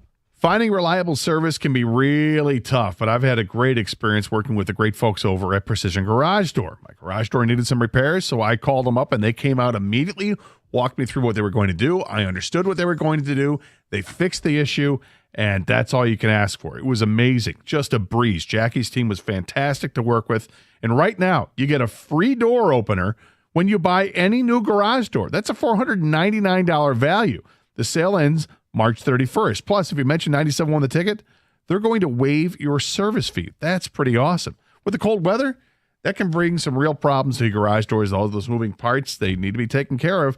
So call the great folks over at Precision today, and they will help you out. All calls are answered 24/7. If you're looking for a career, Precision Garage Door is always hiring. So call now. You can fix your problems today, 1-800-DOOR-REPAIR, or visit precisiondoormi.com and schedule that appointment.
yesterday we were discussing a list of possible cut candidates, teams and the players in the NFL. Teams might decide to part ways to save some cap space. One of the names that we mentioned that might make some sense for Detroit has actually come out and spoken now about Detroit. Gator, you got this story in front of you? Yes, I do. Darius Slay has been thought of as a potential cut candidate with Philadelphia. That his current deal on the books for 2025, he's set to carry a cap hit of just under $13.8 million. And if he's a post-June 1 cut, that would clear around $4.3 million in cap space for Philadelphia. He was on the podcast with the St. Brown brothers, and he said, I've got one more year left, but you know how that works. Whatever they want to do, I might re-sign back. Hopefully, if I ain't, we'll see what I'm doing because I do want to play one more year for sure. When asked about Detroit, he says, I love Detroit. I've got nothing but love for Detroit. It's my second home. I do a lot for the city still to this day. A lot of the guys from Detroit that's in the league all kind of hang with me. And when they were little high school kids, that's the crazy part. When he was talking about guys like Sauce Gardner or Jordan Lewis, Avonte Maddox, Donovan Peoples-Jones as younger players. He said, I did a lot for the city, and that's why I've got a lot of love. I mean, yes, please. I'll take Darius Slay, absolutely. The question is, can they afford him? If Philly cuts him at $13 million and he gets on the open market, I feel like somebody's going to give him more than that, and I'm not sure Detroit. But it's his last year, and he's basically said he's just going to play one more year. So is it 1 year to play at a giant contract, or is it 1 year to play, I want to win a championship, and I'm going to go to play and win a championship? Well, he just checked the box on the championship. Yeah. It would probably be a lot more advantageous for us if he hadn't won a championship. But then again, who knows? At this point, I'm open to anything. Let's update the polling. The dueling mocks, we had 4 of them updated in the last 24 hours. Dave Burkett of the Free Press, Daniel Jeremiah of NFL Network, Field Yates of ESPN, and Daniel Flick of Sports Illustrated. Burkett had Nick Scorton, the edge rusher out of Texas A&M, coming to Detroit with the 28th pick. Jeremiah had Donovan Jackson, the guard from Ohio State, coming to Detroit. Field Yates said the Lions' first-round pick is Gray Zabel, interior offensive lineman, guard center out of Nodak State. And Daniel Flick had Derek Harmon, defensive tackle from Oregon. The people voted. Jackson finishes 4th with 13.1% of the vote. Nice try, Jeremiah. 14% of the vote, Field Yates. Your guy finishes 3rd, and that's Gray Zabel. Flick, Derek Harmon, 22.7% of the vote. Scorton, the runaway winner, 50.2% of the vote. And congratulations to Dave Burkett. I would imagine the crowning achievement of his career. Without question. Without question. Yep. Look, these are all options before free agency has started. Free agency will totally change and shift what we all feel about what they should do with the 20th pick in the draft. The offseason is huge. Are they going to get involved with trade talks for any of these players? They've announced a salary cap is going to fall somewhere between, I think it's 277 and 285 million or whatever the number is. It's a crazy number. It's gone up $53 million in the last 2 years, the salary cap has in the NFL. They're printing money. So every team's going to be spending. So, Derek Harmon, who was all 3 of us said we'd go with Derek Harmon. There's something that gets said about Derek Harmon that I think it probably gets overplayed when it comes to professional sports. And that is the statement that, it makes sense because he's from Detroit. It makes sense to me because of who the football player he is. When guys get to be pros, I'm not sure that matters nearly as much as it gets talked about as to where you are from when you're getting a draftable prospect. I think the only time it matters is when you're a free agent and you prefer to go to a place. But when you're drafted, I think you're at a different point in your life. Oh my God, I'm a pro. I'm making money for this point in my life. Do some guys want to play for their hometown team? Without a doubt, they want to, but I'm not sure it makes a difference for them as, hey, he would be better in Detroit than he will be anywhere else. Well, I don't know how to answer that. Neither of us have been in that situation. No, but I wonder, like, if you're going to ask, like, Aiden Hutchinson. Yep. Is this where he wanted to be all along? And does it mean more because a player that comes from this area knows what the struggle has been for Detroit sports fans to see a winner in his lifetime? I think that player, without question, knows what the struggle has been. But I don't think that makes him necessarily any better or worse of a player at the professional level. Yeah. I think at the college level, emotions play a bigger role, and guys get a little bit more dialed in that way. But at the same time, I mean, one of the things I think that we appreciated about Dan Campbell when he was brought over here is because he played on that awful team that he knew. So did that matter? Might be different as a coach because I think it helps. And I'm workshopping the idea here, but because I hadn't thought about it as a coach. As a coach, I would suspect that it helps you in minor ways, like dealing with the media and things that you say that people in your community can relate to. But if you went through that as a player and now you're a coach coming here and you know how tough it is and how much this town wants to win, and then you've got a guy that you're evaluating, does it give an edge if he's from Detroit? If you're looking at it and say, well, this guy, I mean, I already know that he knows what the struggle is. He's a hell of a player. Does that matter more? It's possible. I mean, I obviously don't know Derek Harmon personally. Yeah. I love Derek Harmon, the football fit. Yes, I do too. It's just so funny. Our guy finished a distant second, but everybody finished second to Scorton. People really apparently like Scorton. I think they really like Dave Burkett. Is that really a I think you really like Dave Burkett. You called him devilishly handsome. Yep. Devilishly that handsome. was you. Doug called him handsome. I call him just a dude. So I'm just a guy. You played basketball with him, is that correct? Yeah. Is he any good? Yeah. Burkett can handle the ball. He runs the point, man. He's got handles. Okay, but here's the deal. In my pickup game, you're the point guard. Would I prefer Burkett to you? Right now, yes. Burkett's got more size. Burkett's just he's probably been playing more lately than I have. I think they still run a weekly game. I have been out of the weekly game since since we know what, you don't do anything anymore. Yeah, exactly. Exactly. But as far as the whole, being in the backyard thing, like being from here. Yep. I think Harmon's a little different because, obviously he ended up going to Oregon. But as far as an evaluation standpoint, I think that means a lot because, like Michigan State players, Brad Holmes and his guys, they can just drive down the street, right, and then actually get real eyeballs on a player instead of having to fly out to Alabama or wherever to go see players. Because I think Brad Holmes and his scouts really rely on not just tape, but they want to see a guy in person and how fast he is in person because they're all about drafting the football player. Yep.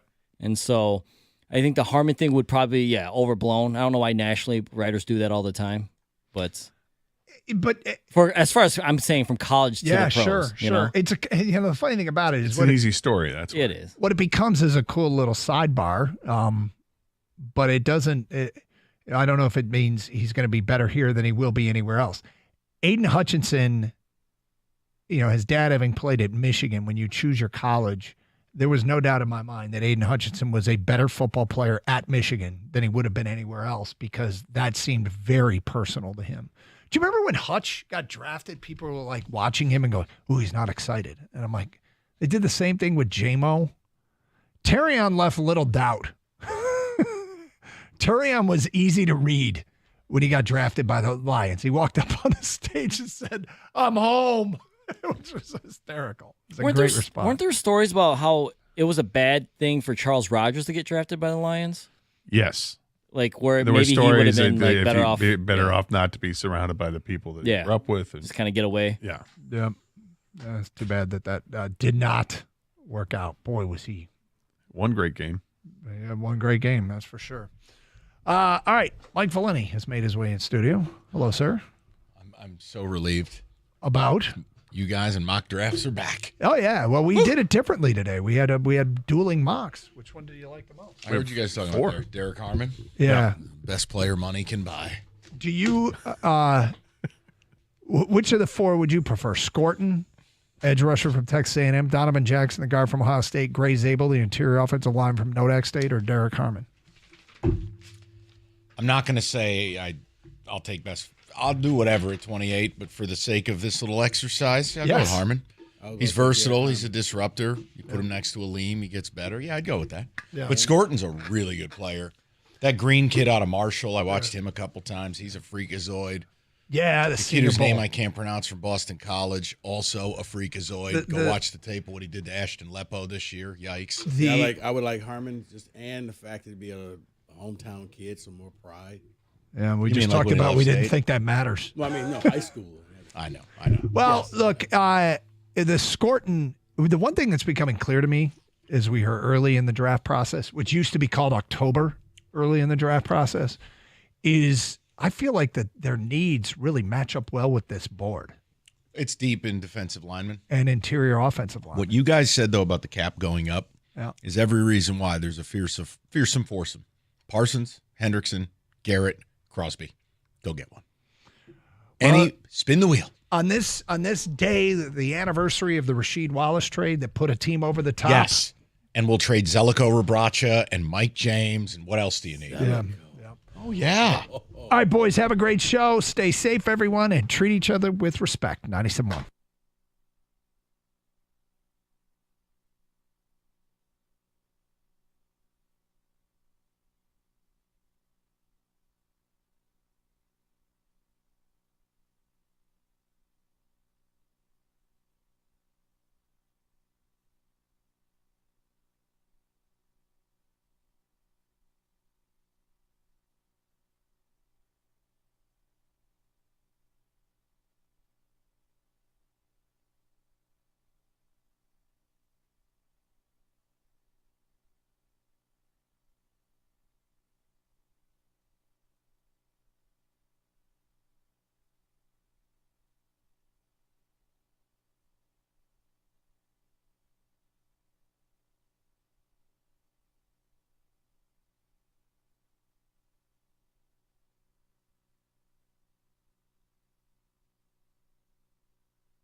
Brought to you by Precision Garage Door Services of Southeast Michigan. According to Dan Granziano, the NFL told teams today that the 2025 salary cap will be between $277 and $281 million. That would be a minimum of $12 million more than last year. An interesting battle in live BP today on the Tiger backfields in Lakeland. Jack Flaherty faced one of the pieces he was traded for last year in Tyrone Lorenzo. Lorenzo had the following to say, quote, "When I found out I was going to hit first off him, I was like, okay, we'll have a duel down here," end quote. Lorenzo clubbed a ball off the wall. The Red Wings were back on the practice ice at LCA today. Andrew Kopp has enjoyed being back with the team the last few days.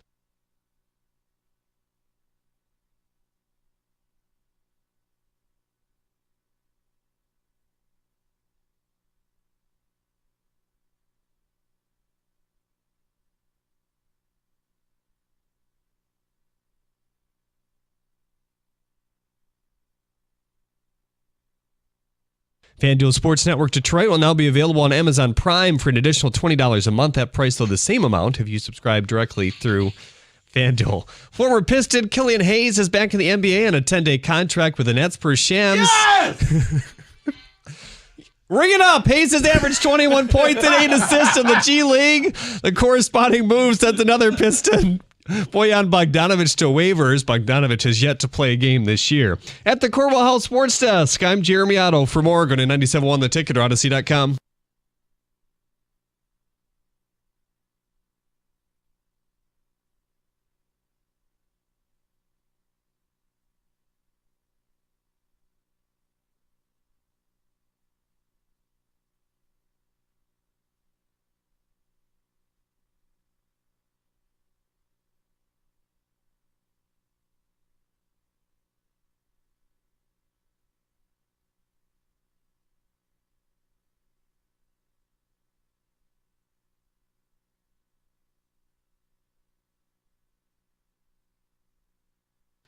All right, let's get to business on a Wednesday. Kenny's dead.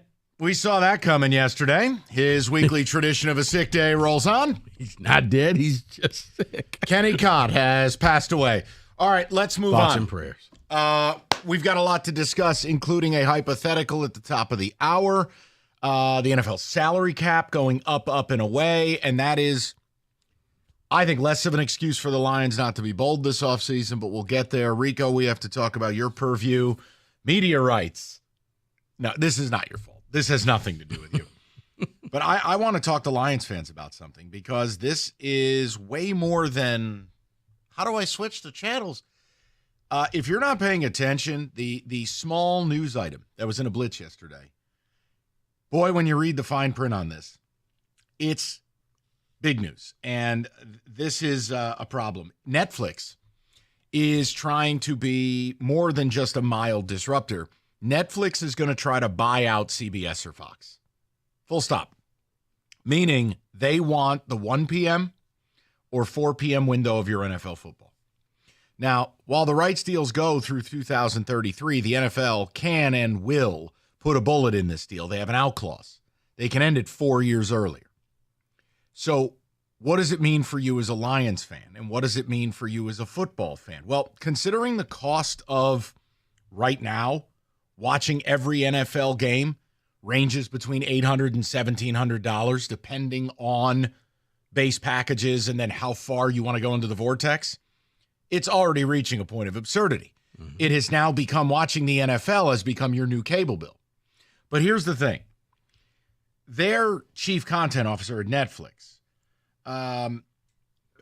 basically, they're going to bid on the Sunday afternoon games, and there's going to be a full-time 9 a.m. weekly game. And whether it's Nigeria, Mexico City, or anywhere in between.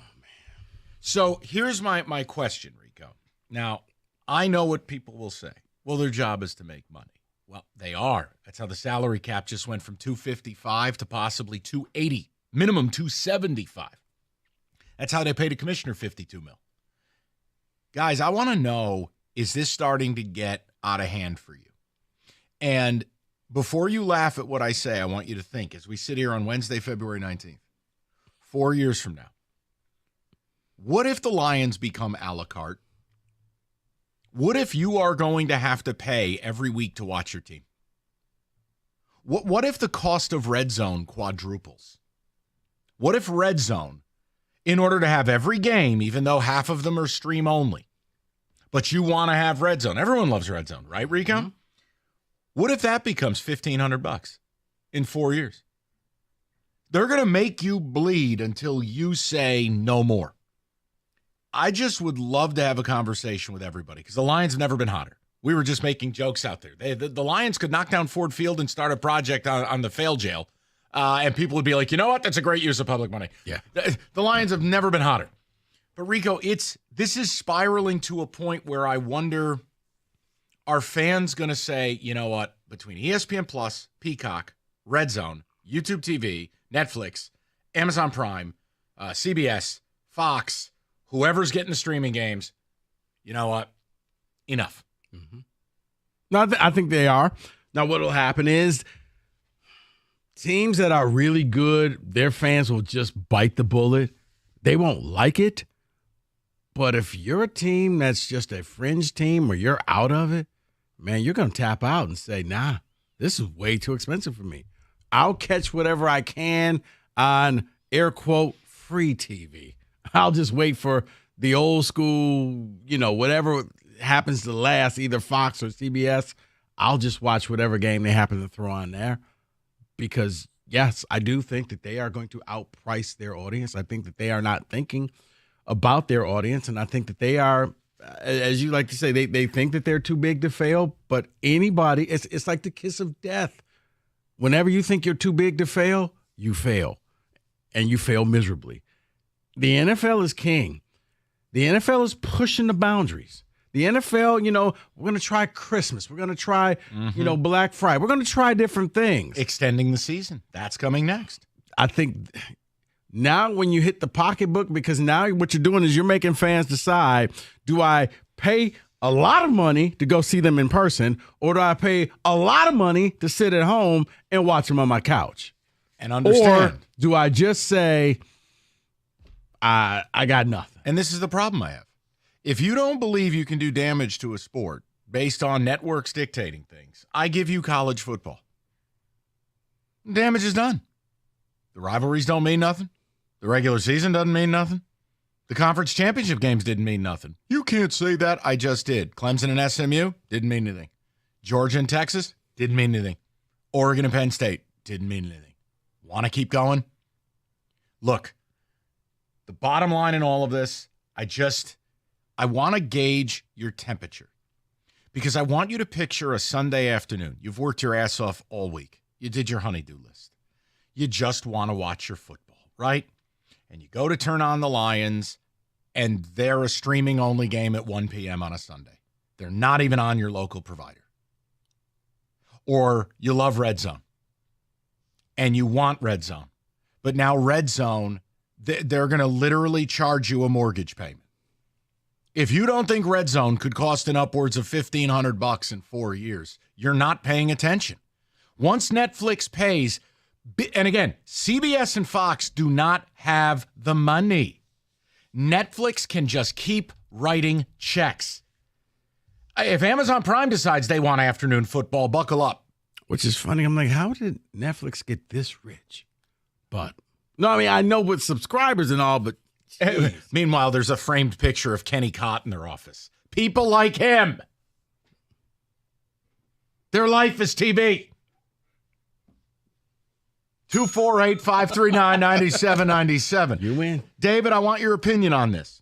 And again, if it's approaching, call it $1,500 to watch every NFL game. At what point do you start to go, okay, I'm not doing this? Remember when people cut the cord and they thought they beat the system? They didn't beat the system because the system caught up. Now it's every bit as expensive to buy all the streaming in your home. You've already paid for services. You're going to pay more. Mm-hmm. Do you know what the NFL is going to do now? They do this with Netflix, and Netflix was a disaster with that Cowboys game. Oh, premium buffering, extra money. Want the ability to flip channels? Extra money. We'll offer you Red Zone Plus, extra money. Mm-hmm. At what point do you put your foot down and go, you know what? I'm out. Now, it's different for me. As a Giants fan, my team is vomit. I don't pay for nothing with them. I don't need to watch them. They're ass. Right. But when Russell leads the resurgence. Oh, thank God. This is dangerous. guys, it does get to a point because then you go, well, I'll just pay it. I love my team. I want to really think about what this could cost in 4 years. Think about the money Netflix will spend in order to wrestle these rights from CBS or Fox. And if you think they're in the business of offering you a deal, you're insane. See, Mike, you just said it. Because what so many people say when it comes to the streaming services, they say, well, I already have Netflix or I already have Amazon Prime. That won't matter because now your price will go up. You already have it, but instead of paying $14.99 a month, you'll be paying $20 a month or more. So you can't say, well, I'm good because I already have that service. No, your price will go up and it will continue to go up. And what'll happen is there'll probably be a separate service within it that you're paying for now just for the NFL. You'll get Amazon Prime Plus. Yes, plus. So Ultra Amazon Plus. Prime, you get, your free subscription and you can watch some stuff. Oh, but if you want the NFL games, that's an additional $8 a month. I mean, $10 think about a it. month. You could see Netflix, by the time this deal happens, Netflix will be north of $100 a month. Which is funny because everybody more. cut the cord. No, because cable was just way too much. It's like, cable's now sitting, bet you like me now. Yeah, you want your 1P. And again, the NFL doesn't care because they think they're indestructible. Just remember, this is how the 2008 financial crisis happened. We're too big to fail. Mortgage industry, homes, it's never failed before. Let's do a bunch of irrational BS and outright fraud and con artistry. Nothing will happen. Cutscene, dead. Again, capitalism is fine. Make 90 cents on the dollar. You have to make some of your decisions with the customer in mind, with the health of your product. Mm-hmm. Rico, think about this now, too. A Sunday that used to be 1 p.m. and 4 p.m. They will now have expanded this from a 9 a.m. start through midnight. Games on Monday, games on Thursday, games on Friday are coming. I hope you're ready. So basically it becomes the NCAA tournament opening weekend. But it'll be every week. And the problem is you're going to have 4, 5, 6, 8 different platforms. You've seen how it hurts college. And I'm not doing No. I'm not doing the violin. I understand. You get to a point where you go, why is this a part-time job now to find the game I want? But moreover, the NFL, if the cap just went up $20 million year over year, Goodell makes $52 million. John Mara of the New York Giants is offering for sale a 10% non-controlling, non-decision-making stake in the New York Football Giants to private equity. That's going to result in him on an over $7 billion valuation. That's going to be $700 million in his pocket for doing nothing. They're already making all the money. So at what point do we go, hey, be careful. Ice cream's delicious. You eat the whole pint, it's going to be coming out of both ends, if you know what I mean. How much is enough? Along with the 20-game season, yeah. Super Bowl it'll be the last day of February. It's coming. St. Patrick's Day. Why not? Make it opening day. 248-539-9797. I want to have that conversation with you guys. We've got a blitz to do. We've got a very interesting question of this or that, top of the hour. Rico Beard. Live from Lob City. He's back from EL. Well, you know what? Based off of what we said, do you know how many devices the average home has connected to their Wi-Fi 76. network? There's way more than I thought. I actually went home, counted the number of connected devices I own. It's more than a dozen, all to keep me connected to all the good stuff like streaming and gaming and interneting, you name it. Xfinity knows the number of devices we have connected to our internet is growing by the year. That's why they've engineered their gateways to handle hundreds of connected devices. Hundreds, for real. Now through March 23rd, get 150 megabit Xfinity internet for just $35 a month for 1 year with no annual contract. Plus, get free Wi-Fi equipment included. Make sure your home Wi-Fi can handle everything you throw at it and then some. Visit Xfinity.com, call 1-800-XFINITY, or just visit a store to switch today. Restrictions apply. Requires paperless billing and auto pay with a store bank account. Taxes and fees extra after promo. Regular rates apply. Actual speeds vary.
Just getting started on a Wednesday. Cost of doing business is going up, people. Netflix is going to tip over the canoe, and your cost to watch your Detroit Lions is going to go up. This is now going to be fascinating. David, some of the ticket text coming in. We'll go to the callers in a second. But if the cost right now to watch every NFL game is about $1,300, what do you think that's going to be in 4 years if Netflix gets CBS or Fox out of the game? They're going to charge whatever they want because they think you'll pay. Red Zone, price is going to go way up. And if, God forbid, pay-per-view sports becomes what we're doing, if the Lions on a weekly basis become a la carte dining, what are you willing to pay to watch your team? Not go to the games, to watch your team. David, what do you got? I'm already done. Wow, just switched to internet only, so I went to YouTube TV. Now I have to pay to watch the Tigers. I am out on this. This sucks for the NFL. Someone says, I've had a vision of them doing this, rushing the entrances. This is dumb. They just want profit over the fans. And again, the warning is college football. And it's not a Rico Me battle royale on this. The warning is you lose sight of the customer. You're not happy making 99 cents. You need the whole dollar. And what you end up doing is bastardizing your product, oversaturating the marketplace, and people recoil. They go a different direction. Look at a guy like me who does this for a living. I hate the Europe games. The day I'm out of this business, won't watch a single one. I don't need Monday Night Football. I don't need Thursday Night Football. I enjoy my Sunday. Yeah. Here, I don't care. Stereotypical Italian guy. Somebody put the sauce on. I like my Sunday football. You can't say that. We call it sauce. We don't call it gravy. People from Philly call it gravy. It's gravy? sauce. No, it's sauce. Gravy is what comes out of that disgusting bird. Turkey. Sauce. Spelled S-A-W-C-E. Sauce. Just like coffee. C-A-W-F-E-E. Coffee. David. Sauce. Sauce. Well, I mean, you Midwestern is sass. Well, that ain't how I say it. D from Detroit says, your words carry so much weight, Mike. It's insane. Keep keeping it real. This is dumb. I will not pay it. Okay. The funny thing is, I'm sorry, David, but going back to the other ticket text is like saying, well, they're not looking out for the customers and they're going to lose the. Said for years, they don't care about you. Like, they know you're going to pay for this product regardless. And now it's just, how far can we push the envelope until they finally say no more? And again, I know we got a couple of guys on the line, and I'm going to go to the phones in a second. And they're saying, well, it won't be that much. You need to think about this. First of all, 4 years. Right now, if it's $1,300 to watch every game, and the NFL is going to continue to parse this out to more partners, including a streaming only during 1 p.m., not a Nickelodeon slime game, not a Black Friday game, every week 1 p.m. block. What do you think they're going to charge you for that? If you believe it's going to be a value, that's your prerogative, but that's not how this league rolls. You want to go to the people? Yeah. All right, let's do it. Chris is in Ann Arbor. He's going to bat lead off today. Chris, what's going on, pal? Hey, good afternoon, guys. How you doing? Good. What's up? I almost hate to tell y'all this because when we give y'all a good little life hack and then it gets exploited, then it gets taken away from us. So I think I already know where you're going with this, Chris. Okay, so look, I have this app called IP Smarter TV. And for $100 a year, you can watch every channel around the world. I'm watching the games, and when they cut to commercial on regular TV, I'm still on the floor watching the stars and whatever they do at basketball games and, in the huddle on the sideline on the football games for $100 a year. And now that I told you guys the secret, I feel like they're going to find a way to take that from me. Well, they are. Chris, they 100% are. Anything, listen, Chris, hey, respect. You found a way to hustle it in 2024, 25. It's dead. Never going to allow it. There are billions and billions and billions of dollars. If what you're advocating is true for a $100 bill, it would upend the whole business model. Enjoy it for the 10 minutes it's around. That's like back 10 years ago, people were pirating games. Mm-hmm. I Or mean, music. Yeah, you're right. LimeWire. Chris, stick with the program on this. They're going to be taking away your 1 p.m. or 4 p.m. window. You're going to have to stream it. You're going to have to pay to get it. Full stop. That's the topic. I don't want to hear about Napster, whatever it's called, your app. You'll find some people will find a way around it. That's fine, but that's going to be people- 0.01%. It'll be the there. Kenny Cotts of the world. Yes. But most people will say, you know what? I'm going to pay this because I need to see my team because they're good. Let me go to Greg, 97.1. Greg, what's going on, buddy? Hey, guys, I know you don't want to hear it, but I'm going to piggyback on Chris. That's exactly what I called for. It's so ridiculous. I've always been morally against pirating. It's just so ridiculous now. I do it. I'm not going to give out the name of my app. I have an app, same as Chris. It's free. If you get the app and want to put it on your phone, it's $100 a year. If you want to watch it for free, you can go to the website and then just cast it from your phone to your TV. And here's what I want to say and get your guys' opinion on this. Sure. It's going to be north of $1,000, no doubt about it. And the thing is, it's greed upon greed upon greed. I'm going to give you an instance.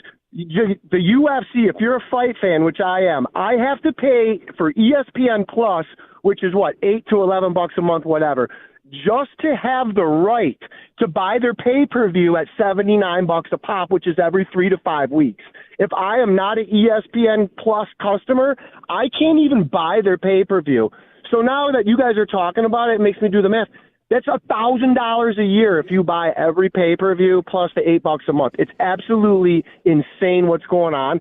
So you know what? I don't feel bad that I use this app. And I'm telling you, from HBO to Showtime to every single basketball game, every single NHL game, every single pay-per-view, free on these. Okay, but And understand, I don't care. You don't need to care. Greg, I'm not mad at you in the least. Do whatever it is you got to do, man. But we're talking 4 years from now. I got bad news for you.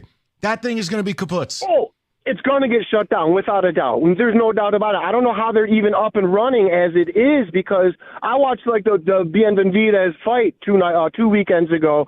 Saved me $69. I mean, you do that once. I mean, it's crazy. I don't know how these operations are even valid in the first place. But you know what? If it's always screw the little guy until I can't, I'm gonna. Yeah, and listen, Greg, a lot of people will share that opinion. But there are so many people. Look, no disrespect, and I'm not making fun of my own dad. But if you're 70 years old, I'm sorry, tech isn't your thing. The idea that you can't sit back on a Sunday, you worked your ass off all week. You're a good dad, good husband, good brother, good whatever, and you just want to watch your effing football at 1 and 4. Gator.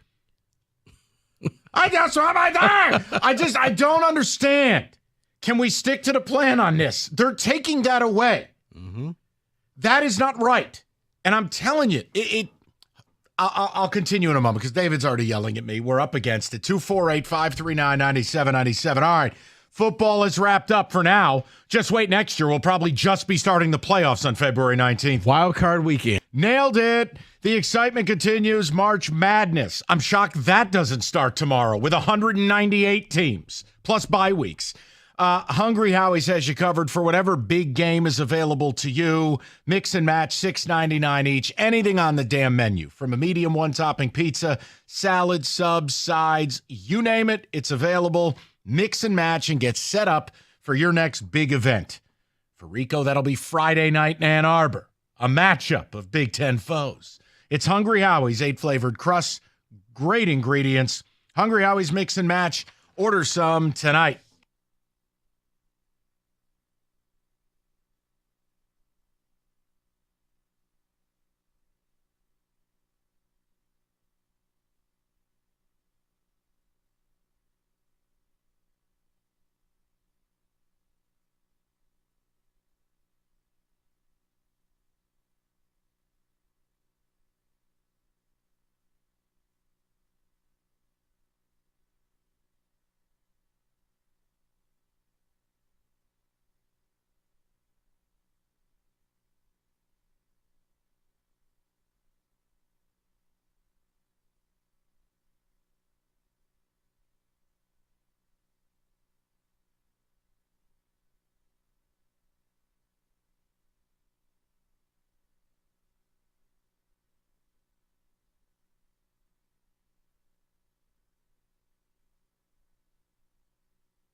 All right, we're gonna go back to the people. And if you're just joining, I don't want you lost in the soup here. So just Cliff Notes. Reports are out. Netflix is going all in with the NFL, and you go, okay, well, I don't care. That's the Christmas Day game, or that's the Pip Pip Philip, London special. No. They're going to knock either CBS or Fox out of the business of bringing you football. That's 1 p.m. and 4 p.m. They want one of those. Well, what does it mean for you? It's a hostage situation. You will be forced to get it. Now, respect to our people. I'll never hate your hustle. Do what you got to do. You're out here riding the pirate ship and getting it. Guys, you're all dead. You're all dead. That is never going to be a solution long term. Work with me. You are going to have to do what Daddy Netflix tells you to do if you plan on watching your team or the NFL at large, which Rico and I both subscribe to is probably the biggest religion in this country. Sorry, David. You can apologize to the man upstairs. The NFL...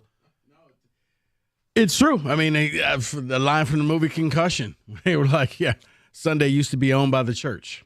Not anymore? Not anymore. But the point is, now the price of the NFL to watch every game this year, if you had Red Zone, if you had Sunday Ticket, if you bought the Amazon Prime streaming package, if you have all of these things, about $1,300. What do you think that's going to be in 4 years? You think that number's going south? You think that number's staying stagnant? Best part is if Netflix knocks a legacy network out of the business of the NFL, do you understand what they're going to charge you separate of the Netflix subscription? This will be ironclad bulletproof, and they're going to bury you. So how much are you at a breaking point with some of this? Because what used to be, I'm going to beat the system, I'm going to stream. Now, the networks just went, great. We'll just kill you this way. You're going to pay. Think about what it takes to be a college football and NFL football fan between Friday, Saturday, Sunday. How many services you need? 7? I just call it a second job. Okay. Well, that's where we're at. So what's your breaking point? And if the Lions become a la carte, like Rico and I were joking off the air, guys, I don't need to care. Oh, the Giants are a la carte. Let me tell you something. Live from Evan's house. Poor bastard's got the norovirus. The point is, I don't have to buy it. A la carte, the food's no good. The Giants blow. You took a year off from buying Sunday Ticket because the Niners are on every week and they suck. The point is, the Lions are good. Imagine a world where now you're going to get hit with a bill. Oh, but I have tickets. Oh, do you have them for all 8 road games? Want to watch your team? Think about if they get in 4 years and they're banging you $50 a game. I was about to say, bro, you're probably better off doing the Lions takeover just to watch the games. Because it may be a little less than that's streaming. What we're rapping about. So let's get to the people. David is in Farmington. He's up next, 97.1. David, what's going on, buddy? Hey, everything you stated, I absolutely agree with. But this is the reality of the picture. So, yes, right now, next season is probably going to cost me $10 a month per prescription, and you're probably going to have 3 streaming devices to watch 90% of the games, correct? It sounds right. Sure. That's $30 a month. Well, 30 times 5 is 150, correct? That sounds right. Yes. Okay. I can't take my wife to a football game and me watch a game for $150. No, they're totally different experiences, though. I agree with you, by the way. The price of live events is ridiculous. To me, I want to watch football. And quite frankly, I don't have to put up with a drunk guy at the house because I'm 60 and I have no filters. That's correct. So, yeah. But David, I want you to think about a situation, though, where if the 1 p.m. games are wholly separate and you will not have access to them unless you pay the price, what if they come back to you and they go, well, listen, here's the deal. That $150 you were spending, that's going to be $1,000 to watch 1 p.m. football, or you're out. That's it. I don't think it'll be $1,000, but I absolutely see. You know what? You're probably right, because what will happen as soon as Netflix wins, and they will, it's going to be Hulu gobbling up, which is Fox, right? Yep. Hulu owns Fox, Fox owns Hulu, right? Mm-hmm. But and if you don't have the major streaming devices, and I just fired a streaming service that sounds a lot like Rum. Because it was terrible, and I bought into Hulu, right? Because it was so much nicer. Well, the truth of the matter is, you're going to be owning 2 or 3 different streaming devices anyway, and you're going to be paying $300 a month. Yeah, and I was about to say, and I think, David, for the NFL games, you may be looking at just separately, correct, $100 to $150 per month, not just your regular. So even let's just say it's $150 a month. You're looking at $750 for a regular season. This is on top of what you're already spending to watch TV. Mm-hmm. And listen, if you think they're too big to fail, wrestling thought that. And they're bleeding viewership once they left USA and went to YouTube TV or Netflix or whatever the hell they went to. Let's go over to Carl, 97.1. Carl, what's going on, buddy? Hey, what's going on, Mike? How are you, sir? So what we need to look at the experience now is we need to look at Prime. So Prime came into the division, like 3 years now? 4 years? Yeah. Three for sure on Thursday nights, yes. Okay, so they get a Thursday night and sometimes some other games in between. So I don't think the price is going to go up that much because the thing with the streaming services is what they value is volume, not necessarily price. They want as many people to watch their product as can be.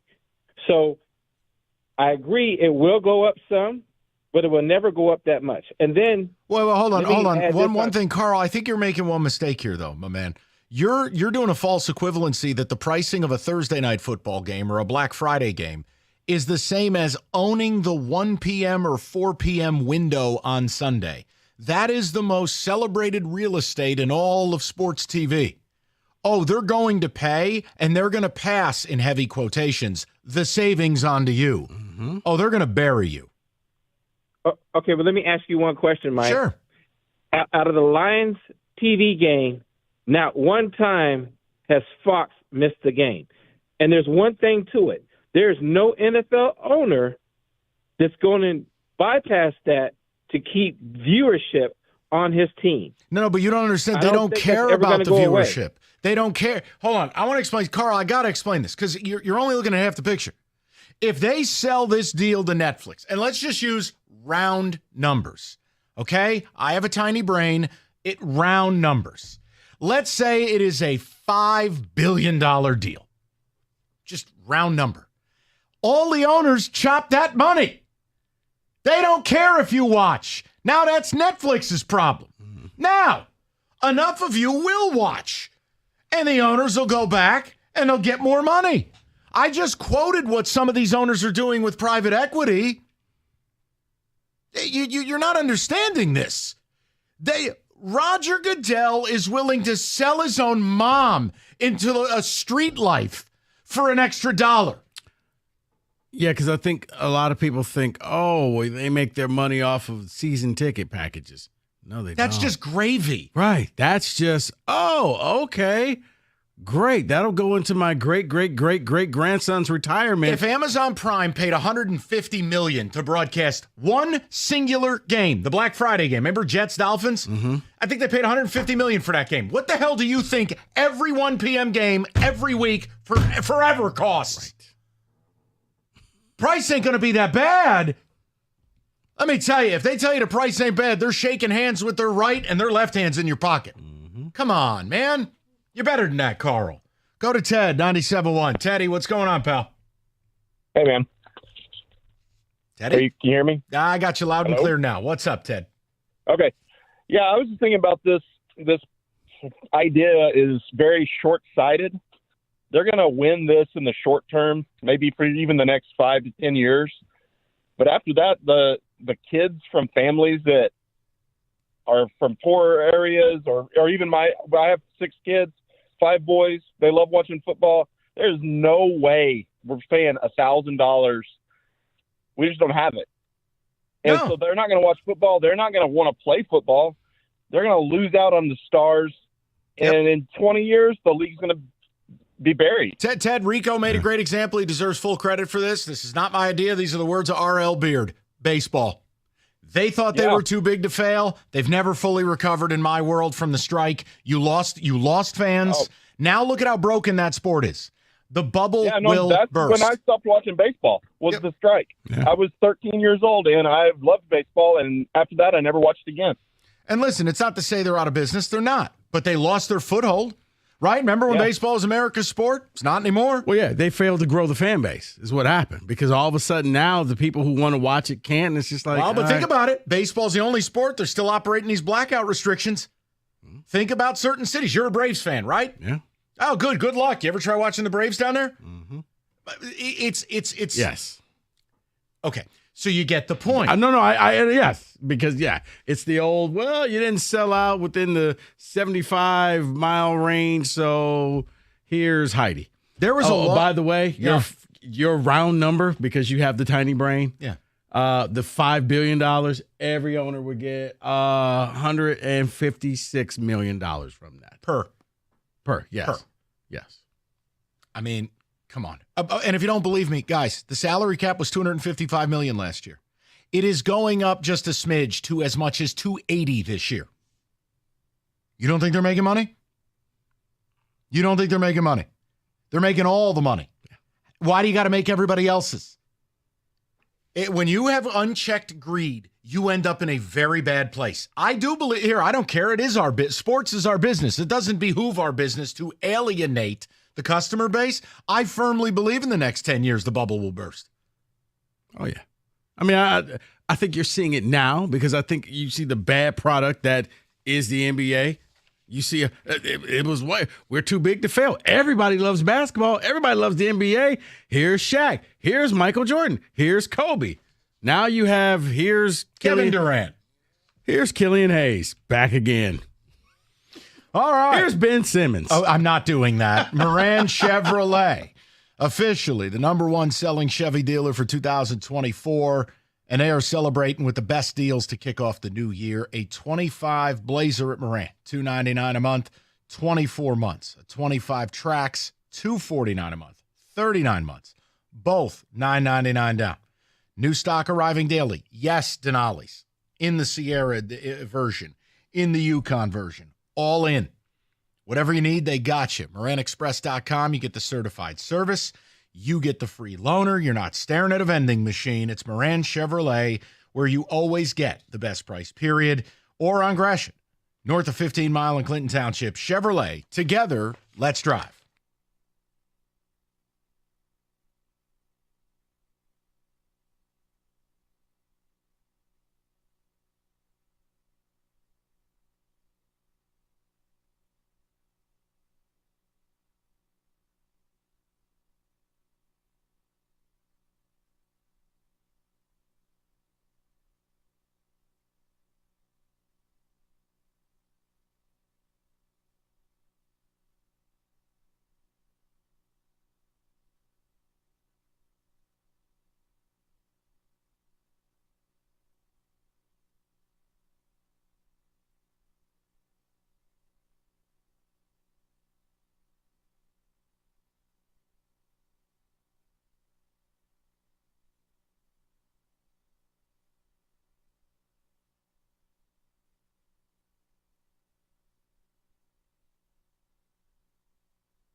Sorry about that, guys. Was just whispering in David's ear privately. Odyssey.com rewind. You missed anything right now? Football. David.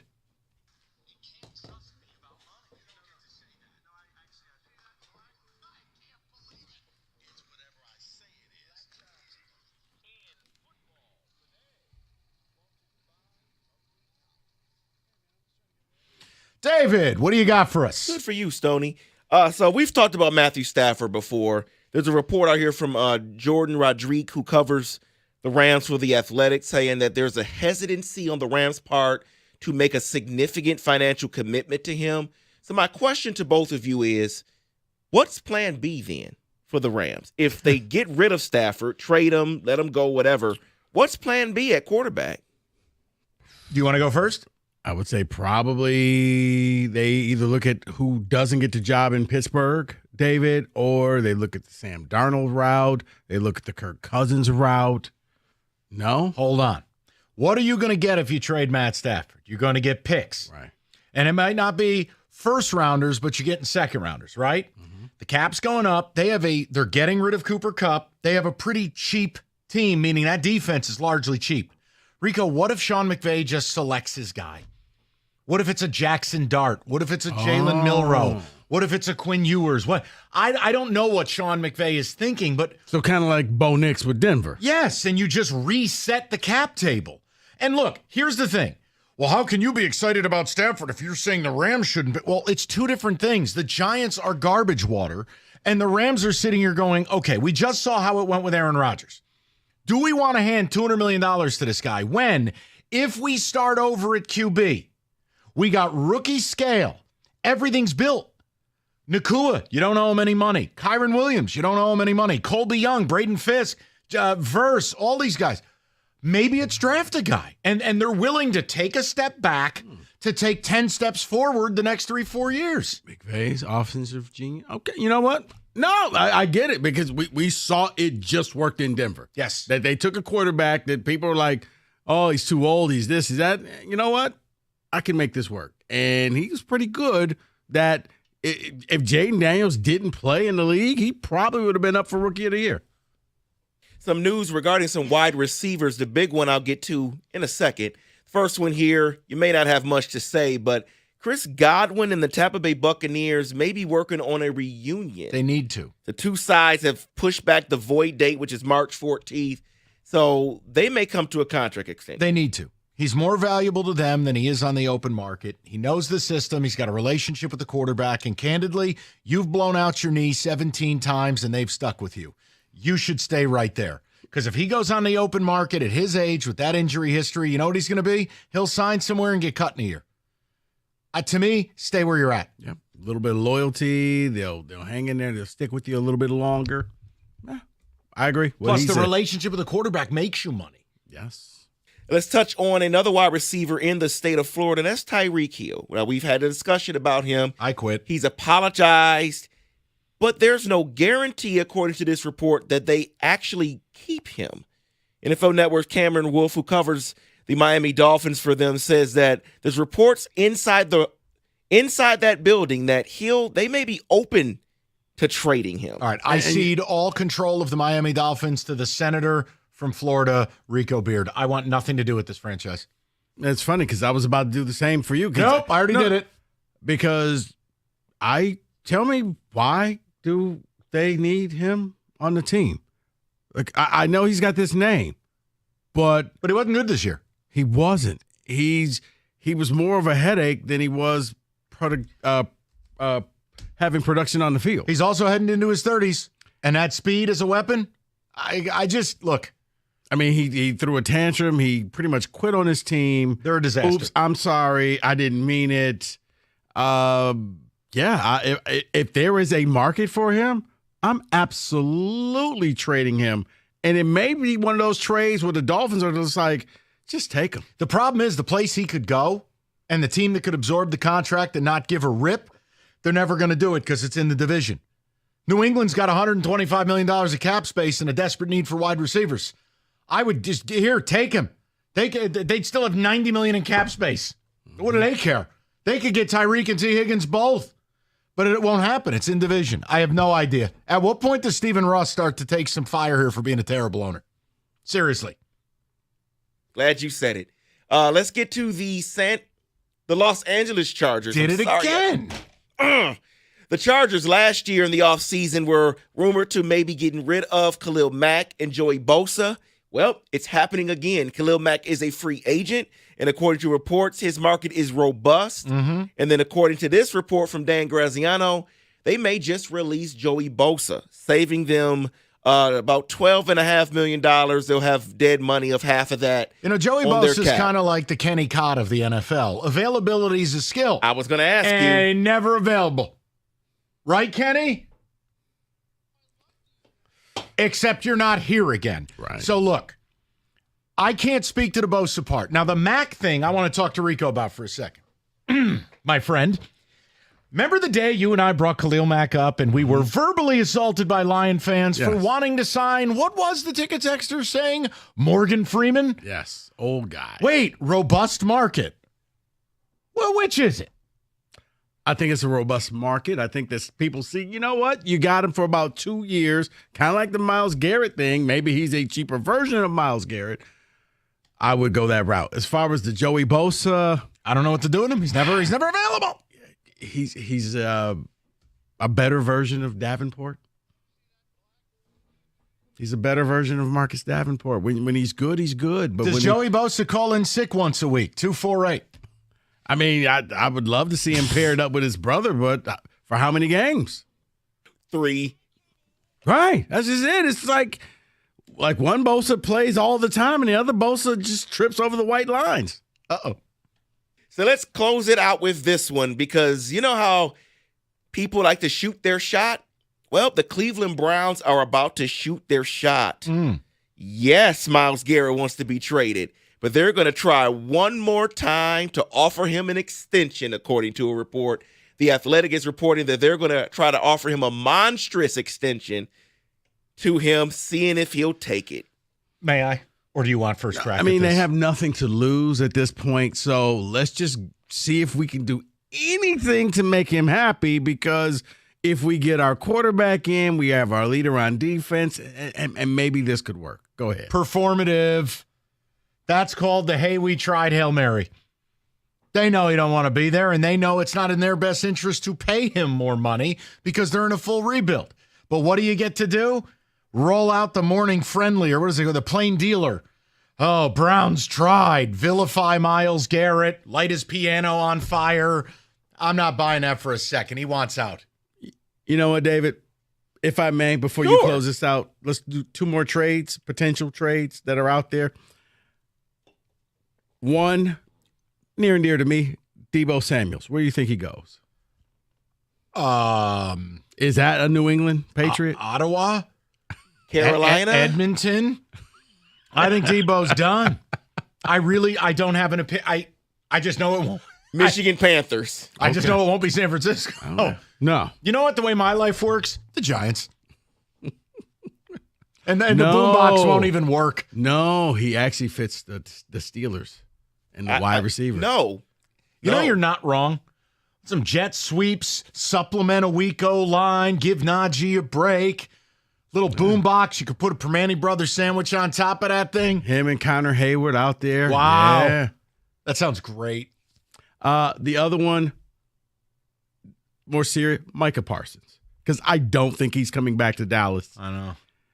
I think the move is going to be seismic, and I think Myles Garrett is going to be a heck of a trade, but I think Micah Parsons may reset everything, and he'll become the new standard of what a blockbuster deal is. Why not San Francisco?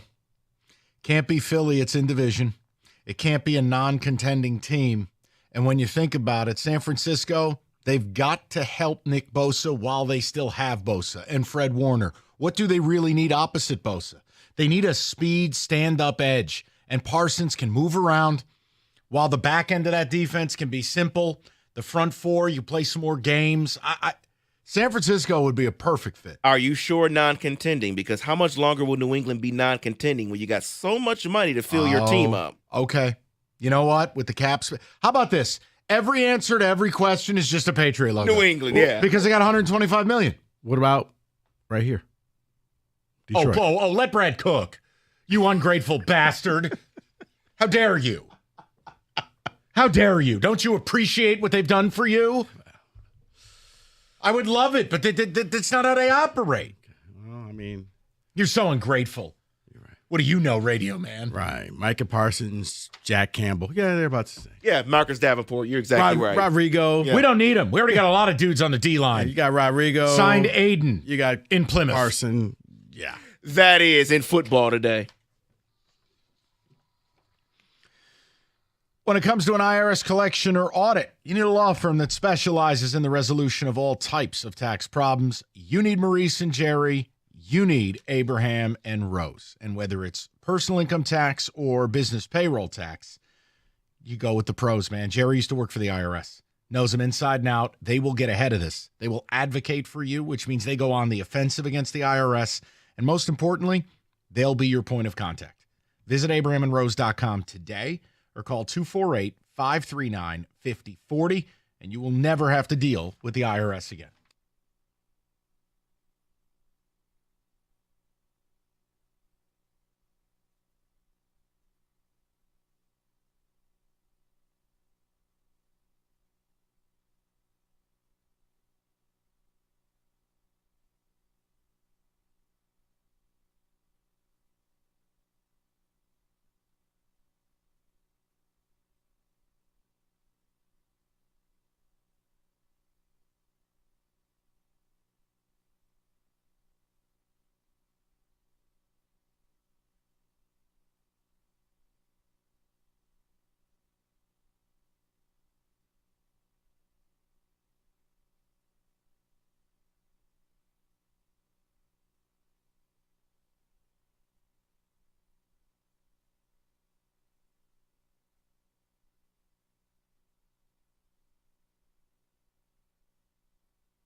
Brought to you by National Benefit Plans. BetOnline released their opening Defensive Player of the Year odds for the next NFL season. Myles Garrett tops the odds at 6-1, while Aiden Hutchinson right on his tail in the second spot. What if Garrett was traded to Detroit?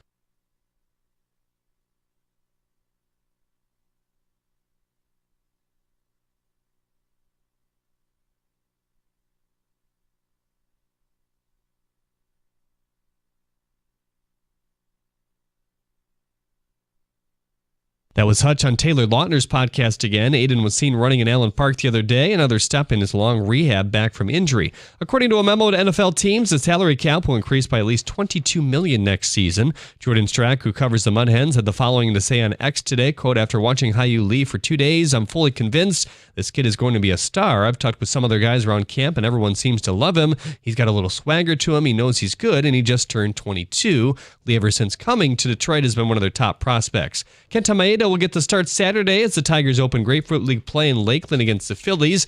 Maeda struggled in his 17 starts in the regular season last year, logging a 7.42 ERA. He's in the mix for the last spot in the rotation. According to Pete Thamel, Michigan State is poaching the Lions' Director of Football Compliance, John Dykema, to serve as their next associate AD. He'll handle negotiation and managing contracts for athletics. At the Corwell Health Sports Desk, I'm Jeremy Otto. For more, go to 97.1 The Ticket or Odyssey.com.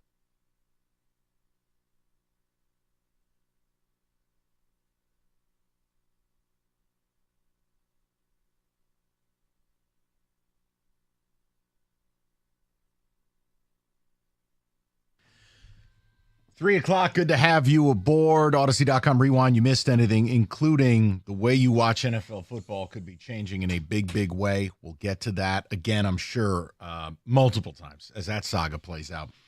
But we wanted to start out with something hypothetical. And I think it's appropriate today because one of the sports doesn't have a salary cap. And your team showed a willingness to put some cheddar on the table. And while the other league has a salary cap, well, it's been announced today that the salary cap in the NFL will go up from $255 to at minimum $277 to as much as $281. So again, round numbers, tiny brain, let's just say a $20 million increase. What I want to ask you is this. You get to choose one, but all parameters are in place, meaning the cost of acquisition has to matter. Also, the duration of how long you'll have the player, the age of the players. I am asking you, it's simple but complex at the same time. That's what makes it a great conversation and a really good radio topic. I want to know if David could pray on this right now and could deliver either Vlad Guerrero Jr. to the Tigers at the trade deadline. He doesn't get a deal done with the Blue Jays. Somehow he loves Coney dogs, and he'd be willing to play in Detroit, and you'd have to pay him the better part of $400 million. Or David prays on it, and it's Myles Garrett. Now, one guy's 25. One guy's 29. One guy plays in a sport where your career lasts a lot longer. Vladdy was a 6.5 WAR player last year. That's about $65 million in value. He's one of the best right-handed hitters in the game. He hits for average. He hits for power. He hits for fun. Mm-hmm. Myles Garrett is Megatron. Myles Garrett is a built-in-a-lab defensive end, plays all three downs. Think Reggie White. Think prime Michael Strahan. Think J.J. Watt. Both your teams are playoff teams. Tigers desperate for a right-handed bat. Lions desperate for D-line help. You get to pick one. Now, what it's going to cost? Picks for Garrett. You probably get 2 to 3 years of prime Garrett before you got a problem. Is that fair? Yeah. Vladdy, you're probably getting 7 or 8 years. What would Vlad cost you? Well, first of all, if you're trading for him at the deadline, there would have to be assurances of a contract. We cannot be in the business of giving up what it's going to take. For a rental. Yes. Now, I'll tell you this. There's no way Jackson Jobe is in this deal because he'll be in your rotation. But if it was Max Clark and McGonigal. Yeah, like if it was Clark, McGonigal plus, would you do it? To get Miggy Cabrera 15 years later, 18 years later. That's really what you're doing here. And there was a time it was unthinkable to give up Andrew Miller and Cameron Maben. Hold, please. So you get one. I try. I do. I want to go around the room, but I want, guys, the most important opinion is yours. Both of these teams are good enough where they can make a big move. One league has no cap. The other one is going through the roof. You can only have so many prospects. You can only have so many picks. Mm-hmm. The need is the need. Pick one. Vladdy or Garrett? Wow, that's a great question. I'm going to go Myles Garrett. I'm going to go Myles Garrett because the Lions are ready right now. When you talk about the top 4 teams or top 5 teams that can win a Super Bowl next year, the Lions are in that discussion. You can't say the same about the Tigers because the Tigers, I would say Dodgers, I would say Yankees, I would say Mets, I would say Red Sox. I'm not saying Detroit. So even if you added Vlad, it's not going to put you over the top. If you add Myles Garrett to this team already and they're constructed for the next 2-3 years, probably how long you're going to get the best out of him, I think that's the best deal. Yes, you would have Vlad a lot longer, but in the 2-3 years that if you got Myles Garrett, you may actually get a championship. You may actually get a Super Bowl. And I would trade whatever picks you wanted. Yeah, I'm with you there. I don't think there's a wrong answer. That's why this is fun. And the other reason, real quick, and I know he's going to get better, but I don't know if Aiden's going to hit 100%. I don't know if he's going to be the Aiden Hutchinson that we saw pre. What do you mean? He was going to play in the Super Bowl. Yeah. For everybody who believed that, did you see him running? Man, okay? He looked like David going to the bathroom. Like, he's going to get better, but I don't know if he's going to get back to 100% ever. So Myles Garrett is kind of the insurance policy in case it's not that way, in case he has reoccurring injuries to the leg, in case there's some type of a setback. I got Myles Garrett. I'm good. So let me make the case for Vlad. Not that I disagree with Rico, because I don't, candidly. I mean, I think Garrett puts you in the Super Bowl conversation. But for fun, the Vlad thing would be interesting because, A, you're acquiring a superstar, something this franchise does not have. B, you're getting a decade out of this guy, right? You're not signing Anthony Rendon at age 31 and the guy dies. Like, you're getting someone you can build a team around. And with the pitching the Tigers continue to have, they've got the witchcraft of Chris Fetter. Rico, there's also this idea of I'm not a huge prospect believer, is that I understand I need them, but I like to weaponize them more than anything else. I like to use prospects to go get players. Now, it can blow up in your face. We know this. But I just think the acquisition cost is so much lower when you factor in I'm getting a Hall of Famer. I'm giving you a mystery box. The Tigers are in desperate need of players they can hang their hat on. Please do not hold me to this. If you're it's like asking me, what do you feel like for dinner tonight? I reserve the right to change by 6. I feel like we're losing Scooble. I'm not sure now that this has gone through this offseason and we're headed in season now. Because of lack of extension? Yeah, that if you didn't get it done now, is Boris going to now? Okay, you had your shot. They made a, quote, non-competitive offer. I've given you the history of how Boris is willing to get rid of 2 years. It's got to be a big deal. What if the Tigers don't believe in paying a pitcher? Because, again, if Scooble blows out, he's missing the better part of 2 years. If I know, all right, Scooble is a 50-50 at best. Fair? Who else do I have to put on the season tickets? See, I'm in the interesting business. Right. I mean, I guess. Don't say it. Okay. You want to say Riley Green? I was going to say Riley Green. And I like Riley Green. Lovely young man. But give me a break. I mean, Riley Green could deliver a pizza to someone. They wouldn't know it's Riley Green. It's awful tall pizza, man. It's very, okay. But I think the Vlad thing would be incredibly interesting because the Tigers at one point were the hottest thing in town. They owned summer. but they did it with stars. And I don't like building a ball club like this. I'm not interested in this. Vlad would be must-see TV on a nightly basis. This is a guy that can go out, hit 310, hit 35 homers, have 100 RBIs, have 1,000 OPS. He plays with some swag, some flair. You're not wrong with the Myles Garrett thing, but Vlad thing would be incredible. No, it would reignite this town. I think it would, and if I had assurances that not only would the Tigers make that move, but they would go out, they would re-sign Skubal, and they would bring in more pieces, then maybe I would lean that way, because now that's a long term where you're winning, where you're going to be competing with the top teams, with the halves. Right now, the Lions are a half. Yep. The Tigers are not a half. They were in the playoffs, but they kind of, they were kind of like that lucky fan that got brought out on the court and hit the three-pointer. Oh, the kid who earned free books for the semester? Yeah, that's what they are. That's fair. 248-539-9797. We'll hear from David. We'll get to you, the caller, as well. And yes, I can't believe I've agreed to do this today at 3:45. Mock draft madness. 1.0. Oh, God, take me now. All right, winter can be hard on your roof. Victor's Home Solutions got you covered, though. There are signs to roofing problems. I just don't know who stares at the roof all day. Icicles hanging from the gutter, uneven snow melt. You're right, Rico. Maybe Kenny stares at the roof since he doesn't come to work.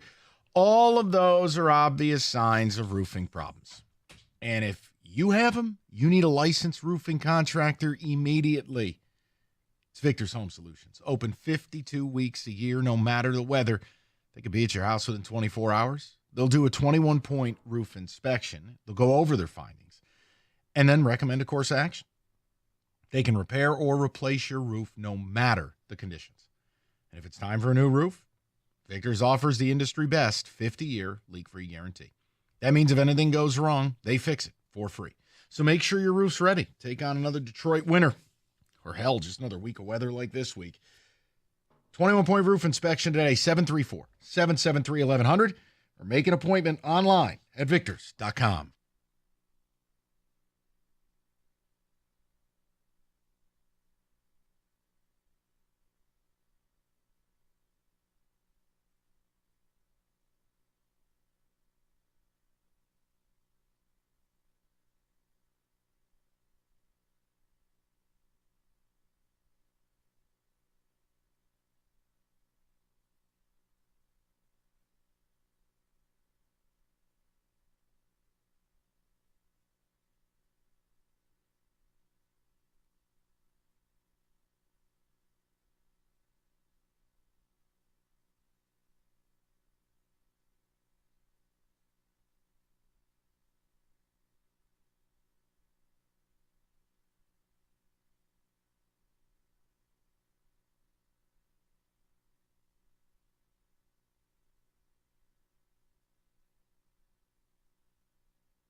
David, you were busy screening the calls because Kenny didn't show up to work today, and you're being two people at once, and we appreciate you. Now, what is your take on this?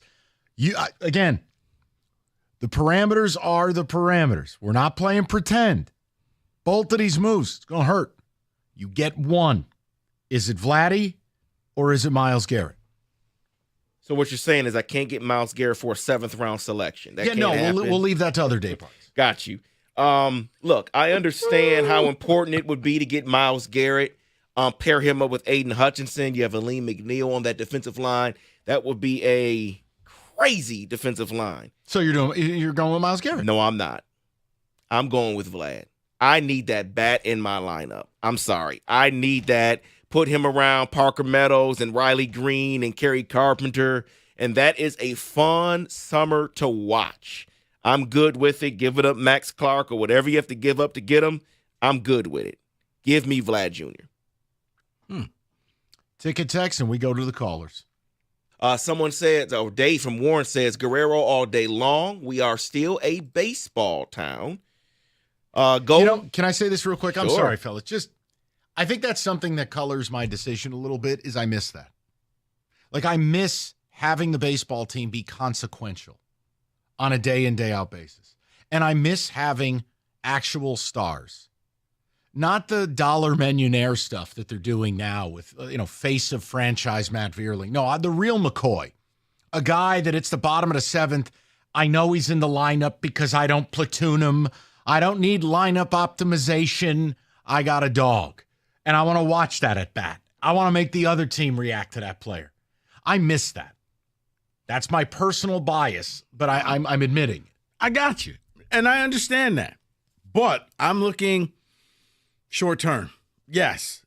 David, what you're saying makes sense for years to come. But the way this Lions team is constructed, salary cap just went up. You go get this guy right here, right now. If you don't win in the next 3 years, you did everything you could to try. Okay? It's not guaranteed. Like I said, Ravens went out and got Derrick Henry thinking that was going to be the missing piece. It wasn't. Hold on. Now, let me ask you a question. Is this a cheat code? Am I cheating right now? Black Caucus gets to decide. Ready? What if I'm allowing the defensive end market to control how I'm feeling? Remember, I've offered you the Avengers package. There's Myles Garrett, there's Trey Hendrickson, there's Max Crosby, there's Micah Parsons. What if I just got one of those 4? I want Vlad. You go get somebody not named Garrett. We all win. Or is that cheating? So you can have both. Everything's in play, right? I mean, there is other options. That's right. So you're saying you can have both. Yeah, there's just no other player like Vlad. But there are other players like Myles Garrett. Like, if you got Max Crosby here, is the reaction any less sportsgasmic? No. Rico already said he's getting a face tattoo. Yeah, but you're right. I mean, it's exciting. There's no other. There's Vlad. The list is Vlad, and it's Correct. Vlad, and it's Vlad. So. Well, see that but see that's why I said if they did that and then said, and now we're gonna go in and really invest, and we're gonna bring some other people here, then yes. But if you're just bringing in Vlad and you're not going to, you don't have to be like the Dodgers and the Mets or the Yankees. But I do need you to go out and surround him with more bats. I know, wait for the kids and all of that. But how about no? But how about I tell you this? They get Vlad. I don't care if Baez is on this team playing every day. Which, by the way, Rico's chart of grief, I'm in acceptance phase. I've accepted it. Baez is trotting out of that dugout on opening day. You should, because I've heard he's in the best shape of his life. Oh, re-racking those Mickey columns from 2016, huh? Signed B, what would you know? Yeah, signed Bob, face down at a bar. Let's go to Ivory, 97.1. Ivory, how you been? All right, how you guys doing today? Good. Yeah, so first of all, flat out my answer is Vlad, and for a few reasons I'll be real quick. One reason I'm gonna put to the front because of something you just said, Mike. As much as I love football, I love the Lions to the core. I'm a big football fan, big sports fan. I miss the Tigers. You know what I'm saying? I miss that was exciting for me last year. That was, I miss those. I've been watching the Tigers I'm be 50 this year, and I miss those like 2006, 2000. Those days. Like I miss the Tigers being good, man. Like the guy said, this is, probably, I guess, a baseball time, but I miss that. Also, Miles Garrett is Miles Garrett. I'm not going to lie. Like, he's one of one. But with Vlad, I need that right-handed bat in my lineup. There's nobody pretty much else like him that can do everything for you. And I just think for me right now, I need that bat in the Tigers lineup because basically I miss the Tigers being good. I miss that vibe. And I just think for 10 years, he's only 25, I think you could do more with that, the Tigers can, than what, I think the Lions could do because football's football and, people get hurt all day. With you. And Ivory, look, you're a longtime caller to this show. I love baseball. Right. You know this. I miss our summers mattering. And even last year, it right. didn't. I miss that. Me too. I totally agree with you. You get 162 games of joy. And I will say this, Ivory. And this is, I don't think there's a wrong answer on this. I just think that the Lions are built to win right now. The window is. You're right, because it was not an easy decision because the last 2 years have been, the San Francisco game, losing to the Commanders, which I didn't think was going to happen. They're right there. So I agree with you. I just think that the Tigers, I'm more of a baseball fan to the core, honestly, and I miss those days. I think the Tigers can do more with that over the 10 years that they have Vlad than what the Lions could do over, But this is just a basic answer because it really all depends on, honestly, like what you have to give up for both. Is it just the basic answer, or is it how much you give up in a trade, or is it Vlad a free agent you getting them? Or, Miles Garrett, of course, you got to trade for him. So, but just a basic answer, I miss the Tigers, our summers, those going to the ballpark, I miss those days. I want that more. I want that more than I want the Lions to win. To be honest. Okay, no, and that's Ivory. That's all, and it's all we can ask of people, and it's also totally subjective. Wouldn't be mad at either move, but I think the Tigers would take on a whole different status in this town.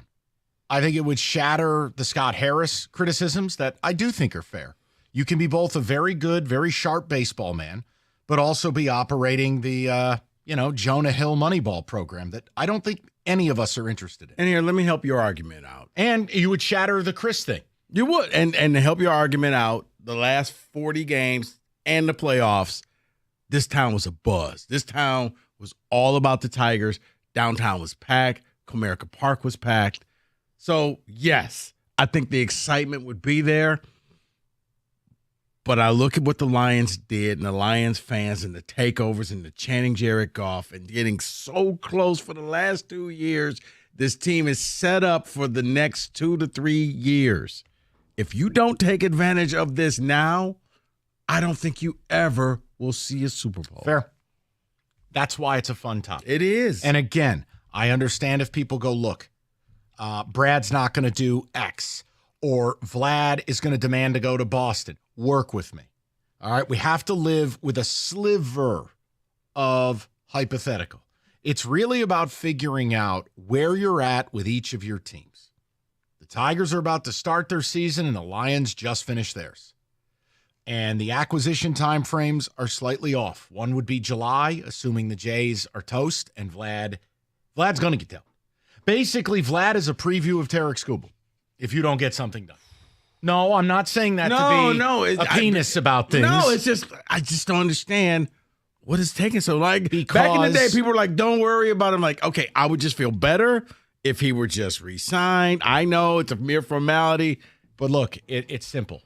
All right, if Garrett Cole's making 36.5 and they want 40 a year, and they want, let's say you're willing to pay 40, but you're only willing to go 5 years, and they want 8.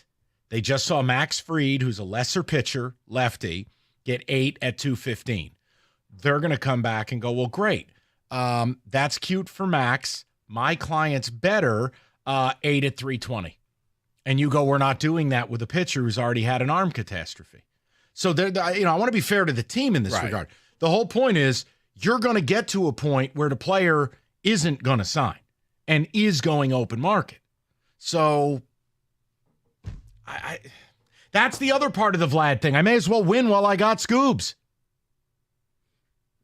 And which is why I said you might as well win when you got the Lions and all the pieces that they have right now under their control. We'll get more to people coming up next. 97.1. You heard me talk about Specs at LTU. You want that career in radio, TV, you're a graphics design artist. Let Specs at LTU get you started on your new path to your new career. What are you waiting for? You just need to be curious. Go visit the website, ltu.edu/specs. And when you're there, you're going to find out about the broadcast media arts, the digital media arts, and graphics communications program taught through Specs at LTU right here in Southfield on the campus of Lawrence Tech. You're going to be taught by instructors like myself who actually work in the business. And that means you're going to learn from day one when you get in the lab what it takes to make it in radio, TV, or graphics design. And with the hands-on approach and the expert faculty, you're going to learn the practical skills you need to succeed in today's media industry. So you need to hurry up. The new semester is going to be starting up in a few weeks. So what are you waiting for? Be curious. Go visit the website, ltu.edu/specs to learn more. Then make magic by enrolling in Specs at LTU certificate program. Do that today.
Brought to you by Twin Peaks. Michigan offensive coordinator Chip Lindsey said on the In the Trenches podcast that the Wolverines would simply rotate their 3 quarterbacks this spring. He said he wants them all to get equal reps with the top receivers. Their decision on a starter will be based off the production that they put on tape. Lions beat writer David Burkett spoke to the NFL spokesman today, who confirmed Detroit wide receiver Jameson Williams will not face discipline from the league after carrying an unlicensed gun last year. Williams was released from the scene, but after further investigation, Detroit PD issued a warrant for his arrest. Prosecutor Kim Worthy later denied that request. As far as the NFL is concerned, they feel the case is closed on their end as well. The league does have a policy relating to guns where they can discipline players without legal charges. Detroit City FC expects to break ground on their new stadium in Corktown by this summer. The Red Wings were back on the practice ice today, sporting their Stadium Series helmets. The team still without Lucas Raymond today, who will return soon from the Four Nations tournament. Larkin getting ready for the championship game tomorrow against Canada. At the Corwell Health Sports Desk, I'm Jeremy Otto. More at 4. 97.1theticket.com.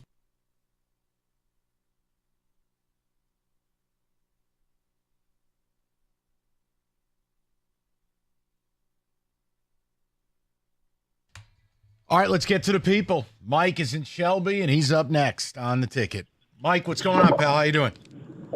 Oh, not too bad, you? Excellent. All right, I was 51-49 Garrett, but the summer. I want my summer back. And Vlad is a hitter. A hitter. Not a bopper, not an all or nothing, a hitter. And we need that. Baseball needs that. So give me Vlad. You know what's interesting? Mike, what's really cool about it, if you go that route, you get, call it, 140 opportunities to watch him. With Garrett, in the sport that you play, maybe 16. But, Mike, can I maybe sway you back? If you add either Vlad or you add Miles, which one is closer to getting you to that parade that you just saw the Eagles Garrett have? makes our defense monstrous. No doubt. Now, would you rather have the parade or would you rather have nice sunny days at the ballpark? I want 10 years of sweet summers. Fair enough. You know what? I ain't mad at you. Mike's an honest man. I'm not mad at him. Here's the other It's thing. great down there. It's great at Ford Field, but summer here is better than winter. And, Mike, there still is the bonus plan. You don't get Myles Garrett, but maybe I give you a side dish of Trey Hendrickson. It can all work That'd be out. fine. We could get it all.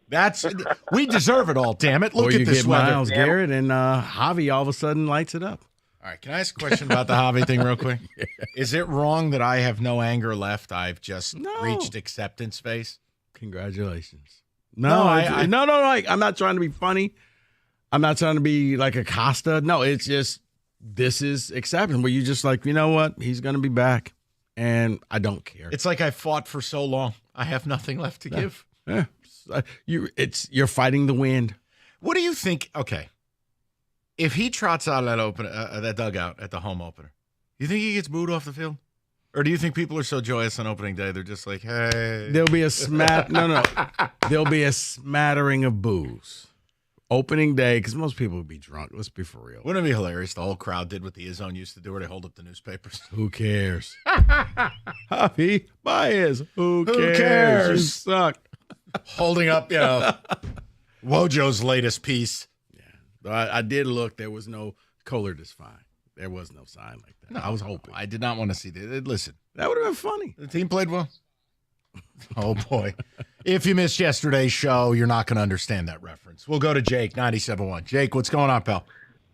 Hey, good afternoon. We're talking Tigers baseball. I got you one. There you go. What's up? Thank you. So, I kind of agree with all the callers, and I agree with David too. I don't care if Javi's on his team as long as we get Vlad, man. I think that's a no-brainer. This would wash away all the sins of everything Scott Harris or Chris Ilitch has ever done. I think that would wipe the slate clean. And Detroit Tigers baseball, this isn't Tigers baseball without a triple XL man just crushing balls to the Chevy fountain out in center field there. So Triple XL. I agree, man. I want 10 years of that. I mean, Jake, here's the thing, too. Wouldn't it be nice to know, hey, they handed out a $450 million contract. We're not worried about spending. We're not worried about, Jonah Hill and the soda for the machine and the whole Moneyball thing. And you've got one of the league's best stars to build around. Oh, this is it. Yeah, you have to have that. And I think that the Lions right now, Myles Garrett is kind of like the heated seats in a nice pickup truck. Like it would be nice to have. But does it already have four-wheel drive, and will it get you there? And does it have the horsepower? I think they do. I think they can win, in the next couple of years here, even without him. Give me Vlad all day.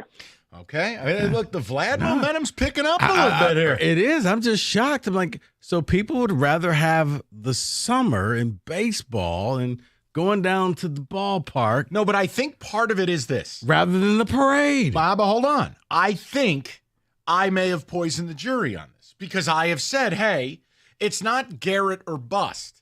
What about Max? What about Trey? What about Parsons?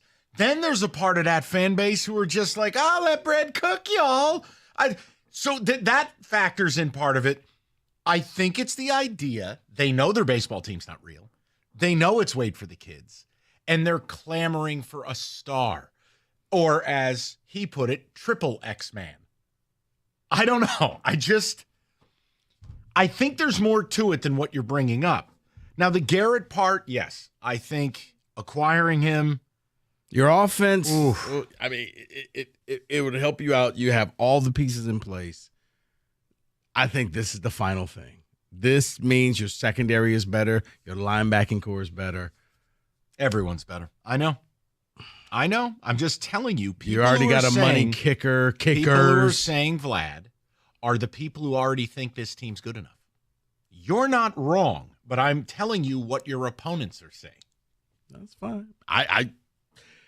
I get it. I'd rather the parade than the summer. But yeah, it would be nice to go down there and know that you have an everyday player and you don't have to wait every 5 days to see a superstar. It's also 10. It's also 10 summers. Well, I'm gonna say 7 summers because by summer 8 we'll all hate him. By summer 9 it'll be like, oh my God, he's still here. David, we've turned into Philadelphia. Right. We'll be talking about Vlad bits. No. 248-539-97. No flag. Vlad bits. By the time you hit year 8, 9, and 10, you won't feel the same as you will through year 1 through 7. 25, so I think we'll be fine with year 9, 8, 9, and 10. We'll be fine. Get Vlad. Problem is the way that stupid sport works, Vlad's going to want a 25-year deal. Remember how everybody felt when Prince Fielder came? I got kids, man. And then it changed. No, it all ended for him. The belly flop at third base, and I got kids, man. In a singular moment in time. Okay. No, I'm saying that was where this town went. Yeah. Get out. So get out. Right. That's so the love affair for 10 years, I'm going to bet the field. All right. College basketball. We're almost to March. FanDuel, $150 in bonus bets when your first $5 bet wins. That's $150 extra bucks to bet on everything from conference clashes to tournament upsets, you name it. They got it. And FanDuel, best live betting of anyone in the marketplace. 21 and up, present Michigan. First online real money wager only. $5 first deposit required. Bonus issued as non-withdrawable bonus bets that expire 7 days after receipt. Restrictions apply. See terms, sportsbook.fanduel.com. You got a gambling problem, call 1-800-GAMBLER.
All right, let's get to David on some ticket text. Go to the callers. We got mock draft madness. That was for you, buddy. Mr. Hatchet. I don't know what just happened, but I'll just go ahead and read. You Go after Vlad. Give up Clark, Torque, and any other two prospects. Torque? What do they need, a doorknob? No, just stop. Yeah, that's not going to happen. It's Myles Garrett for two reasons. One, he is the missing piece to win a Super Bowl, full stop. Number two, baseball is boring. Okay, listen, if you don't like baseball, then the choice is obvious. Correct. I love Vlad, but Super Bowl comes first. So Myles Garrett is my selection. That is from Rick. Can I ask a question to people that are talking about it like Rick? What is your actual faith they're calling on Myles Garrett? I haven't, like if I said percentage, what is your faith? I think they made a call, and that was about it. I mean, because this is the second time now that Aiden Hutchinson says, but it probably won't happen. Lets me know that, hey, Brad, what do you think? Can we? No. But what if we? No. But what if I promise to cut the grass? No. David? Okay. I want Myles so bad. Give up 2 firsts and a third. You got for Glenn leaving. That is from Ryan. Someone else says, easily, Garrett. Max Clark is going to be elite. Don't want to give him up. Yeah, okay. You know, it kills me. You know what? So is Jared Kalenic. You guys got to stop. I'm begging you. You got to stop. Andrew Miller, who you traded to get Mickey, was supposed to be the next thing, too, exactly. Right? And Cameron Maben, the whole thing. I mean, for God's sakes, Jordan Walker of the Cardinals was number 1 prospect in baseball. The guy can't get the ball out of the infield. Come on, guys. Oh, yeah, the same Max Clark, who people don't even know if he'll ever be a 15 home run hitter. That guy? Find me an MVP. This ain't 1985. It's not Ozzie Smith or Willie Wilson here. He might be a very good baseball player, but for Christ's sakes, turn him into a Hall of Famer before he's debuted at AA. I'm sorry. One guy's going to go to Cooperstown. Yeah, and that's not hyperbole either. That's the guy is going to the Hall of Fame right now. So is Myles Garrett. Truth. Let's go to the people. Go to James, 97.1. James, what's going on, pal? It's a no-brainer for me, Mr. Valenti. I've seen the World Series. I've watched them win it, and I've watched them lose it. I've never seen a Super Bowl. Bring me the parade right now. Yeah. You want what you've never had. I understand it completely. So let me ask you this question. Such an easy choice for you. That's fine. Yes. What is your actual belief they're going to try?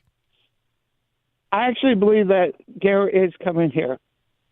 So, because this is not the same team I've been watching for all these years. And, I do believe we're on the verge of history. See, and we've had history in Detroit with the Tigers. I want my history with the Lions. That's fair. And James, listen, here's the one thing I would say, right? When we're looking at this, the fear I have is they have a very particular way they do things.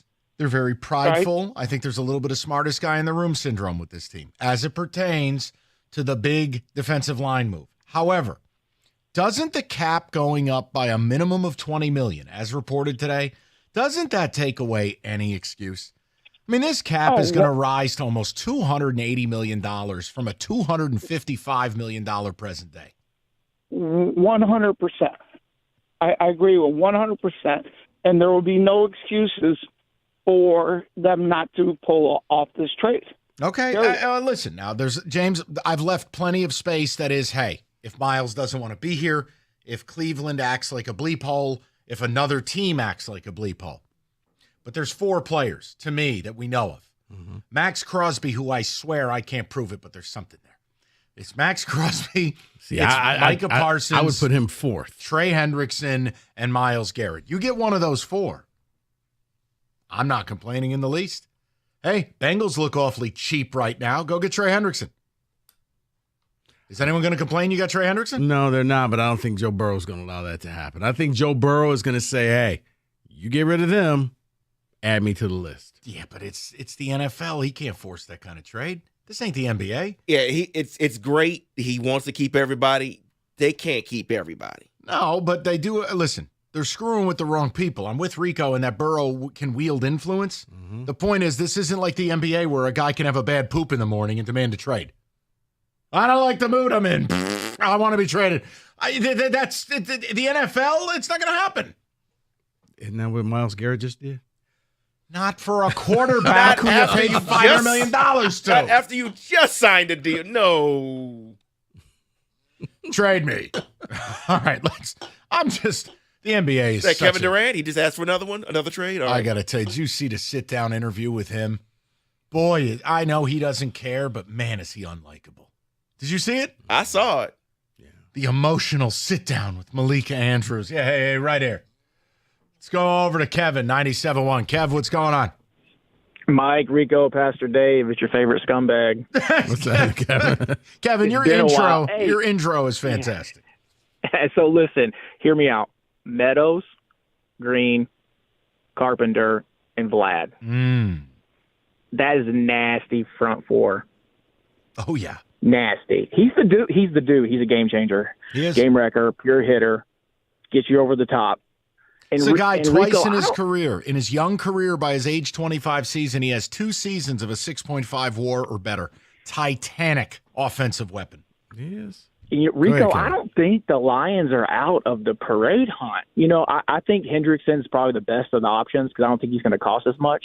But I'm still not above trading up a couple picks and getting my boy Pierce out of Tennessee. Elite speed, great pass rusher. There's other dudes that we can get in the draft that can put us over the top. I don't think we're that far off. Kevin, you're right. Or you can just go out there and buy the Cadillac. You can just go out there and get not the substitute, not the Chrysler 300. You can just go buy the Bentley. Right. I'm getting the Rolls Royce, though. I'm a Vladdy all day. Okay. So let me do this. This is a fascinating thing, and it's just here. I'll do it right now. In fact, no, I won't. Sit tight. Here's what I'll do.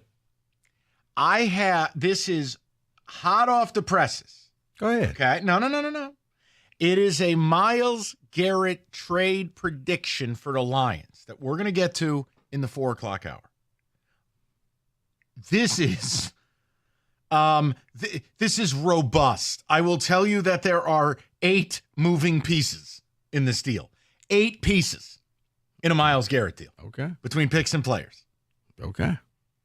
I like. We'll do it in the 4:00. I know we got to do a mock draft to Palooza. You just had Scumbag call in about his Vols. I'm sure James Pierce will be featured.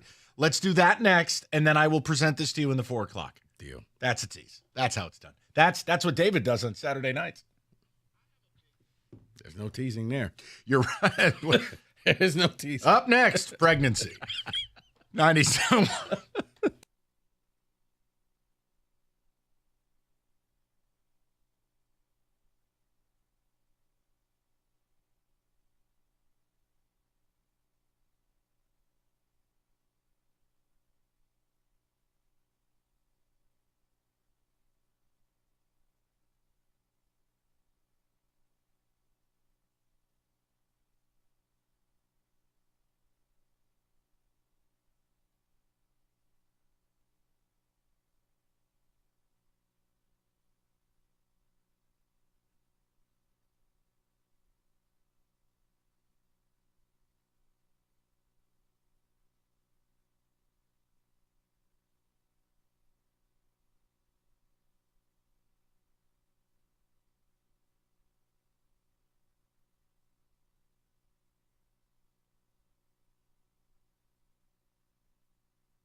Brought to you by Northfield Lumber. ESPN released their win projections for the 2025 MLB season. They have the Tigers at around 82, according to the numbers. That's 16th in the league. Quote, Detroit had a solid winner. Sure, the Tigers missed out on signing Bregman, and I, for one, thought that could have been the finishing piece, the move that made them the favorite in the AL Central. Still, the youthful Tigers have upward pointing trajectories all over the field, and if a veteran presence is what's required to bring all that together, that will be clear enough in time for Detroit to address it during the season, end quote. Former NHL star Bobby Hall had CTE, according to a release by his widow today. Hall passed away at the age of 84 in 2023, but had been dealing with memory loss and impaired judgment over the last 10 years of his life. Michigan basketball getting ready to host the Spartans on Friday. Hear how the team is preparing on Inside Michigan Basketball tonight over on WWJ News Radio 950 at 7. The Tigers released today that Kenta Maeda will kick off the starting rotation for them Saturday against the Phillies at Joker Marchant Stadium in Lakeland. Where's the audio? Wow. What a zing. At the Cornwall Health Sports Desk, I'm Jeremy Otto. For more, go to 97.1 The Ticket or Odyssey.com.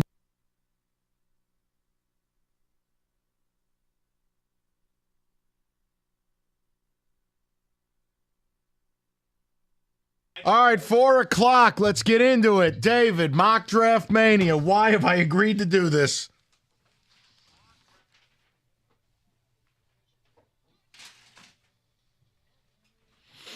All right, against my better judgment, the first of many. David will spotlight a mock draft that has been released, but we're not doing it like most ding-dongs.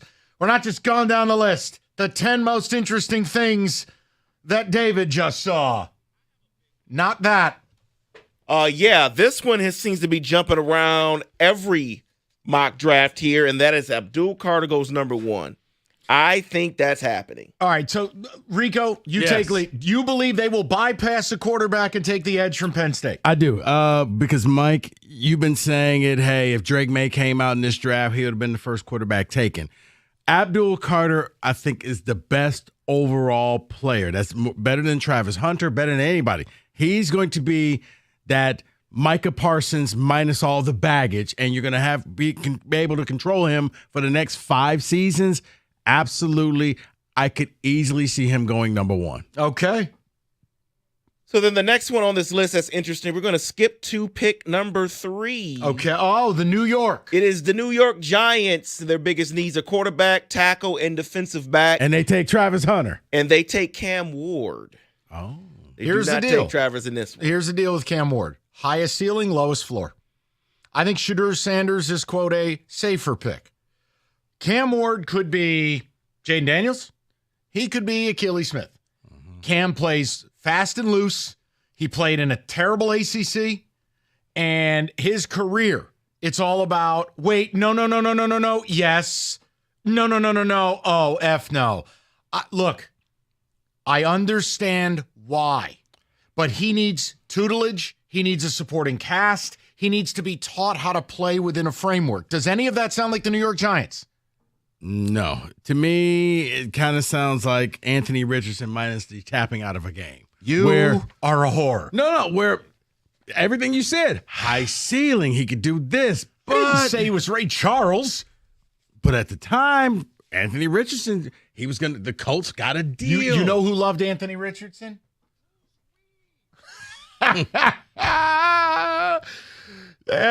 Jim, not a quarterback evaluator. All right, go ahead, David.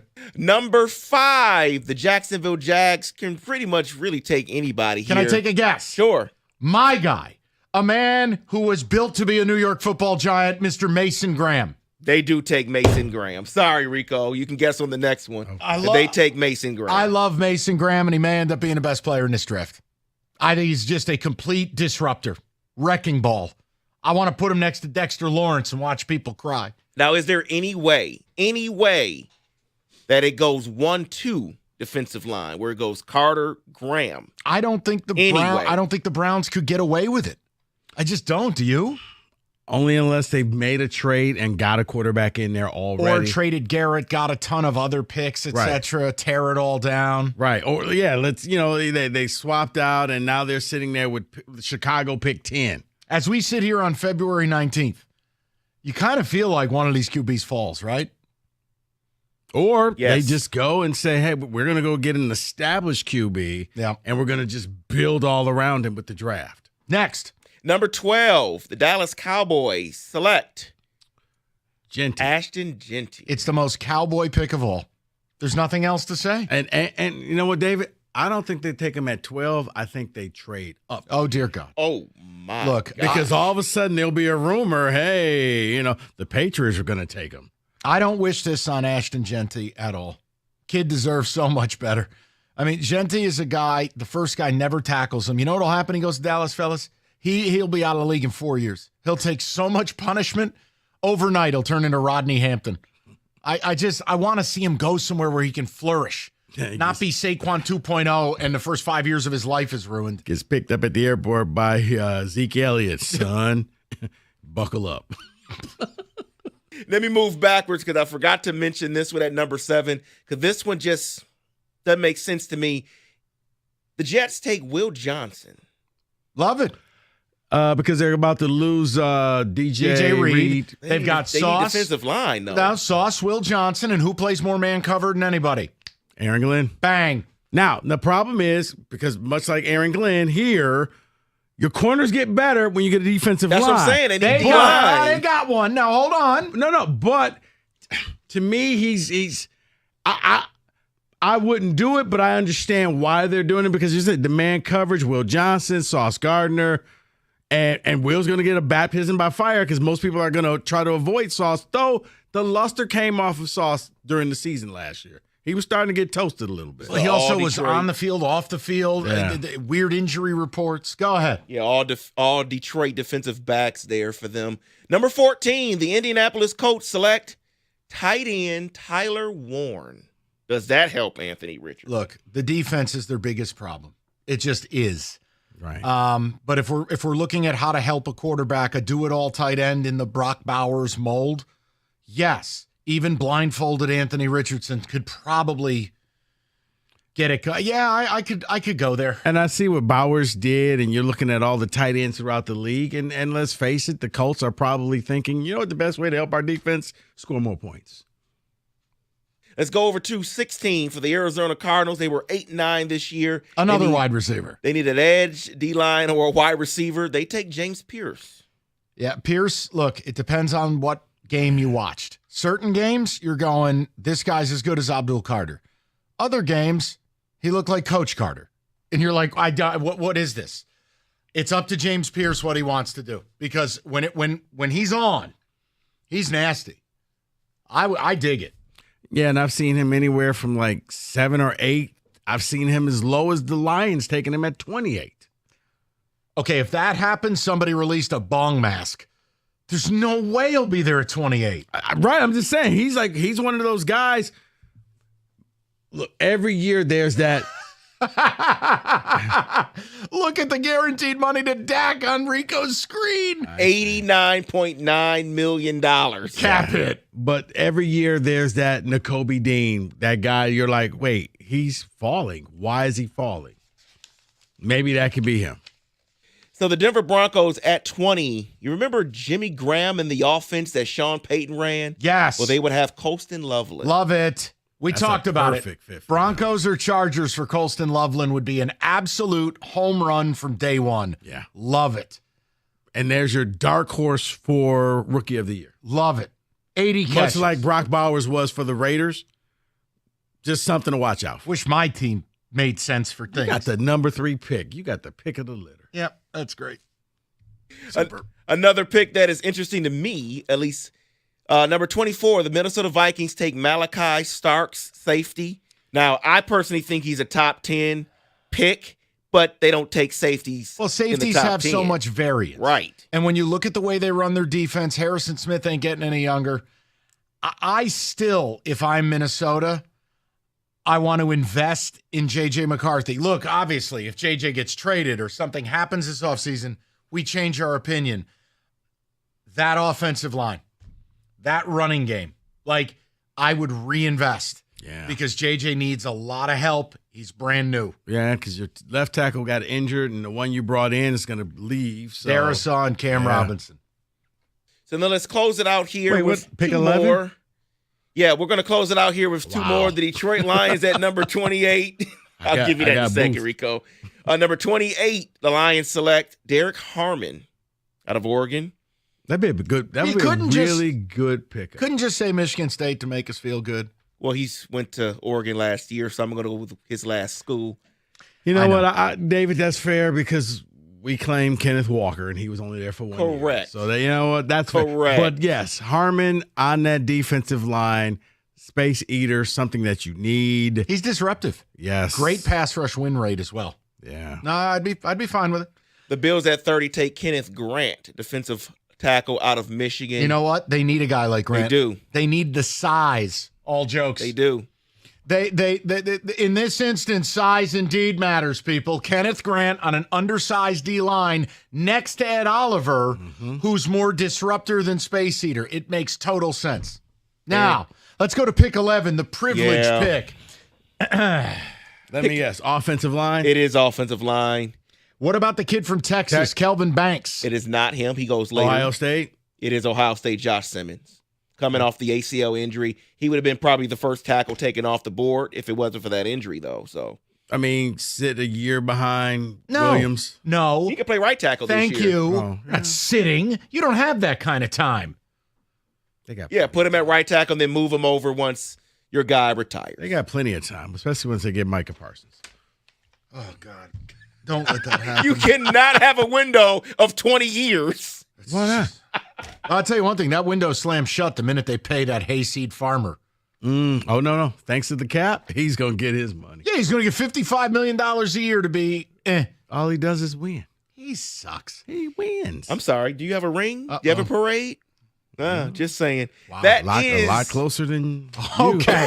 At least we get We're all in the same You two can basket. continue to fight during the break. Yeah, 97-1. we can both agree that the Giants suck.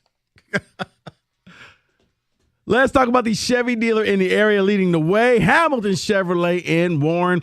Andrew and the sales staff want to be your Chevy dealer, and they will guarantee you the lowest payment on your next Chevy, period. They're going to find you every discount, rebate, and incentive to save you money. So you need to get into Hamilton right now and choose from the great deals they have, their lineup of new 2025 Chevrolets. The selection is best right now, and they are ready for immediate delivery, including the February Rico deal. Stop in right now and check out a new 2025 Chevy Equinox LT, $279 a month for 36 months. You just got to walk in with $995 down. You'll drive off with 10,000 miles a year. Man, you know the best deals are found at 14 Mile and Mound. Stop in and see my guys at Hamilton Chevrolet and tell them Rico sent you. Make Hamilton Chevrolet your Chevy dealer. Visit HamiltonChevy.com. That's HamiltonChevy.com. Chevrolet together. Let's drive.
Personal injury of any sort is personal. I mean, I don't know what else to say. Injury attorney David Femininio has dedicated his career to securing justice and maximizing recovery for those who have been injured. It's just so simple.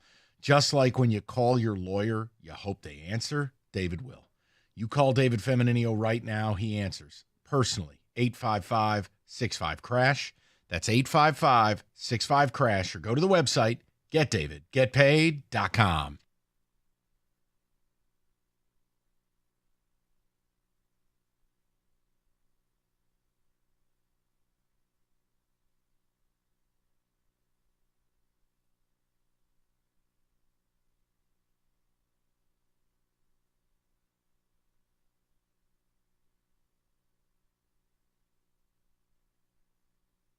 Okay, everybody hold on to your asses. I got something for you. This is very, very exciting here. So we were just talking about, hey, Myles Garrett or Vlad Guerrero Jr., you get to make one bold move. Which is it? Why? Great points both ways. But you peruse a little bit, and it's serendipitous. A Myles Garrett trade proposal on Sporting News. Okay. 8 moving pieces. Now, this is going to require some thought. And for the Brad bots, I think the answer is going to end up being a no. But hear me on this. Ready? The Detroit Lions send the following to the Cleveland Browns. Get your pencils out, people. We know. A 2025 first-round pick, number 28 overall. Okay. 2025 third-round pick, number 101. Your 2026 first-round pick, your 2026 third-round pick, and the dead body of Broderick Martin. In exchange, the Browns send edge Myles Garrett, a 2025 fifth-rounder, pick 165, and the 2026 second-round pick. Pencils down. Are you making that move? So essentially, you're swapping if you believe you're going to be really good the next 2 years. Let's say you believe in 2026, you're picking between 25 and 32. You're moving out of that spot, and you're getting Cleveland's 2, where I hate to break it to you, they're not going to be that great. But it could be 35 to 37. Call it 45, 50. Whatever it is, you're going to get a top 50 player. So you're moving out of that first-round pick. You will have 2 second-round picks in 2026. You give up your first each of the next 2 years. You give up your third each of the next 2 years. But why is it relevant? Oh, I can tell you why, but go ahead. No. Hold on a second. Yes. You get the tax, the NFL minority hiring tax. Because Aaron Glenn is a Jets head coach, you get 2 third-round selections for the next 2 years, which basically means you're giving away house money. So 2 firsts plus Aaron Glenn and the dead body of Broderick Martin. I get Garrett, a 5, and a 2. I would do this every day. I would do this deal right now because, in essence, here's what you're really trading away when you look at this. You're gambling on yourself. You're gambling away next year's number 1 pick. Because I look at your number 1 pick this year is Myles Garrett. So if you could get him at pick 28, you would take him. So that's irrelevant. The third rounders, you can't miss what you never had. They're gone. Interesting part here, the 5th in this deal is the pick you gave Cleveland for Zadarius Smith. So you get it back? Okay. Would you do it? This is an actual formulated, I know it's a little complex for radio, but work with us on this. You give up pick 28, pick 101, your first and third next year, and Broderick Martin. You get Myles Garrett. You get pick 165 this year, and you get a 2026 second-round pick. Yeah. I do the deal. Because here's the other thing. Went up. Because this team is loaded, you're drafting depth at this point. Think about if you keep Zadarius Smith and acquire Myles Garrett. You could bring back Marcus Davenport on a 1-year prove-it deal. So you're right. You basically got Zadarius Smith for free. And with your second-round pick this season, since you're trading your first, take a D-tackle. Mm-hmm. Because you know somebody's going to slide out the first round. Yep. And they're going to be sitting there like, wow, like Brian Branch. Like, I can't believe you got him at this pick. You're sitting with $45 million in cap space. The announcement earlier, while you were hard at work, the news broke. Cap's going up from $255 to a minimum of $277. That's a $22 million increase, roughly, 7.5%? Pardon me, I went to Michigan State. I didn't go to Yale. The point is, Rico and I are like Voltron. We're doing the deal. I think the fact you're getting a 2 back, you're getting your 5th back that you gave up for Zadarius, you're getting Myles Garrett. I'm doing it. Is it a lot? Of course it is. And you know what? Maybe it's not a great radio topic. That's a lot to remember while you're driving on 696. I do understand that. But I do that deal all day. Yeah, just remember, you're giving up 2 1s and 2 3s for the next 2 years. The third-round selections are the Aaron Glenn picks that the NFL is giving you. From the XXL update desk, TJ Lang reminding me. Thank you, big guy. The Lions are also getting a 3rd/4th round compensation for losing Jonah Jackson. All the picks. Okay. So, yeah. So, basically, if you're driving in a car, you're giving up this year and next year's number 1. Do the deal. Number 3 for the next 2 years, compensation picks. Do the deal. And in return, you're going to get the 5th this year and a 2nd next year and Myles Garrett. If I get a single call bemoaning the loss of Broderick Martin, I'm walking out of here. Right. You know what you're not giving up J-Mo. No. You're not giving up Gibbs. You're not giving up any of your star players. You're giving up Broderick Martin. And in a lot of ways, you're giving up picks that were gifted to you. Right. And your number 1 selection this year, unless it was a linebacker, probably ain't playing this year. Well, I think if you took a D lineman at 28, they're in the rotation. They're in the rotation. Yeah, but maybe not starting, but in the rotation. But they ain't Myles Garrett. No, and that's what I'm saying. Think of the number 1. Think of your first-round selection. Let me tell you something. Myles Garrett. Rico, okay. The only pick that you're really gambling on is next year's number 1. I would do this very same deal for Max Crosby. I would do the very same deal for Micah Parsons. Yeah. I wouldn't do it for Trey Hendrickson. That's a different. Trey Hendrickson's way cheaper. This pick, this only, it blows up in your face if you a rash of injuries on the offense. Or your quarterback goes down, and now you're sitting there next year, and you have the 8th pick overall because you just had too many injuries, and now it's like, oh my goodness, we gave up pick number. Do you want this deal, Lions fans? Even if you have been on the we don't need Myles Garrett thing, in the aggregate, you're only losing 2 picks. Your first this year, your first next year, your 3rd this year, your 3rd next year. But you're getting a 2 back. You're getting another 3rd round pick from Jonah Jackson. You're getting 2/3 from Aaron Glenn getting hired. You're not really destroying your cachet, and you're getting Myles Garrett. 248-539-9797. I know that's probably complicated for radio. This is a bad job by me. No, David, your thoughts? Yeah, you make this deal all day, every day. That's why it has no shot of happening. Probably. You're probably right. But now that you may be correct. Everyone is saying do the deal. I mean, you got yes, yes, yes, as Craig in the car. I stopped listening after you said Myles Garrett. The answer is yes. Someone else says make that move now. Jason and Heartland. Yes, yes, yes, yes, yes, yes, yes. Please, God, yes. I would do this straight yesterday. Is with the way the draft board is shaped up this year, very deep on the defensive line. So you having a 2nd round pick, I'm with Rico on this. There's an ability to draft a 1st round defensive tackle or 1st round defensive lineman. And if this season didn't teach you anything, you can't have enough of them. Yeah.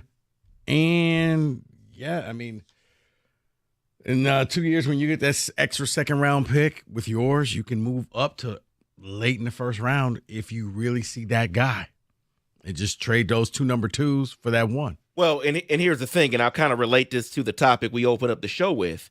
when they get more TV money from another deal, now the cap is the cap will be over $300 million in 2026. I mean, make the deal because you have plenty of room on the cap. How long do Rico and I have to tell you the cap ain't real? I mean, as Rico always famously puts it, how has someone not put a foreclosure sign out in front of the Caesars Dome in New Orleans? There's $60 million over the cap now. Right. They just had the Super Bowl. It's like, didn't you used to have a team here? Yeah. They shouldn't be able to flush a toilet. No. Lions have $45 million cap space. Brother, they're getting paid in beignets. Wow. I mean, because they're so far over the cap, but somehow they manage to field a team every year. Here's a question, too. If you don't want to do this deal, why?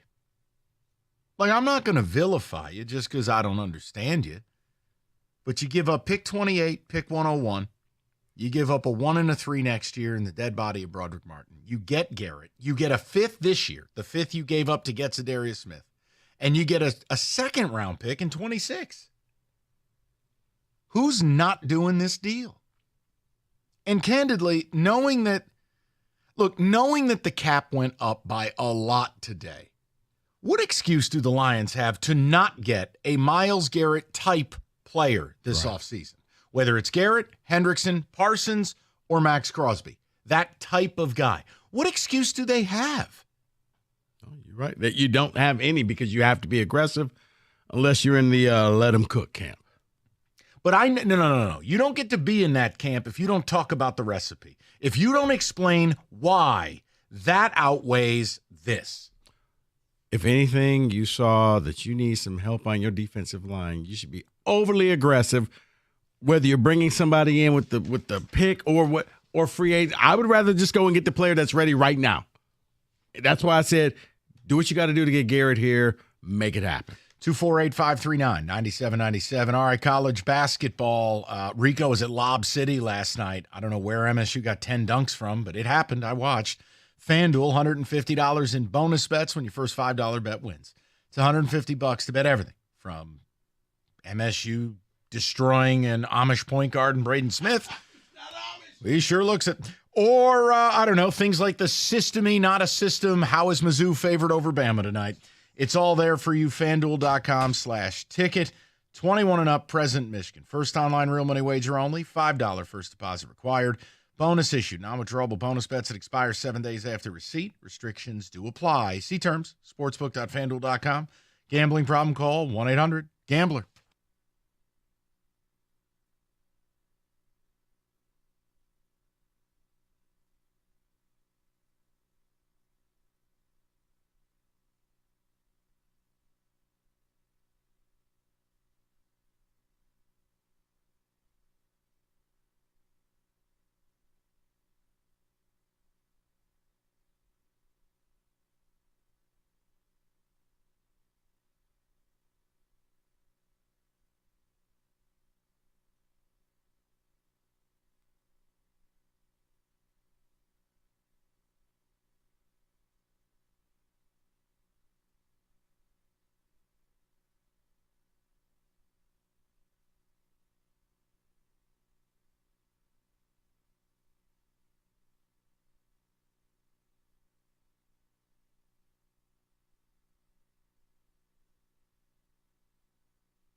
All right, to the people, this hypothetical Myles Garrett trade, Sporting News. Rico and I, David, we all sign off on it. Not in a YOLO kind of way. No, I mean, we talk through this. 2020, here, this is the quicker way. You're first and third this year, you're first and third next year, in the dead body of Broderick Martin. You get Myles Garrett, you get a fifth this year, the one you dealt for Zadarius Smith. You get the Browns' second-round pick in 2026. Which I think could be a top 40 pick. Deal's done. Cap goes up $22 million, deal's done. What do you say? We go to Jason and find out. 97.1. Jason, what's going on, buddy? How you doing? Good. How are you guys? Thank you for having me on. Yes, sir. I would love to make this trade. I would make it in a heartbeat. I think there's one person that probably would not make this trade, and that would be Brad Holmes. Mm-hmm. I have a feeling that he really loves his draft picks, and he has this mindset that he can take these draft picks and make them into a Jahmyr Gibbs and a J-Mo. And so I think because of that might be pushback and the reason why he won't end up making that trade if it becomes available. Let me ask you a question. And I'm not trying to put you on the spot. There's no gotcha. But you know how this show feels about that mindset. Can you name a Super Bowl champion who actually won it without making a bold move? Who just drafted and developed and signed? I can't name one. I completely agree with you. And that's really been the crutch of mediocre franchises compared to your Kansas Cities or your Philadelphia Eagles. So if the Lions can make that big step, then I have full confidence in us, next year or in 2026 playing in the Super Bowl and possibly winning the whole thing. Yeah, and look, Jason, the point I make is with these draft picks, what we're really talking about, none of them equate to Myles Garrett in the next 24 months. None of them. I mean, it would have to be a 1 in 1,000 type thing where you draft a player in the third round and he turns from day one into Lawrence Taylor. I mean, there's just no combination of these picks that equate to now, day one, Myles Garrett, right? Right. Yep. So that's... But personally, I would rather have Max Crosby over Myles Garrett. So okay, no issue. If it costs another third or a fourth in there to get Crosby as opposed to Garrett, I'm going to do it because he's, 3 years younger? Yeah, and you know what? This is why we've said it. I don't control what other people do. There are 4 premium DN/edge rushers. They're all slightly different, but they're all really good. Yeah. Hendrickson, Parsons, Garrett, Crosby. You get one of those 4, mission accomplished. That's why. I'm not dying on the hill. No, and I think, and I know what you're going to say, they had Michael Jordan, the Chiefs. No, because the Chiefs went out and, first of all, paid immense money for Joe Thuney. They went out and got Juwan Taylor. They have gone out and made bold moves at the wide receiver spot. I'm talking about the last time they beat the Eagles, unless you count Juju Smith-Schuster as a major acquisition. Okay. No. But they have the quarterback. So, but other than that, no. I was just kind of looking through. I know. But yes, other than that, Matthew Stafford, Tom Brady, yes. They went out there and they made and by the way, the Eagles. Every time the Eagles have gotten to a Super Bowl, it's on the heels of bold Howie Roseman stuff. So the other problem in all of this is if you don't do this type of deal, look, just go ahead and let Myles Garrett go to Washington. I mean, it went so well when you faced him last time. No. And again, our defense wasn't helped. Guys, I am aware of that. Your defense didn't turn the ball over 5 times.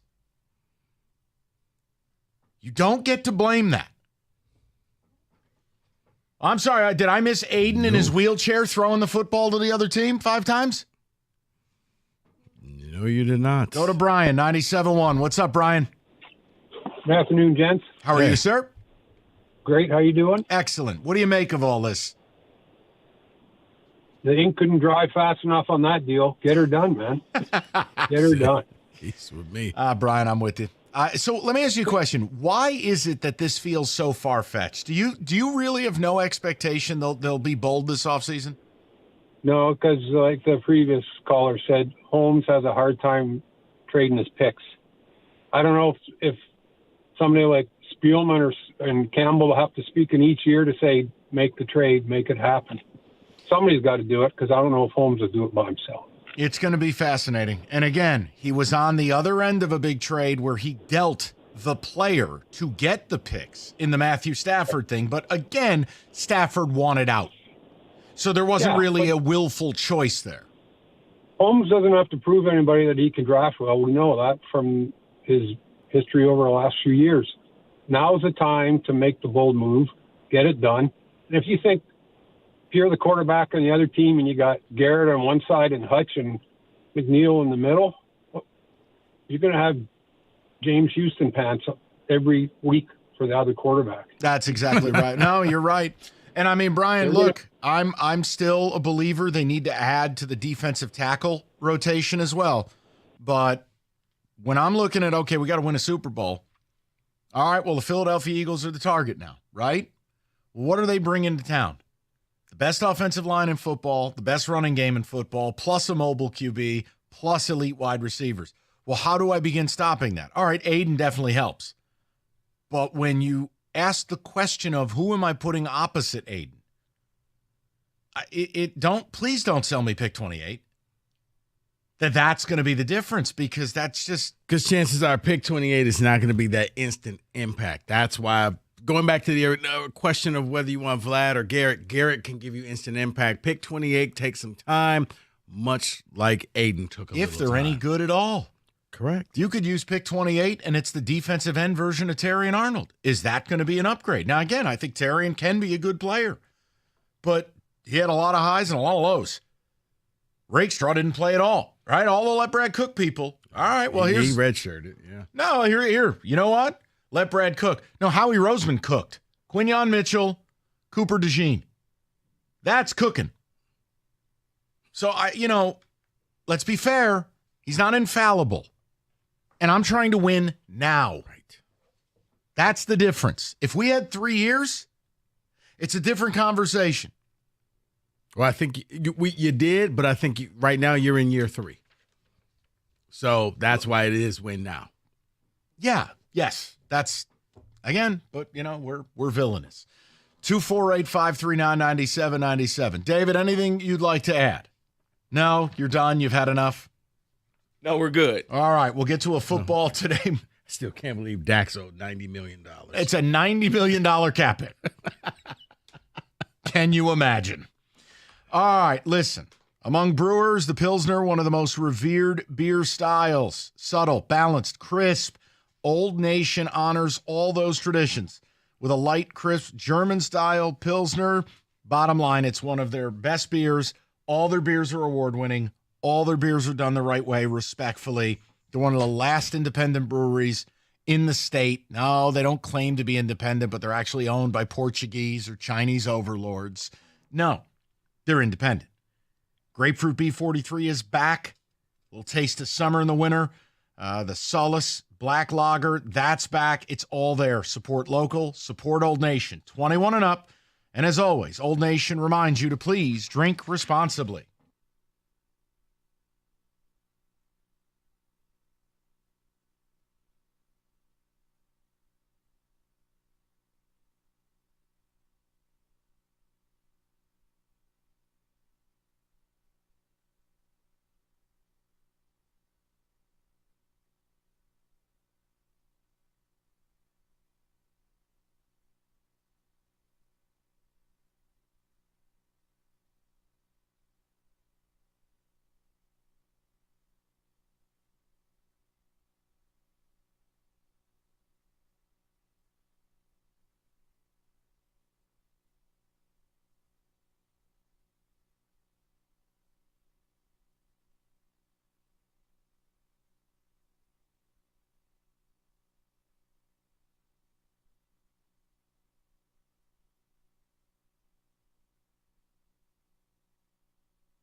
All right, 5 o'clock. Odyssey.com rewind. You missed anything. Now, we did about 2 hours, give or take, in different forms of a Vlad Guerrero, Myles Garrett thing, and then an actual Garrett trade proposal that is at the Sporting News.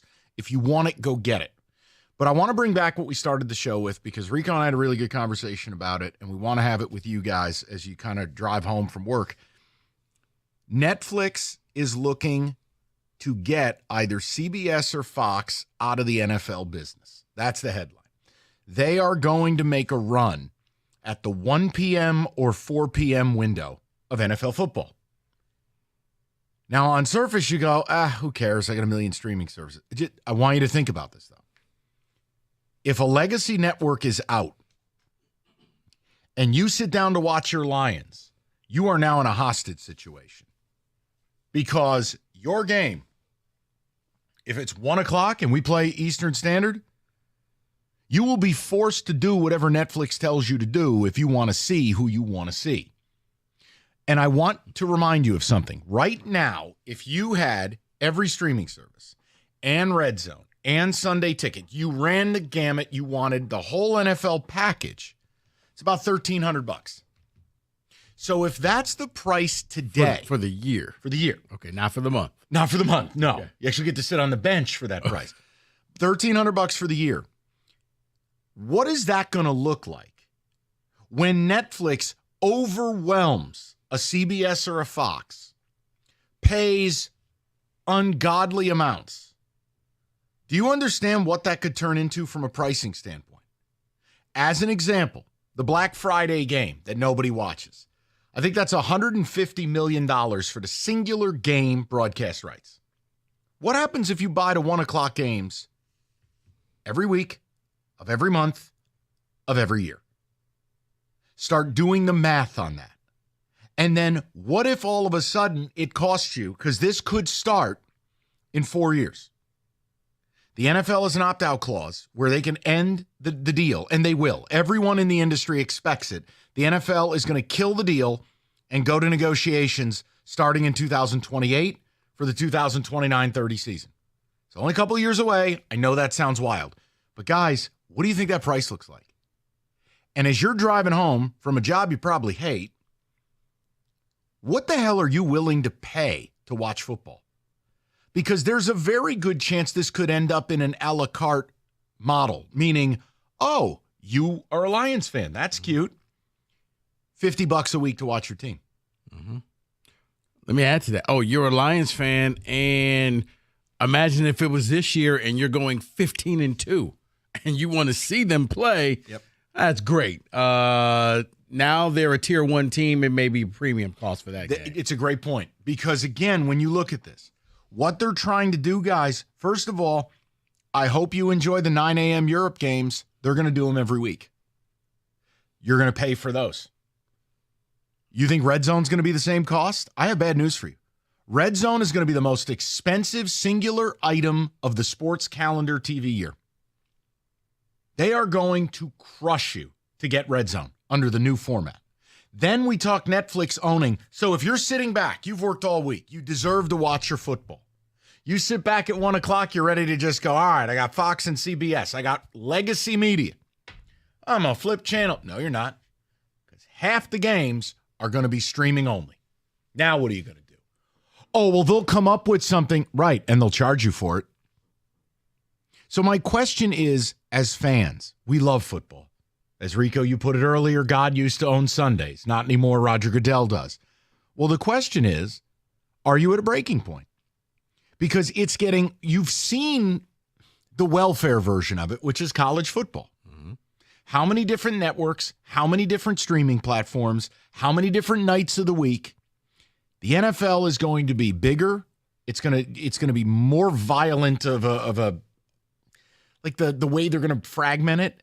And the cost, if it's $1,300 a year to buy every NFL game now, what's it in 4 years? After an infusion of cash from someone like Netflix who will pay 2-3x what the legacy media can pay. And if you don't think that this will happen, I hearken back to when the Sunday Ticket first came out and it was $75 for the season. Now it's like $700 for the season.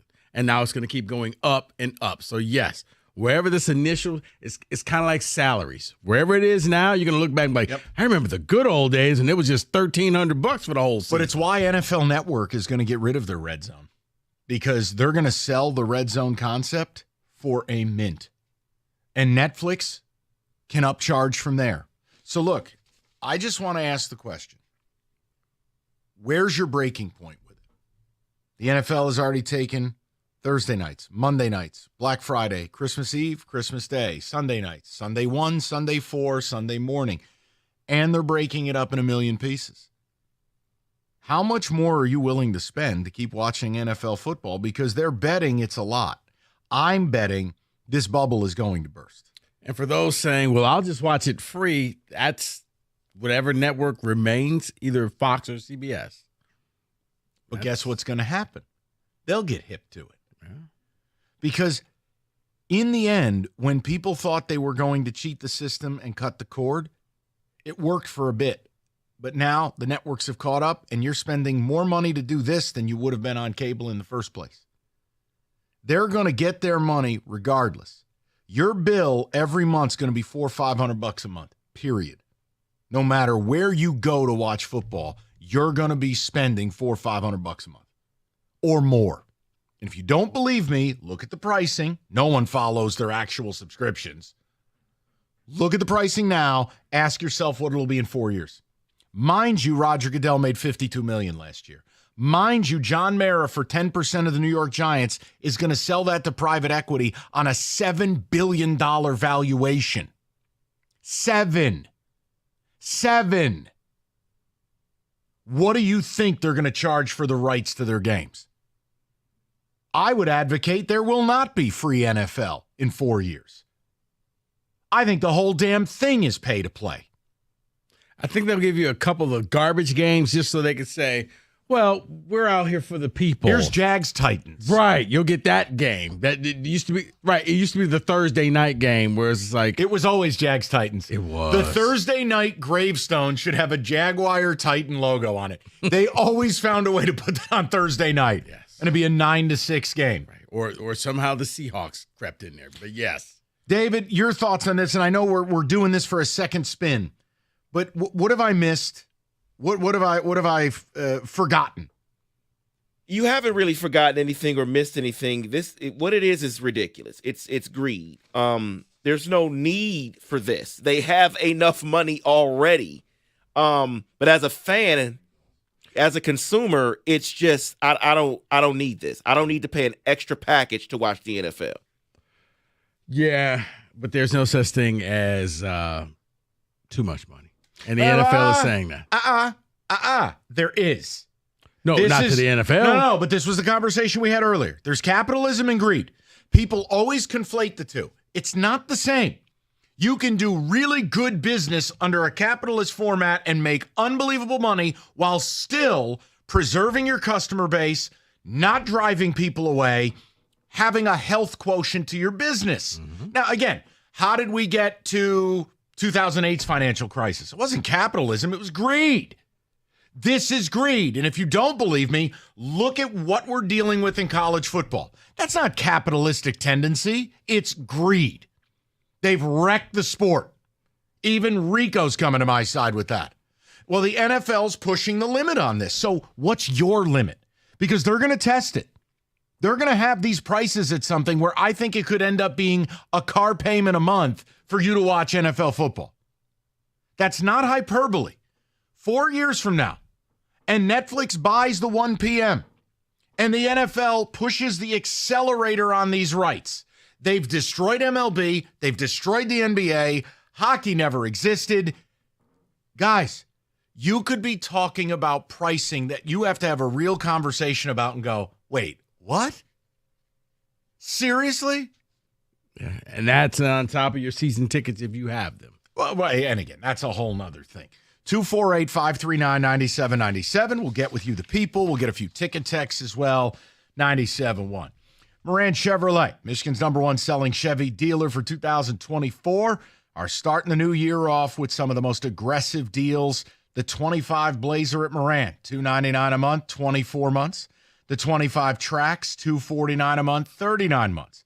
Both $999 down. New stock arriving daily. They'll have what you're looking for. And if something's wrong with the current vehicle, you take it in for certified service, they have got you covered. Get the loaner. You don't sit staring at a vending machine. It's MoranExpress.com where you always get your best price, period. Or on Gresham, north of 15 Mile in Clinton Township. Chevrolet, together, let's drive.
The people have spoken, and we go right to the calls. I think it's going to be a fascinating story to follow, but it's huge. And Netflix, bottomless pockets.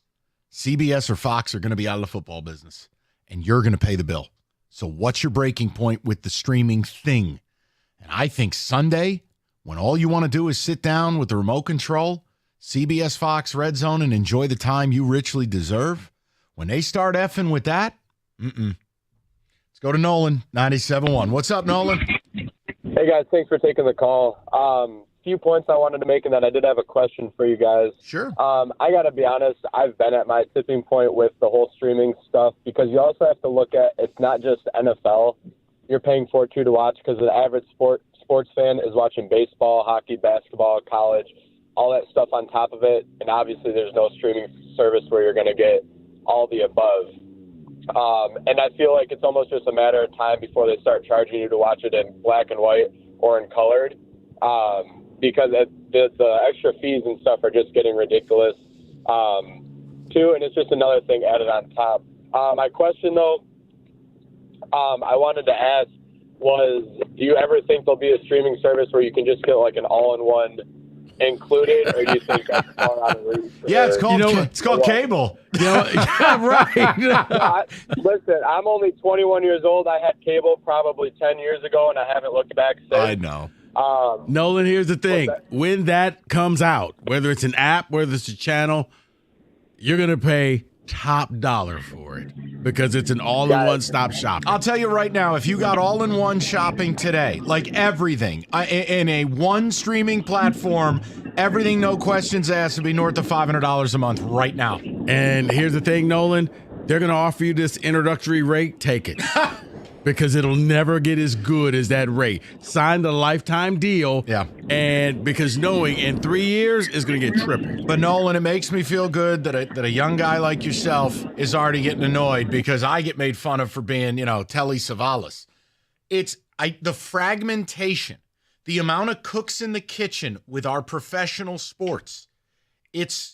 I'm sorry, it's overwhelming. Yeah. I mean, because the NFL has done it like the one drop in a bucket. It's basically one drop, another drop, and before you know it, the bucket is finally overflowing, and you don't remember how did it get this far. Yeah, and how about on a Sunday, you could need one streaming platform for the Europe game, then you need two platforms for 1 p.m., a different platform for 4. Here's what's going to happen. Either you're going to do man caves and TV sales are going to be off the roof, or you're probably going to end up going to your local bar. Because at that point, that's the only way that you're going to be able to see. Because you're going to have a dedicated channel to Peacock, a dedicated channel to Netflix, and a dedicated channel to Fox or CBS, whichever wins the war. Let's go to Jeff, 97.1. Jeff, what's going on, buddy? Jeff, 1-2. Jeff fell asleep. We're out. We'll go to Caitlin, 97.1. Caitlin, how you doing? Hey, how's it going, guys? Excellent. So I just left half off games from Dave & Buster's with my kids. That place is huge. There's many, many rooms in there. They were putting in brand new TVs. I'll get all the streaming services. If I was in the business of opening a new business, I'll have all the streaming services. You pay me a membership to come to my club to watch everything on my TV. Oh. Yeah, unfortunately, Caitlin, I think the NFL beat you to the punch there. That's exactly what they're doing. They're creating the world's biggest Dave & Buster's, and you're going to pay to watch their product. I mean, this is crazy. And I was just telling my husband, I said, what's going to happen is everybody's going to get together and go, okay, you've got this. We'll come to your house to watch this. I'll pay for this. You come to my house. Like you were saying, you're just going to go to your buddies' houses. But it is crazy. It's just like, drain the swamp. I don't know. It's wild. No, Caitlin, it's greed. And that's what people are getting exhausted by. I've never had a problem. Example, I don't have a problem that the players make great money commensurate with the league. But when you start to look at these things, I want you to think about this. When you look at NFL owners at the drop of a hat, all of them, even the poor owners like Mark Davis, when you can now break little pieces of your team off to private equity at an inflated valuation, giving up no decision-making, giving up no power, and automatically be fed this cash infusion. There is no excuse to do what they're doing here. And you say, well, their job is to make more money. Guys, when your commissioner's making $52 million a year, you're making all the money. You have to leave a space for the health of your product and the relationship you do or don't have with your customer base. So it just...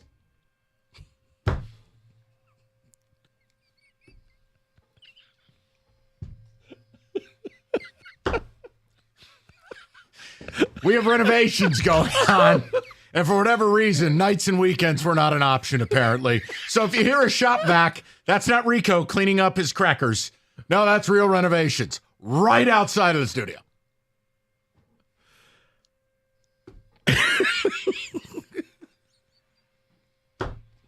(248-539-9790). Hey, look, we go right behind you. There you go. Hey, you're doing a bang-up job.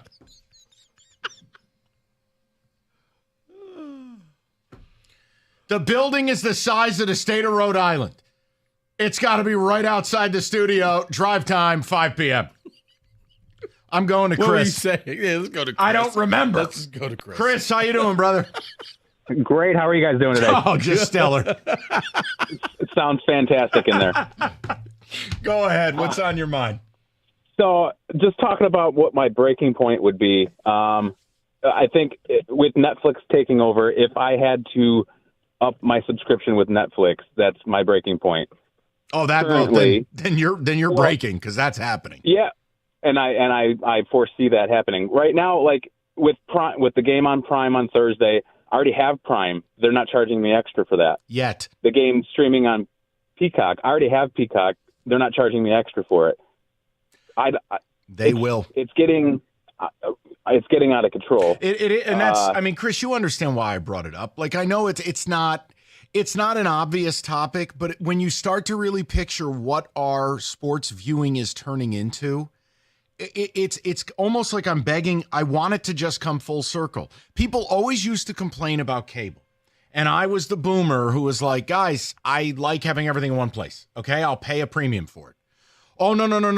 We're cutting the cord. Hey, Chris, how's that working out for everybody? It's going to come full circle right back to cable. I've never I'm 38 years old, and in my life, in the last, 10 years, I've never watched less sports on television because of how much you have to pay to watch sports now. Oh, and Chris, guess what? You can't even go to a Lions game. I can go on a vacation with my family for the weekend for less than it costs me to take them to a Lions game for 3 hours. Chris, think about this. I haven't been to a Lions game in years. I can't afford. I'd rather go have experiences than sit there for 3 hours. Remember 7 hours of commercial-free football? Not anymore. Now there's commercials on Red Zone. You don't think that's coming full-time? The whole thing, listen, Chris, there's a way to do it, and then there's a wrong way. And listen, we're not oblivious to the industry we're in. Yes, we have commercials, but there's still a way to have equity. Our breaks are not 7 minutes long. You know, like we do the deal. We have the rewind function. There's a health metric to like, hey, Chris, here's what we're doing today, and if you missed it, go grab it, do it on your time, etc. The way they're going with sports now, they are nailing you with a frying pan at every turn. And it's only going to get worse. I could absolutely see if Netflix executes this, they're going to nail you $100 a month just for the NFL, plus your subscription. Plus, if you want Red Zone, you're going to pay me that too. Mm-hmm. You remember it was on, what was it? Was it the Blueprint 2, Jay-Z's album? Oh, well, the record label didn't give you your money. Bleep you, pay me. Right. Oh, the producer's label, bleep you, pay me. That's all this is. The NFL is the biggest mob out there. Mm-hmm. And we're all addicted. Everybody wants the game, and you're going to pay whatever price they say. And even if I'm not going to pay, you'll find a way to pay. But think about what people are saying here. They're already at this breaking point now. I'm telling you, the bubble will burst. And I know. What I think is going to happen? Kind of like with the caller, the young lady. Maybe you just have people, and it's like, you know what? The four of us are just going to pool our money together. You're time-sharing football games? And you are going to time-share some football games. Go to Brad, 97.1. Brad, what's going on, pal? Oh, not much, fellas. Mike, I just picture you going full Christian Bale on some poor carpenter outside your door. No. And I would pay money to hear it. That reference by you is A+. If you guys have never seen Christian Bale's freak out, you're a nice guy. Excellent. But to get back to the NFL, I've had a very stressful day. I'm new to sales. I'm about to be 40. I got 2 twin daughters that are teenagers at home.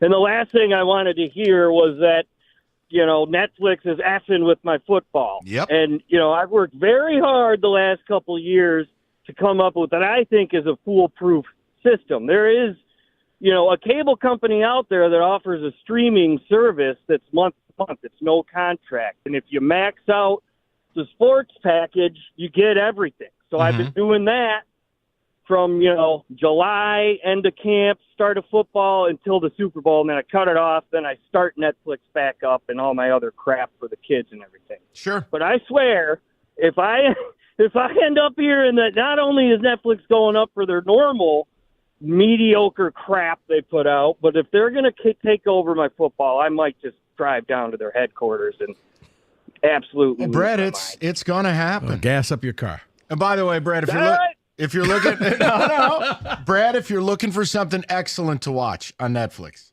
I don't know if you like Peter Berg. He directed Lone Survivor.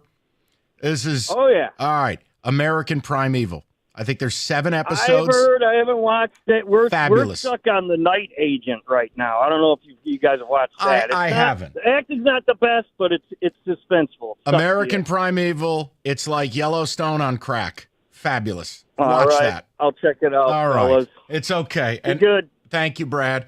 But see, Brad, right there. I'm telling you, they're gonna murder the golden goose. Yeah. They couldn't just be satisfied with the eggs that were provided. I'm telling you. No, they are. I actually picked back up on Yellowstone finally. What? I actually picked What's back. that, Rico? Okay. You know what? Planet Fitness is the home of the judge. Okay. Take 2. Planet Fitness offers high-value memberships that support any fitness journey. A judgment-free environment where you're free to get strong your way on your time. Feel your strongest, best self with the best in-class equipment for a full workout, from strength training to cardio to stretching. Brand new plate-loaded machines like the Hack Squat, supine benches. This also includes free weights, treadmills, Stairmasters, convenient hours that fit your schedule and your routine. What does that mean? That means there's really no excuses. Hours are plentiful. So you do this for $15 a month. If you need added incentive, let me give it to you. How about this? Free fitness training from knowledgeable trainers focused on you. There's over 50 Planet Fitness locations throughout the Metro Detroit area. Stop into one right now to get your membership started. $1 down, $15 a month, or you can go online or on Planet Fitness app. We're all strong on this planet. Planet Fitness.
Northville Lumber, they sell more Trex decking than anyone in the state. That's because Northville Lumber has the best prices in the state. They also stock everything all the time, even the dead of winter. Because if you want your deck built this spring, you need to get with Northville now. Get on that schedule. You're going to wish you did when they fill up. And you can lock in before the price increases. Some of the Trex they've got as low as $1.59 a foot. You buy your Trex decking, railing, lighting, where the pros do. They'll even intro you to a Trex certified pro. So visit Northville Lumber's showroom. You can talk to an expert, see all the product, even take some samples home.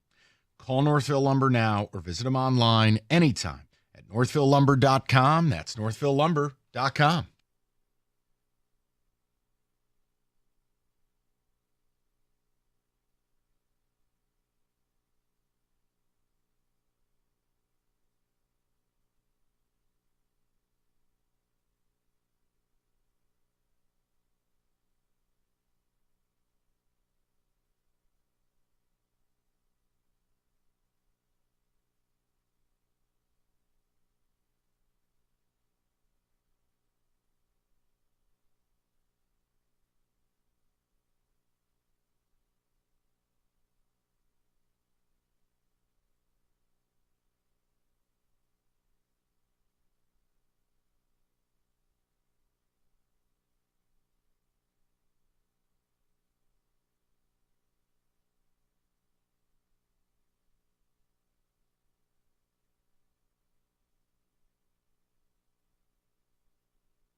All right, Rieger is going to join us in a moment. David, a few ticket texts, Odyssey.com rewind. You missed anything? Latest on Myles Garrett. Talked a little bit about, obviously, this Netflix thing with the NFL, and it's going to screw with your football. And our first, I can't believe I agreed to do it, mock draft madness. God take me. All right. David. I'm 100% at a breaking point with the NFL and the constant change of how to view games. Just put it on my TV. Someone else says, looks like no more NFL for me. Another person says, I'm done, Mike and Rico. Unless Verizon or Xfinity somehow covers my costs for Netflix, I'm done. Thomas in Dearborn. And the worst part is, look, everything is just fine. People bitched about cable prices. They thought they were going to outsmart it, and they ended up in a worse place. Think about it. You didn't have it that bad with cable or your DirecTV if that was your bag. Oh, but it's expensive. Yeah, well, so's the alternative. You think you were going to get a deal? Yeah, but at the time, it was like, I'm going to get this for $3 and this for $5. Now I'm getting this for $12. Cutscene. This for $20. And we're right back to it. How much were you paying for cable? Oh, yeah. Exactly. I'm already done paying for sports. I have been a Spartan since 1976 and love basketball and Tom Izzo. When a game is on Peacock, I just watch the highlights. Cannot do the streaming anymore. It drives me crazy because it forces you. And again, did I watch last night? Mainly, I just wanted to see how much TV time Rico got. But I watched, and the team played well. They did. They were entertaining. You know what? I was perfectly located. You couldn't see me. I am aware. But I was courtside. But it was... It annoyed me because, again, you're sitting there on a Tuesday night. There's other games on. There's other stuff to watch. And here I am locked into your program will return shortly. Like, I hate everything. I hate this. You don't like that timer going by? You have 60 seconds of commercial. And then when I started to stream the thing, I hit the wrong damn button.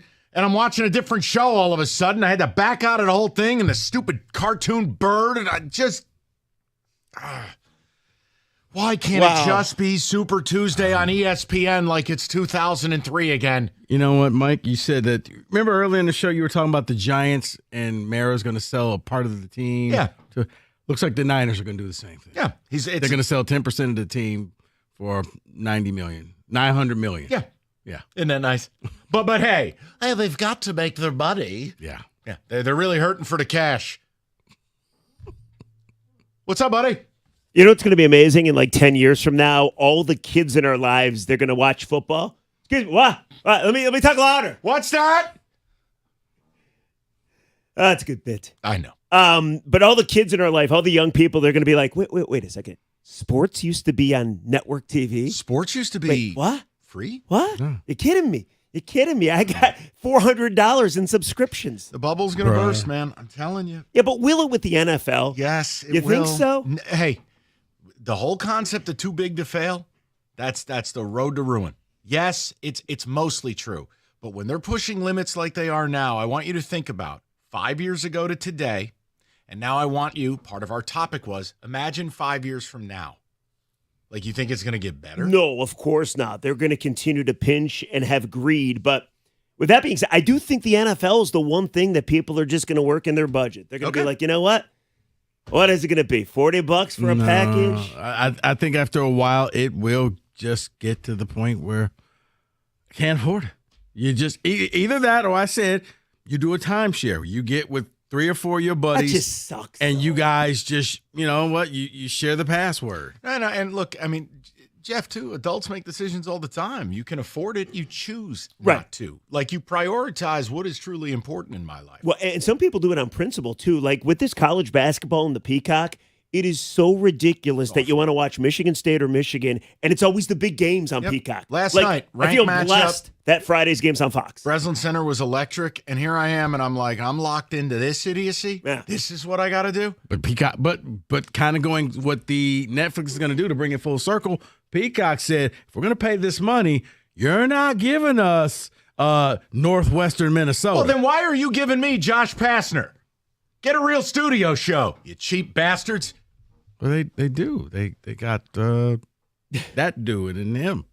It could go the other way. You ever watch like the Tigers on Apple TV? That's an awful production. But I could be wrong about this because I have Apple TV.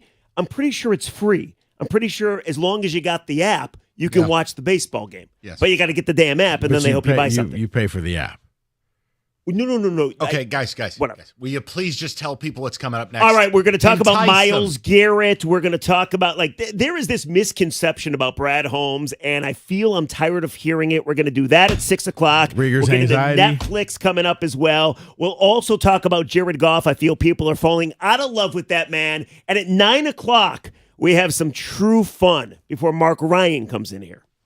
There's my show. No anxiety? No, you guys look great. That loss to Indiana really solved you. Really cured you. I'm leaving now. We'll talk to everybody tomorrow at 2. Jeff's next. Hey, guys.